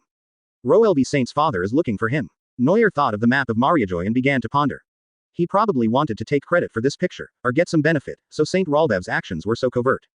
Unfortunately, he didn't know that Neuer had already killed his fat pig son and got the picture. Neuer pretended to be compassionate for a long time and said to the bodyguard, okay, take me to see him. Then, the government official came to the crane that followed and said, thank you, Vice Admiral, you can go back now. He glanced around and whispered, Saint Ralviv's identity may be questionable, so be careful. The government officials agreed verbally, but they didn't really care. They watched that idiot all day, what could be wrong? Could someone else be impersonating him? After Vice Admiral Crane expressed his concerns, he had done his best and left Mariajoy immediately. The Sky Gold was robbed, and they had to investigate and capture the perpetrators. They had a lot to do, and one celestial dragon was simply a waste of their time. Seeing he leave, Neuer finally felt relieved. This old lady was a bit of a cunning person. If she stared at her for too long, she might find some flaws. Neuer felt much more relaxed and began to appreciate the scenery along the way. The place where these celestial dragons live is indeed much more luxurious than most homes in the world. Calling this a villa seems to be an understatement of the luxury of these buildings. Looking around, there is hardly any dirty look here, except for the people. Celestial dragons are the residents of the Holy Land, and Neuer encounters quite a few of them while traveling. Most of the men were fat and ugly. When they went out on the street, they either tied their slaves with dog leashes or rode on the backs of beautiful female slaves, walking on the avenue in a domineering manner. Women are better. Even though some of them look ugly, at least there are still a few who are pretty. But they still have slaves, and several female celestial dragons will get together and discuss with great interest which slave is stronger. Anyway, what Neuer heard was nothing but sarcastic and shameless words, just like a meeting of a group of sadists. In this atmosphere, Neuer's expression became increasingly ugly. Advertisement. Although after coming to this world, Neuer has become both good and evil, and his mind is not very pure. But after all, he came from the great country of Yanwang in his previous life, and he was kind and righteous in his bones. When he saw these humiliations and injustices, he couldn't help but feel indignant. Neuer tried not to look at the disheartened slaves and returned to his own home under the escort of bodyguards. Pushing the door open, a magnificent room appeared in front of you. Fine diamonds and gold served as decorations, and countless treasures were displayed on the walls, row after row. All the things are good, and they are displayed like this, like a nouveau riche showing off his wealth. After safely escorting Neuer home, the government officials withdrew, and a man in gorgeous clothes walked towards the entrance hall of a palace. Although this man was dressed like an emperor, his appearance was still very sorry for the book friend. He grinned and said, son, did you bring the things back? Wow, tender stack. Wow, tender stack. Neuer almost killed the old man with lightning, but he didn't know the situation, so he took out the map and threw it to him, saying, here you go. Saint Ralviv's father, Saint Romet, took the picture and looked at it. His ugly features huddled together in joy and he said, well done. The picture has been completely memorized using the talent of Robin's super brain, so it doesn't matter if I give it to him. Saint Rormote put the picture in his arms and said, the rest is none of your business. By the way, Saint Rosward and his daughter are here to see you, go meet them. Saint Rormote thought of something and laughed excitedly. I heard that Saint Rosward's son was killed in Sabayati archipelago by a fool who could discharge electricity. I wonder how long that old man cried. Neuer's expression froze. This incident and this name seemed familiar. Isn't that the celestial dragons that Enel killed? Neuer asked puzzledly, why do they want to see me? Saint Rormat said proudly. Without an heir, his family's status has plummeted, so he has no choice but to do something with his daughter. I've arranged everything for you. Let Shah Lulia Palace be engaged to you. This way, his problem is solved with my help, and our family can also win them over. It's a win-win marriage. Marriage, and celestial dragons. After being stunned for a while, Neuer sneered in his heart. He felt that marrying into the celestial dragons would taint his identity, but, taking in a maidservant was barely acceptable. Chapter 111. The Adventures of Shah Lulia. Neuer was taken to the reception room by Saint Rormath to meet Saint Rosward and his daughter. Celestial Dragon's home is really big. Just walking from the hall to the living room, Neuer felt like he was digesting food after a meal. When we got here, we saw two celestial dragons in extravagant costumes sitting at the table. Neuer fixed his sights on the female celestial dragon, the daughter of Saint Roswald. The female celestial dragon, Shah Lulia Palace, was not wearing a hood because she was in a holy place, and Neuer could see her appearance more clearly. With her long straight golden hair and a thin purple scarf covering her face, she is a really pretty beauty.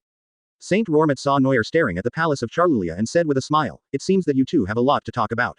Why don't Saint Rosward and I go out and talk? Saint Roswald was very pleased that his daughter could attract the other party. He nodded with a smile, and there was no sign that she was a person who had recently lost her son. After the two old guys left, Neuer's eyes became presumptuous, and he stared straight at Shah Lulia Palace with narrowed eyes. In the Holy Land, the celestial dragons' costumes are not that heavy. Although they still wear a lot, at least their arms and legs are exposed. Shah Lulia Palace felt Neuer's unscrupulous gaze and could not sit still any longer. She shouted, what are you looking at? Neuer saw that the girl had a bad temper and sneered, she looks pretty good, but she's as bad-tempered as a dog. Shah Lulia Palace blushed, pointed at her nose and cursed. As a noble, what you say is really disgusting. Disgusting. Neuer almost couldn't hold back his laughter and said, I do think you're disgusting, but it's nice to have some fun. Shah Lulia stood up and said angrily, I want to marry you. You said it's just for fun. Neuer's eyes turned fierce and he said, you also know that you are here to form a marriage alliance. Bang. A slap suddenly came over. Shah Lulia Gong suddenly felt pain on her cheek, stars in her eyes, half of her pretty face swelled up instantly, tears suddenly came out, and she said, you, how dare you? Neuer slapped him again without saying anything, saying, don't be so arrogant. You and your daughter are here to ask Lousy for help. Show me your attitude. Shah Lulia Palace had never suffered such an injustice, but when she heard Neuer's words, she could only grit her teeth and swallow it. How strange. She clearly remembered that Ralviv was a simple-minded waste, so how come he became so strong after not seeing him for a while? Advertisement. Neuer was satisfied when he saw that Shah Lulia Palace had calmed down. He looked for topics to talk about, to learn more about Mariajoy's situation, and to find a direction for his next plan. Speaking of Mariajoy, apart from the mysterious Yim who did not show up, only the 5 elders, the boss of celestial dragons, might be some masters. But even though Neuer is now a celestial dragon, it is not easy to meet the 5 elders, let alone copy their talents. Perhaps the only advantage is that the treatment here is so luxurious that people will never want to leave. But Neuer doesn't want to be a celestial dragon for the rest of his life, he has to find a way to get some benefits and leave. For example, if Mariajoy caught fire again, it would probably attract a lot of experts to come for support. Apart from anything else, at least the Marines have Admiral. Last time Neuer didn't copy to Sparkling Fruit, he was very angry. But if you want to do this, you have to think about a way out. If you really want to fight with so many people, even Neuer can't do it. Shah Lulia Palace was very panicked, and her so-called body worth 1,000,000 gold was now very stiff. Because Neuer was thinking about something, he put his hand on his thigh without knowing it, and it was still moving unconsciously. The rough big hands began to move around inexplicably. Shah Lulia Palace clamped her legs together, not daring to breathe for fear of making any strange noises. Shah Luliagong glared at Neuer in shame and anger, and raised her hand to push Neuer away, but the strengthened eyes were soft and not scary at all. At this moment, Saint Rosward and Saint Rormath also came back from outside. Neuer came to his senses and quickly withdrew his hand. Shah Lulia Palace breathed a sigh of relief when she saw the big hand retract, and then she heard her father Saint Rosward ask, Daughter, how was your conversation with Saint Ralviv? Her father asked her if she was satisfied. Shah Lulia was about to say something bad about her when Neuer, who was leaning against her, suddenly stretched out his evil claws again. Rolweef Saint he. Ah! Neuer reached out and grabbed Shah Luliagong's vital points from behind, and Shah Luliagong screamed in shock. Rosward said strangely, What happened to Saint Ralviv? Shah Lulia Palace felt her face getting a little hot. The strange feeling kept dizzying her senses, making her dizzy and unable to speak. Seeing that the two old men became suspicious, Neuer made up his mind and simply pinched it and rotated it clockwise. Advertisement. Originally, Shah Lulia Palace could still hold on, but this time his defense was completely broken. It hurts. It hurts from the skin to the tip of my heart. But beneath the pain, she felt something else that tugged at her heartstrings. Shah Lulia suddenly thought of the slaves who had been beaten, scolded and humiliated by her. It turns out that being bullied by others feels like this, not bad. The Shalulia Palace, which has always been high and mighty and bullied others, seems to have unlocked some extraordinary properties today. The noble lady of celestial dragons looked more and more confused, with a drunken blush all over her face. She said in a daze, very good. Saint Ralviv, very good. Saint Rosward didn't notice anything unusual, nodded happily, and said, that's good, Saint Roman and I will arrange a marriage right away. Shah Lulia Palace nodded, and took small steps forward with difficulty, squeezing her legs together. Neuer slapped her hard on the top of the mountain with a loud slap. The two celestial dragons' old men turned around in confusion. Neuer pretended to be a gentleman and smiled faintly, see you next time, Shalulia Palace. Shah Lulia felt a little swollen. This novel feeling seemed to make her see the door to the new world. Tears welled up in the corners of her eyes. She pretended not to care and said, good. Neuer watched the father and daughter leave, and looked at Shah Lulia Palace strangely, feeling that this girl was too sensitive. She hadn't done anything, and Neuer hadn't even investigated deeply, so why did she look like she had just come out of a nightclub? When should I really talk to Robin-chan about my feelings? It's really hard for a guy like Neuer to control himself when he sees so many beauties every day. After seeing off Saint Rosward, Saint Ralvev's father Rolmod also took a few celestial dragons out, saying that they were going to watch the war slaves fight. Neuer had no interest in such boring and evil things, so he chose to stay at Ralvev's house. After making sure that there was no enemy surveillance, Neuer picked up the Den Den Mushi in the room, said a few words, and then hung up. After a long time, just when Neuer was getting impatient, the shadow of a door finally appeared in the air. Even after telling Bluno the location, it was still so slow to build a portal for long-distance teleportation. The air door opened and several people walked in slowly. Chapter 112 Slave. Enel, Bluno, Lucci and Weber walked out from behind the air door. If there was BGM, the three guys' pretentious appearance would surely fill the screen with comments. As soon as he took a step forward, the air gate behind him turbulently disappeared in the blink of an eye. Bluno fell to the ground exhausted, sticking out his tongue. Neuer smiled and looked at Enel and asked, your injury healed so quickly. Enel raised his head, still with the familiar arrogance. I am a god, this injury is nothing. Although his tone was just as arrogant, Neuer seemed to have noticed something. He threw a system probe at Enel, and sure enough, he saw what Neuer wanted to see. Enel's negative red talent, arrogant false god, was actually downgraded by 2 levels to become a blue talent. So this is what it means for the talent to disappear. After being hit hard by Kizaru's beating, Enel's arrogant false god was downgraded. If it were to be hit once more, it might turn into white quality. If it were to be hit once more, it would probably be completely gone. Kizaru is a very sociable person, and he is really brave enough to act in a fight. Lucci looked around and asked in confusion, did you come to the Celestial Dragon's house? Neuer lay on the big sofa, picked up the bottle of expensive-looking red wine on the table, poured it into the glass, and drank it all in one gulp like a cow, saying, yes, and the food here is good. Enel took some apples from the fruit plate and said with enjoyment, I really don't understand why these useless people are treated so well. Neuer drank the red wine with the same generosity as the white wine, sighed happily, and said, so celestial dragons are the world's biggest cancer. The incompetent are in high positions, they have everything without any effort, they enjoy privileges wherever they go. Who are the ancestors of celestial dragons? Are they really gods? Weber looked around the entire mansion and asked in confusion. Neuer shrugged and replied, who knows? Neuer kicked Bluno, who was lying on the ground, and mocked him, you are too weak. You collapsed after being teleported to the red line. You said it lightly. This is Mariajoy. He was able to come here accurately. Bluno's ability was so powerful that he almost pulled out his kidneys. Bluno was having trouble breathing, but he didn't dare to refute Neuer's words. Ever since Bluno was stabbed by Neuer at the beginning, triggering the inner demon characteristic of his dark gold talent, he has been afraid of Neuer. Advertisement. Moreover, because the fear that had grown there was too deep-rooted and its influence on his mind and character made his growth very slow. Fortunately, Bluno is no longer an enemy. Now that he has joined the Neuer camp, this inner demon will surely disappear over time. Neuer patted Bluno on the shoulder and began giving orders to the 4 people. Weber, bear with me for a moment and pretend to be a slave to accompany me. No one will probably care. There is an observation Haki on the main road. Go out and help me find out some things. Be careful not to be discovered by the guards. Lucci, take Bluno with you and try to infiltrate the government personnel. You are familiar with that place and find a reliable way to escape. Lucci asked in confusion. Why do we have to find a way out? Can't we just let Bluno lead us away? Neuer smiled mysteriously and said, I have a lot of people to bring with me. I'm afraid Bluno can't maintain the portal for that long. Lucci raised an eyebrow and asked, what do you want to do? Neuer detailed his plan. Ralvev's father will host a party tonight, and many people will come. Enel didn't understand what he meant and said, so what? Lucci seemed to have figured it out, and said with wide eyes, you want to kidnap the celestial dragons. Neuer chuckled and said, it is estimated that there will be at least 50 celestial dragons coming. How much ransom can we get if we kidnap so many world nobles? Lucci rubbed his brow and said with a headache, I really don't know whether it is right or wrong for me to follow a bold captain like you. Once you're on this pirate ship, no one can escape. Neuer was talking to Lucci when there was a knock on the door and shouting. Saint Ralviv, let's go and have some fun. Neuer winked at them, and Lucci quickly pulled Bluno out of the door, while Enel also turned into electricity and escaped. Weber pretended to be Neuer's slave and followed him obediently. Neuer pushed the door open with St. Rolf's face on his face, and saw, wow. My eyes felt like they were soaked in pepper water as I saw two more, handsome, faces that were comparable to St. Rolvive.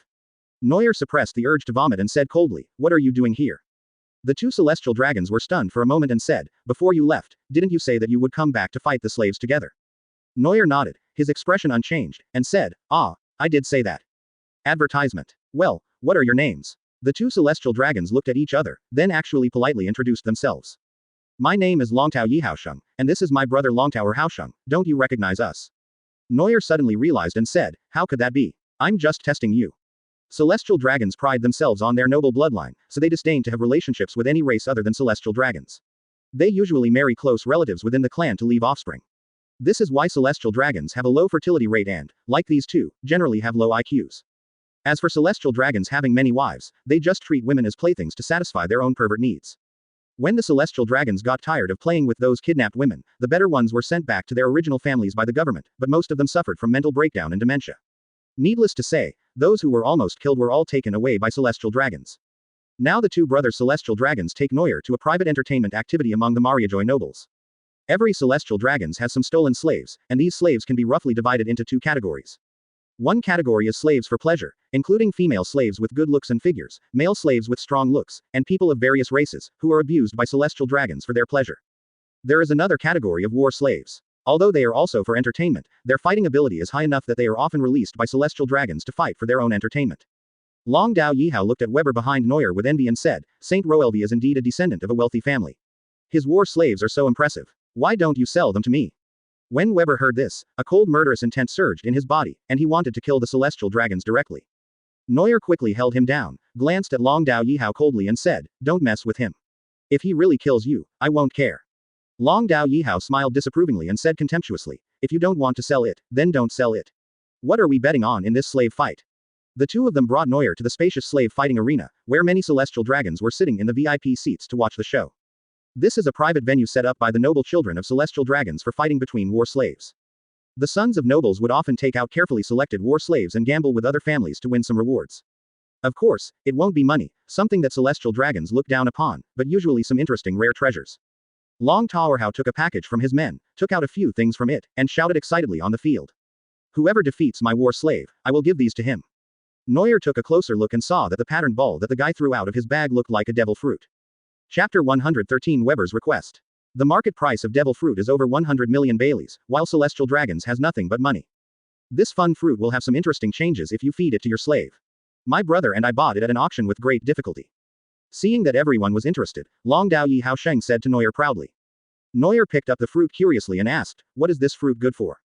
Longtor Haosheng laughed slyly and whispered in Neuer's ear, I heard it's called the transparent fruit, and it's an ability that allows you to become invisible. Neuer pushed his fat face away in disgust. Isn't this Absalom's ability? The transparent fruit does not greatly increase combat power. Neuer does not need a fruit with auxiliary functions and needs to spend time practicing.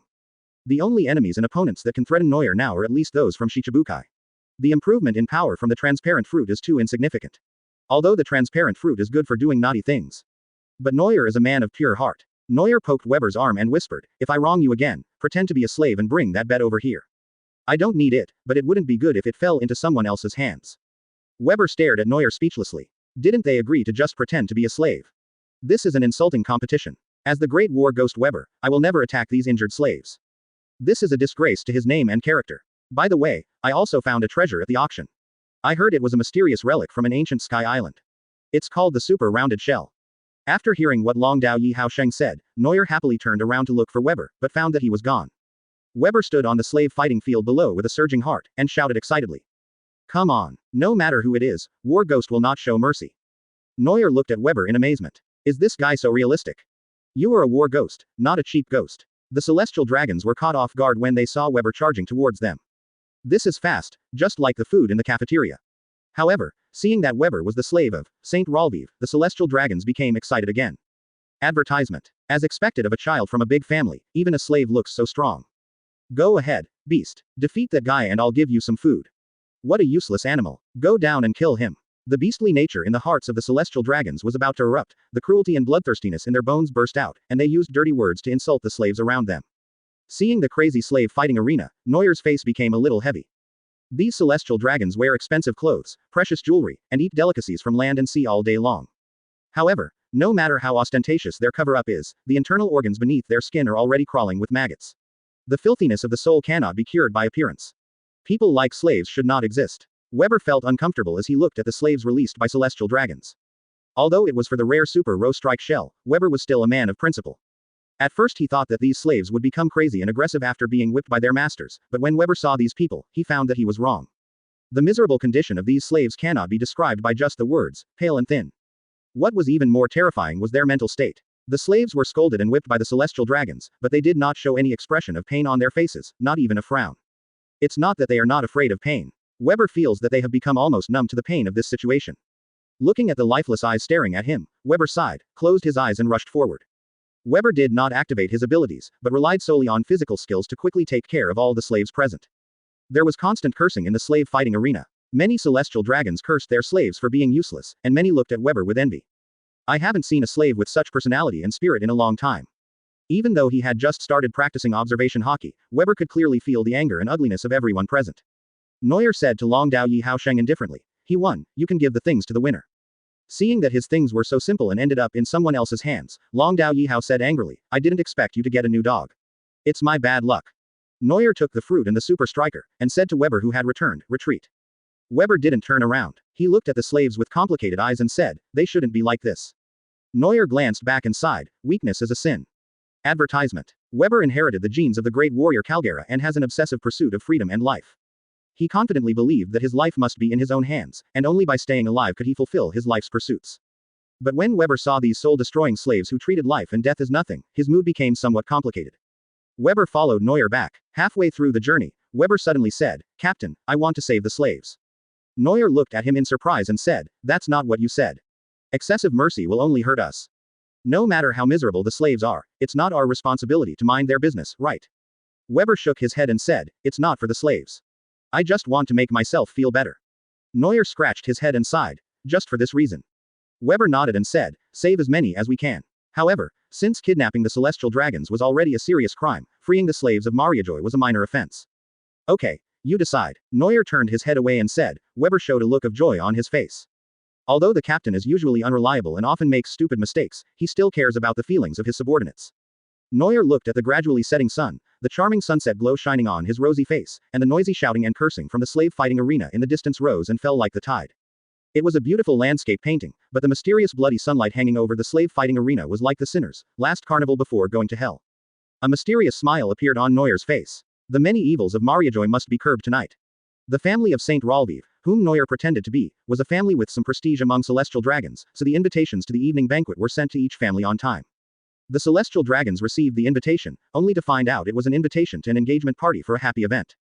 Roelvi Saint and Shah Lulia Palace engaged. The celestial dragons who were invited to the banquet were shocked. The few female celestial dragons who were not ugly were going to get engaged to that ugly monster.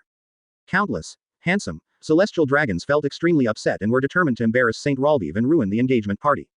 On the roof of the Holy Family in Roli Vaif, Neuer, dressed in black, removed his disguise, revealing his extremely masculine face.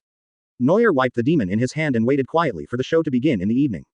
Chapter 114 Banquet. In the brightly lit St. Ralviv mansion, many proud celestial dragons handed in visiting cards and attended the engagement party.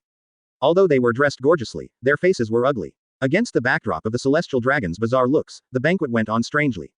Neuer did not turn into the ugly appearance of St. Ralviv again. He wore a black windbreaker and held the ghost Moro, observing with interest at the door.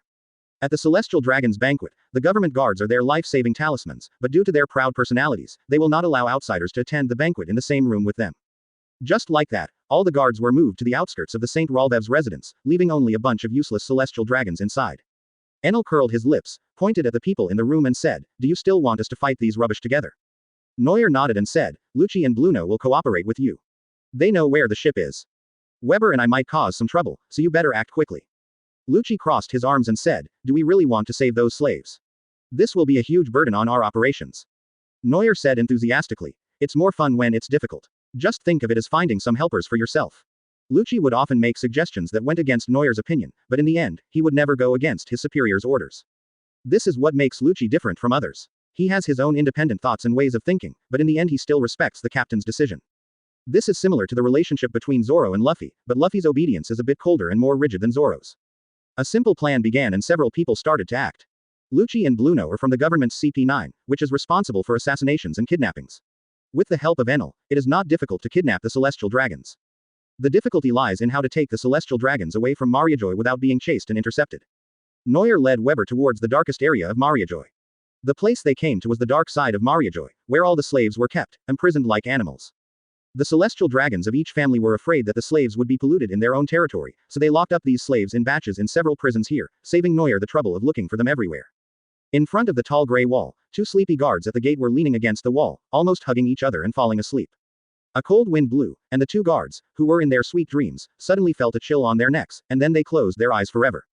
Neuer swaggered into the prison with a knife in hand, blood dripping from the tip of the knife. Weber followed closely behind. A team of guards behind the door saw two strangers walking in, and hurriedly raised their guns and shouted. "Be alert, there is." The sound stopped abruptly. Dozens of guards stood there with their mouths wide open, holding their guns in the air, looking at Neuer with horror in their eyes. Advertisement. Neuer raised one hand with a wicked smile, put the other hand to his mouth and chuckled softly. "Shush, keep your voice down." Weber was shocked at the strange scene in front of him and looked at the ground. There was a particularly deep shadow cast on the ground, and several shadow lines stretched out from Neuer's shadow hand and connected to the shadow of the guard on the opposite side. "Come, give me a shadow play." Neuer's fingers began to tremble, and the guards connected by the shadows on the ground began to struggle violently, but not long after, they all put down their guns. Then, they pulled out the standard short swords from their waists and pointed the blades at their companions. "Don't want." The guard desperately resisted his body's will, and uttered a few syllables with difficulty from his bleeding mouth. But Neuer is not a gentle person. The shadows moved like flowing water, and the guards swung their knives at the teammates in front of them.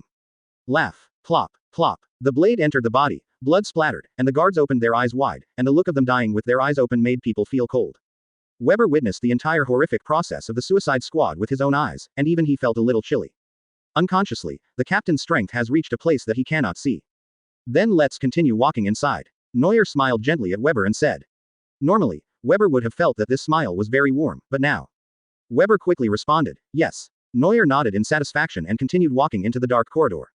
Although the ability of the shadow fruit is insidious, it can be quite intimidating if used well. The practicality of a devil fruit mainly depends on its functionality and combat effectiveness. In terms of functionality, the shadow fruit and the soul fruit can play with shadows and souls, and can create living creatures, not to mention their combat capabilities. The two are very compatible in all aspects, so Neuer plans to find the soul fruit to fuse them. In addition, Neuer also wants to use the fusion ability to try the experiment of immortality. Of the three systems, Zone represents the body, Logue represents the elements, and Paramesha represents the laws. Advertisement. To put it bluntly, Paramesha's abilities are all special abilities that violate the laws of the world. She uses her abilities to create new rules and regulations for the world, making it, my rules are the rules. Both the cage and soul fruits have the ability to create and take life out of thin air. If combined with research on the Yomiuri fruit, it may be possible to achieve immortality. Of course, Neuer is still young and has plenty of time to plan this. The most important thing for Neuer now is to rescue these slaves and then attract Marine and others for support. Kizaru's sparkling fruit represents light. In Logia, almost no element can restrain it. Like Kizaru, it is the most carefree element. What? Dark fruit's darkness can be restrained. But no one can control that thing. Thinking of this, Neuer suddenly had an idea in his mind. If light and darkness were combined, what element would the system create? Feeling his thoughts flying further and further away, Neuer quickly shook his head and took Weber into the prison. In the dark and damp prison, there was no noise like that of a prison cell where criminals were held. Instead, it was terrifyingly quiet. In the hard cages on both sides of the corridor, countless slaves were held. They huddled in the corner, the light in their eyes gone, not even hearing Neuer's clear footsteps, and lay on the ground without saying a word. The slaves didn't care who came. Anyway, no matter who came, there would be slaves dragged out and tortured. In this kind of life that is worse than death, wanting to die quickly has become a happy thing. But today, happiness really knocked on their door. Hello. A simple greeting was like a pebble dropped into stagnant water that had been silent for centuries. A few slaves who still had strength raised their heads and saw two figures appear in their blood-red vision. The man in the lead, holding a bloody knife in his hand, had a gentle smile on his face. Until this moment, all the slaves in the prison raised their heads with difficulty and looked at the young man who was as gentle as jade, mysterious and powerful. In their minds, they recalled the fire in Mariajoy many years ago. That was the dream of all slaves. A dream that they dared not even imagine, but now, they heard this person whispering. If you don't mind, I'm going to take you guys on a wild ride. To the vast ocean. The broken heart seemed to be illuminated by the light of hope, and the extinguished spirit and will were rekindled. All the slaves held back their tears, looked at this man who was like the sun, and sobbed and shouted in unison. Yes. Chapter 115. Freeing the slaves. Under the gaze of all the slaves, Neuer slowly raised the long knife in his hand. The inky knife light swept down, and the hard iron lock of the prison was neatly cut off and fell off. It was not until the iron gate creaked open that all the slaves truly believed that someone had come to rescue them. Bang! The slaves pushed open the door in disbelief and walked out of this hell on earth. At this moment, regardless of gender, age, height, weight, or race, everyone walked out of the cell supporting and leaning on each other. Really? Free? While trying, a girl with bruises all over her body covered her mouth and asked softly with tears in her eyes. The trembling voice fell into everyone's ears. When they saw Neuer's smile, they finally couldn't help but fell to the ground and cried, crying with joy, "I'm free." After years or even decades of slavery, they had long since abandoned everything and were now finally free. They hugged each other, regardless of race or gender, shedding tears and blood to express their joy and grievances. After being imprisoned for countless days and months, they lost their relatives and friends, lost everything, and even lost their dignity as human beings. To each other, they have long been a family. At this time, a middle-aged swordfish man who looked quite energetic, leaning on a wooden stick, knelt down in front of Neuer with a plop. The fishman cried out in tears, "Thank you, benefactor. Thank you, benefactor." The people who were originally crying one after another, heard the old man's cry, as if they had received a signal, and they all knelt down and shouted, "Thank you very much, benefactor." Weber looked at the people kneeling down, and the depression in his heart dissipated a lot. Neuer leaned on the hilt of the knife and shouted impatiently, "Everyone stand up." The freed slaves all shuddered, only to hear Neuer shout, "I'm saving you, not those who want to remain slaves. Don't kneel, escape first and then repay me." The slaves looked at Neuer with emotion, but still did not stand up. They just silently changed their kneeling position to half kneeling, and kept their heads down stubbornly. For them, this is one of the few ways they can express their gratitude. Advertisement. The old fishman became their spokesperson and said with his head down, "We will listen to you, benefactor, but please forgive us. We thank you for your kindness." Seeing that he couldn't persuade them, Neuer could only smile with relief and didn't object. There is no way. It is really unrealistic to tell people in this world to kneel down to heaven, earth, and parents. The good news is that the freed slaves were not as uncontrollable as Neuer had imagined, and everyone regarded Neuer as a benefactor sent from heaven. This also shows how deeply the celestial dragons had hurt them mentally and physically in the past. If only a weak light shines in, they will hold on to it tightly and be extremely grateful and repay the person who gives them the light. It was not until Neuer woke up the slaves that he began to quickly give them orders. "We have to hurry up and save as many of your compatriots as possible. Do you still have the energy to pick up weapons?" Many of the slaves had been pirates or guards in the past. They hurriedly found some sticks and other debris on the ground, which were the weapons used to whip them. Everyone raised their weapons above their heads and shouted loudly, "There is plenty of strength. Follow the benefactor. Save our compatriots. Leave those vicious dogs in the prison to us. Women and children without weapons, hide behind us." Seeing that women, children and the elderly also grasped their weapons tightly, and those who were able to fight protected them behind them, Neuer was slightly moved by the determined eyes of the people. No matter what their previous identities were, if they escape, this group of people will definitely become the closest friends and a family without blood ties. Led by Neuer and Weber, a group of people with refreshed spirits rushed out of the prison in a mighty force. As they walked out of the door, the guards guarding near the prison finally noticed something was wrong and rushed over, trying to subdue the slaves. Neuer didn't even look at them. He raised Guimo Luo above his head, pointed the sword at the right place, and said calmly, "Kill him." Ouch. Kill. Advertisement. Even though their bodies were already riddled with wounds, the fire of faith in their hearts was still burning, and they charged forward fearlessly. There was a mixture of blood and shouts of killing. The originally lifeless slaves suddenly became like chicken blood, fighting with the guards desperately. The guards were caught off guard and were suppressed by the slaves for a moment. Even if their swords hit the slaves, there was no fear in their eyes. They pulled the enemies desperately and did not hesitate to exchange injuries for injuries. They don't understand why people who have been enslaved for so many years are so fearless of death. Wouldn't it be meaningless to escape and then die?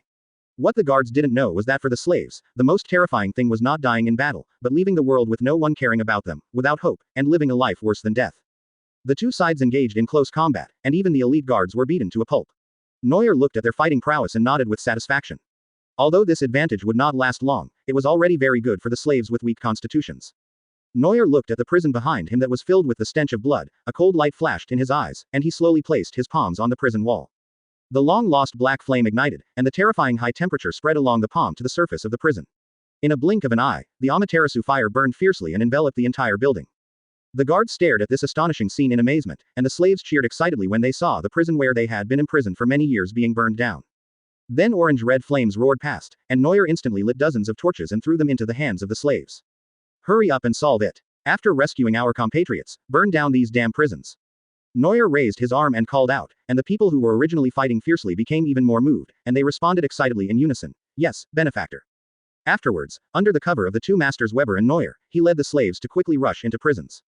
The prison, which had been silent for many years, quickly became the site of an uprising filled with blood and death.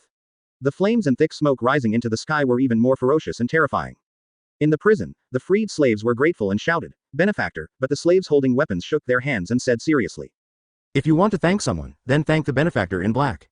The liberated people asked in confusion, "Who is the benefactor in black?" The slaves who resisted with weapons in their hands laughed loudly, with obvious admiration in their eyes. They said fanatically, "That is the benefactor who saved all of us, he is God." Just like that, as prisons fell and uprisings broke out one after another, all the slaves suddenly had a common belief in their hearts, that is, the powerful benefactor who was dressed in black, holding a black knife and burning black flames. That adult is the light of all his compatriots. Chapter 116, Double Admiral Attack. At the Marine headquarters, Marineford, in the office of the Chief of the Marine Generals, the Marine Marshal, Sengoku's hair was almost turning white with worry. The celestial gold that the major member countries of the world government had paid as tribute to the celestial dragons was robbed. Moreover, there is the shadow of the Revolutionary Army behind this incident, which makes Sengoku even more worried. The Revolutionary Army is the only organization in the world that openly opposes the government. It has always been a thorn in the side of Marine and the government, and its leader Dragon is regarded as the most dangerous person to the government. The reason why the government is afraid of him is not just because of his strength, nor because of the strength of the Revolutionary Army. What is dangerous about the Revolutionary Army is the kind of ideas that Long spreads. No matter how powerful they are, the government as the world's manager has a way to solve it. This is why the Revolutionary Army can only hide in the dark and use guerrilla tactics. But the speed at which the Revolutionary Army's ideas are transmitted and spread is something that no one can stop, and that's what's scary. In order to reduce the influence of the Revolutionary Army, Sengoku thought it would be best to put the blame on the pirates first.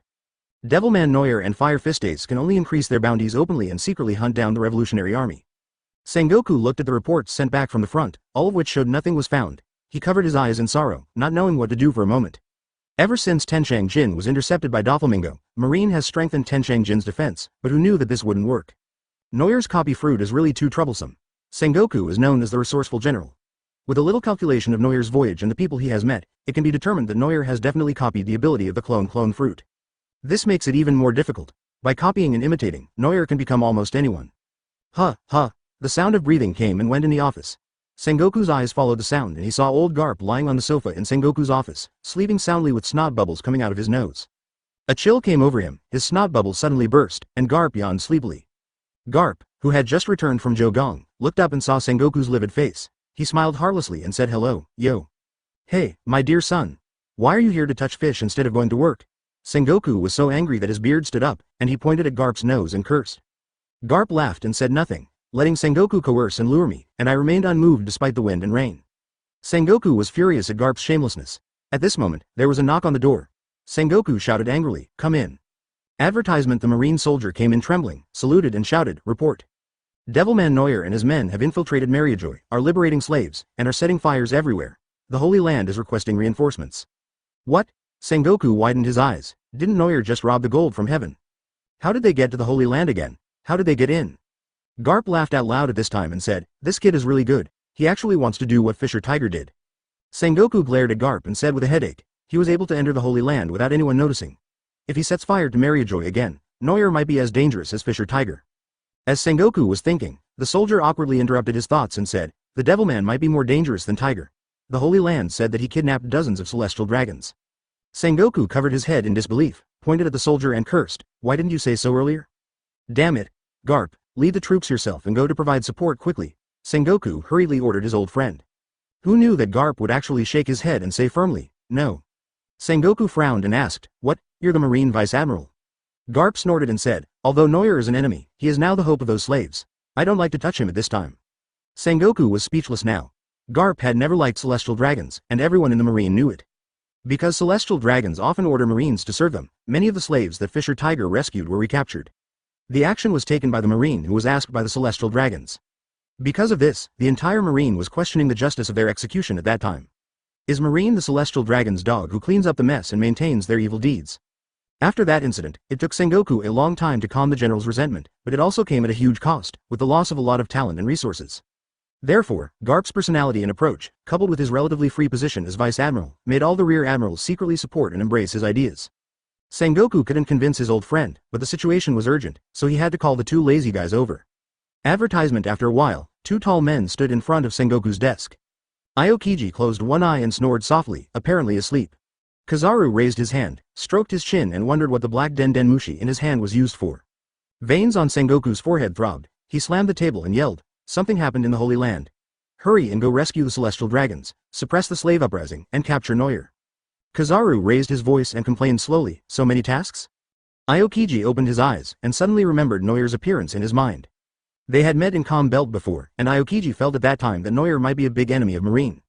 Unexpectedly, this hunch was confirmed so quickly. Aokiji seemed casual, but said in a serious tone, "Capturing slaves, are we going to help Celestial Dragons again?" Sengoku looked at Aokiji, the marshal's successor whom he favored, and said, "It's not to help the Celestial Dragons. This is the Marine's duty. Even though many of the slaves are innocent, they still rioted in the end. How can we see the future without riots?" Aokiji's concept of justice seems to be full of contradictions in this matter. Aokiji kept this sentence in his heart. He knew his duty clearly, and he sighed slowly and said, "Yes." Sengoku nodded and looked at the two admirals and said, "Sakazuki's abilities will cause more damage to Mariajoy, so you two should go together."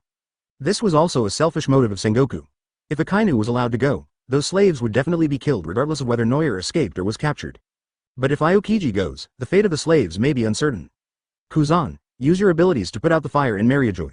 Borsalino, find a way to get back the Celestial Dragons and capture Neuer and his gang. Sengoku ordered with a serious expression. Remember, don't let Neuer copy your abilities. This will be a huge loss to the Marine. Yes. In Mariajoy, Neuer didn't know that there were two Admiral-level fighters rushing towards him aggressively. Neuer looked at the two tall figures in front of him and sighed, "I didn't expect that there are giants imprisoned in the prison of the Holy Land." Chapter 117. Fighting Kizaru again. The male giant who was mentioned by Neuer scratched his head and said honestly, "Report to the benefactor, we are warriors from Elbaf. My name is Nilf and this is my sister Mannerf." Elbaf's giant warrior. Neuer nodded in surprise and greeted him. Giants are very rare. The most famous place among the giants is Elbaf, the country of giants, where the most giant warriors are produced. Neuer shifted his gaze to Nelf's sister, and Mannerf hurriedly and shyly hid behind his brother. A muscular female giant hiding behind another stronger giant is a scary scene no matter how you look at it. Neuer scratched his head. The giant girl was so shy. Could her fighting ability be very weak? Less than a minute later, the giant sister used her actions to hit Neuer hard in the face. Neuer saw with his own eyes that the giant sister pulled up the guard tower in half and used it as a stick to sweep in all directions. Countless guards were knocked away crying and screaming, and everyone looked at Mannerf with their mouths wide open in shock. Mannerf blushed again, and he hid behind his brother and secretly looked at the little man at his feet. Nilf said sheepishly, "Although my sister is easily shy, she is one of the most talented children in Elbaf, much better than me." Neuer nodded. The netizens were right. Girls really can't be judged by appearance. With the two giants paving the way, Neuer's army was even more unstoppable until the marine reinforcements arrived in a steady stream. In the end, everyone was still dragging their injured bodies after years of enslavement. Despite strong beliefs, injuries and even sacrifices began to appear. Neuer saw that the situation was getting worse, so he stepped forward and shouted, "Retreat! Our people can't charge any further." A strong man said unwillingly, "But benefactor, there are still many compatriots." Before Neuer could speak, the dignified old fishman shouted, "Shut up! Are you questioning your benefactor?" The strong man shook his head and explained, "Of course not, it's just that we are unwilling to accept it." Neuer sighed and said, "We are in too bad a condition. If we continue to fight, more people will be sacrificed. Let's go now." "Yes," everyone answered in unison. Advertisement. The old, weak, women and children were protected in the middle, the giant led the way, Neuer Weber took the lead, and all the men with weapons were on the periphery. Everyone took on the offensive, turned around and killed. Relying on their tenacious will, the rebel army managed to break out of the encirclement layer by layer, despite the pursuit of the marine and government guards. Slowly, they were moving closer and closer to the escape route prepared by Neuer. Just when everyone was showing joy, a dazzling flash of light came. Boom! The laser beam exploded in front of the two giants, sending their tall bodies flying. Everyone stopped in a hurry, and Neuer looked at the person who came with a serious expression. In the deep pit created by the light beam, bits of golden energy slowly gathered together to form the shape of a person. Kizaru's wretched face was revealed, and he said in a very disgusting tone, "Oh, long time no see, Mr. Devilman. It's been a long time indeed. I really missed you." Neuer clenched the knife in his hand and said in a relaxed tone. The slaves behind him showed fear in their eyes again. With the Marine Admiral personally present here, no one could help but be nervous. The Marine headquarters sent their top fighters. Did they really not regard them as human beings and wanted them to die? Kizaru extended his index finger, and the rotating laser slowly gathered power. He said to Neuer, "After this time, I'm afraid I won't see you again." Kizaru seemed to have forgotten his duty as an actor. Lasers instantly shot out from his fingertips and headed straight towards Neuer and the others. Just when everyone thought their fate was over and looked despairing, Neuer appeared in front of everyone again. Neuer swung his arms and caught up with the flash in time with the speed of the lightning and slashed across to block the dazzling beam of light. Boom! Boom! Neuer's ghost Moro stopped steadily in front of him. The speeding light beam hit the blade and was instantly split into two, hitting the two open spaces beside the crowd.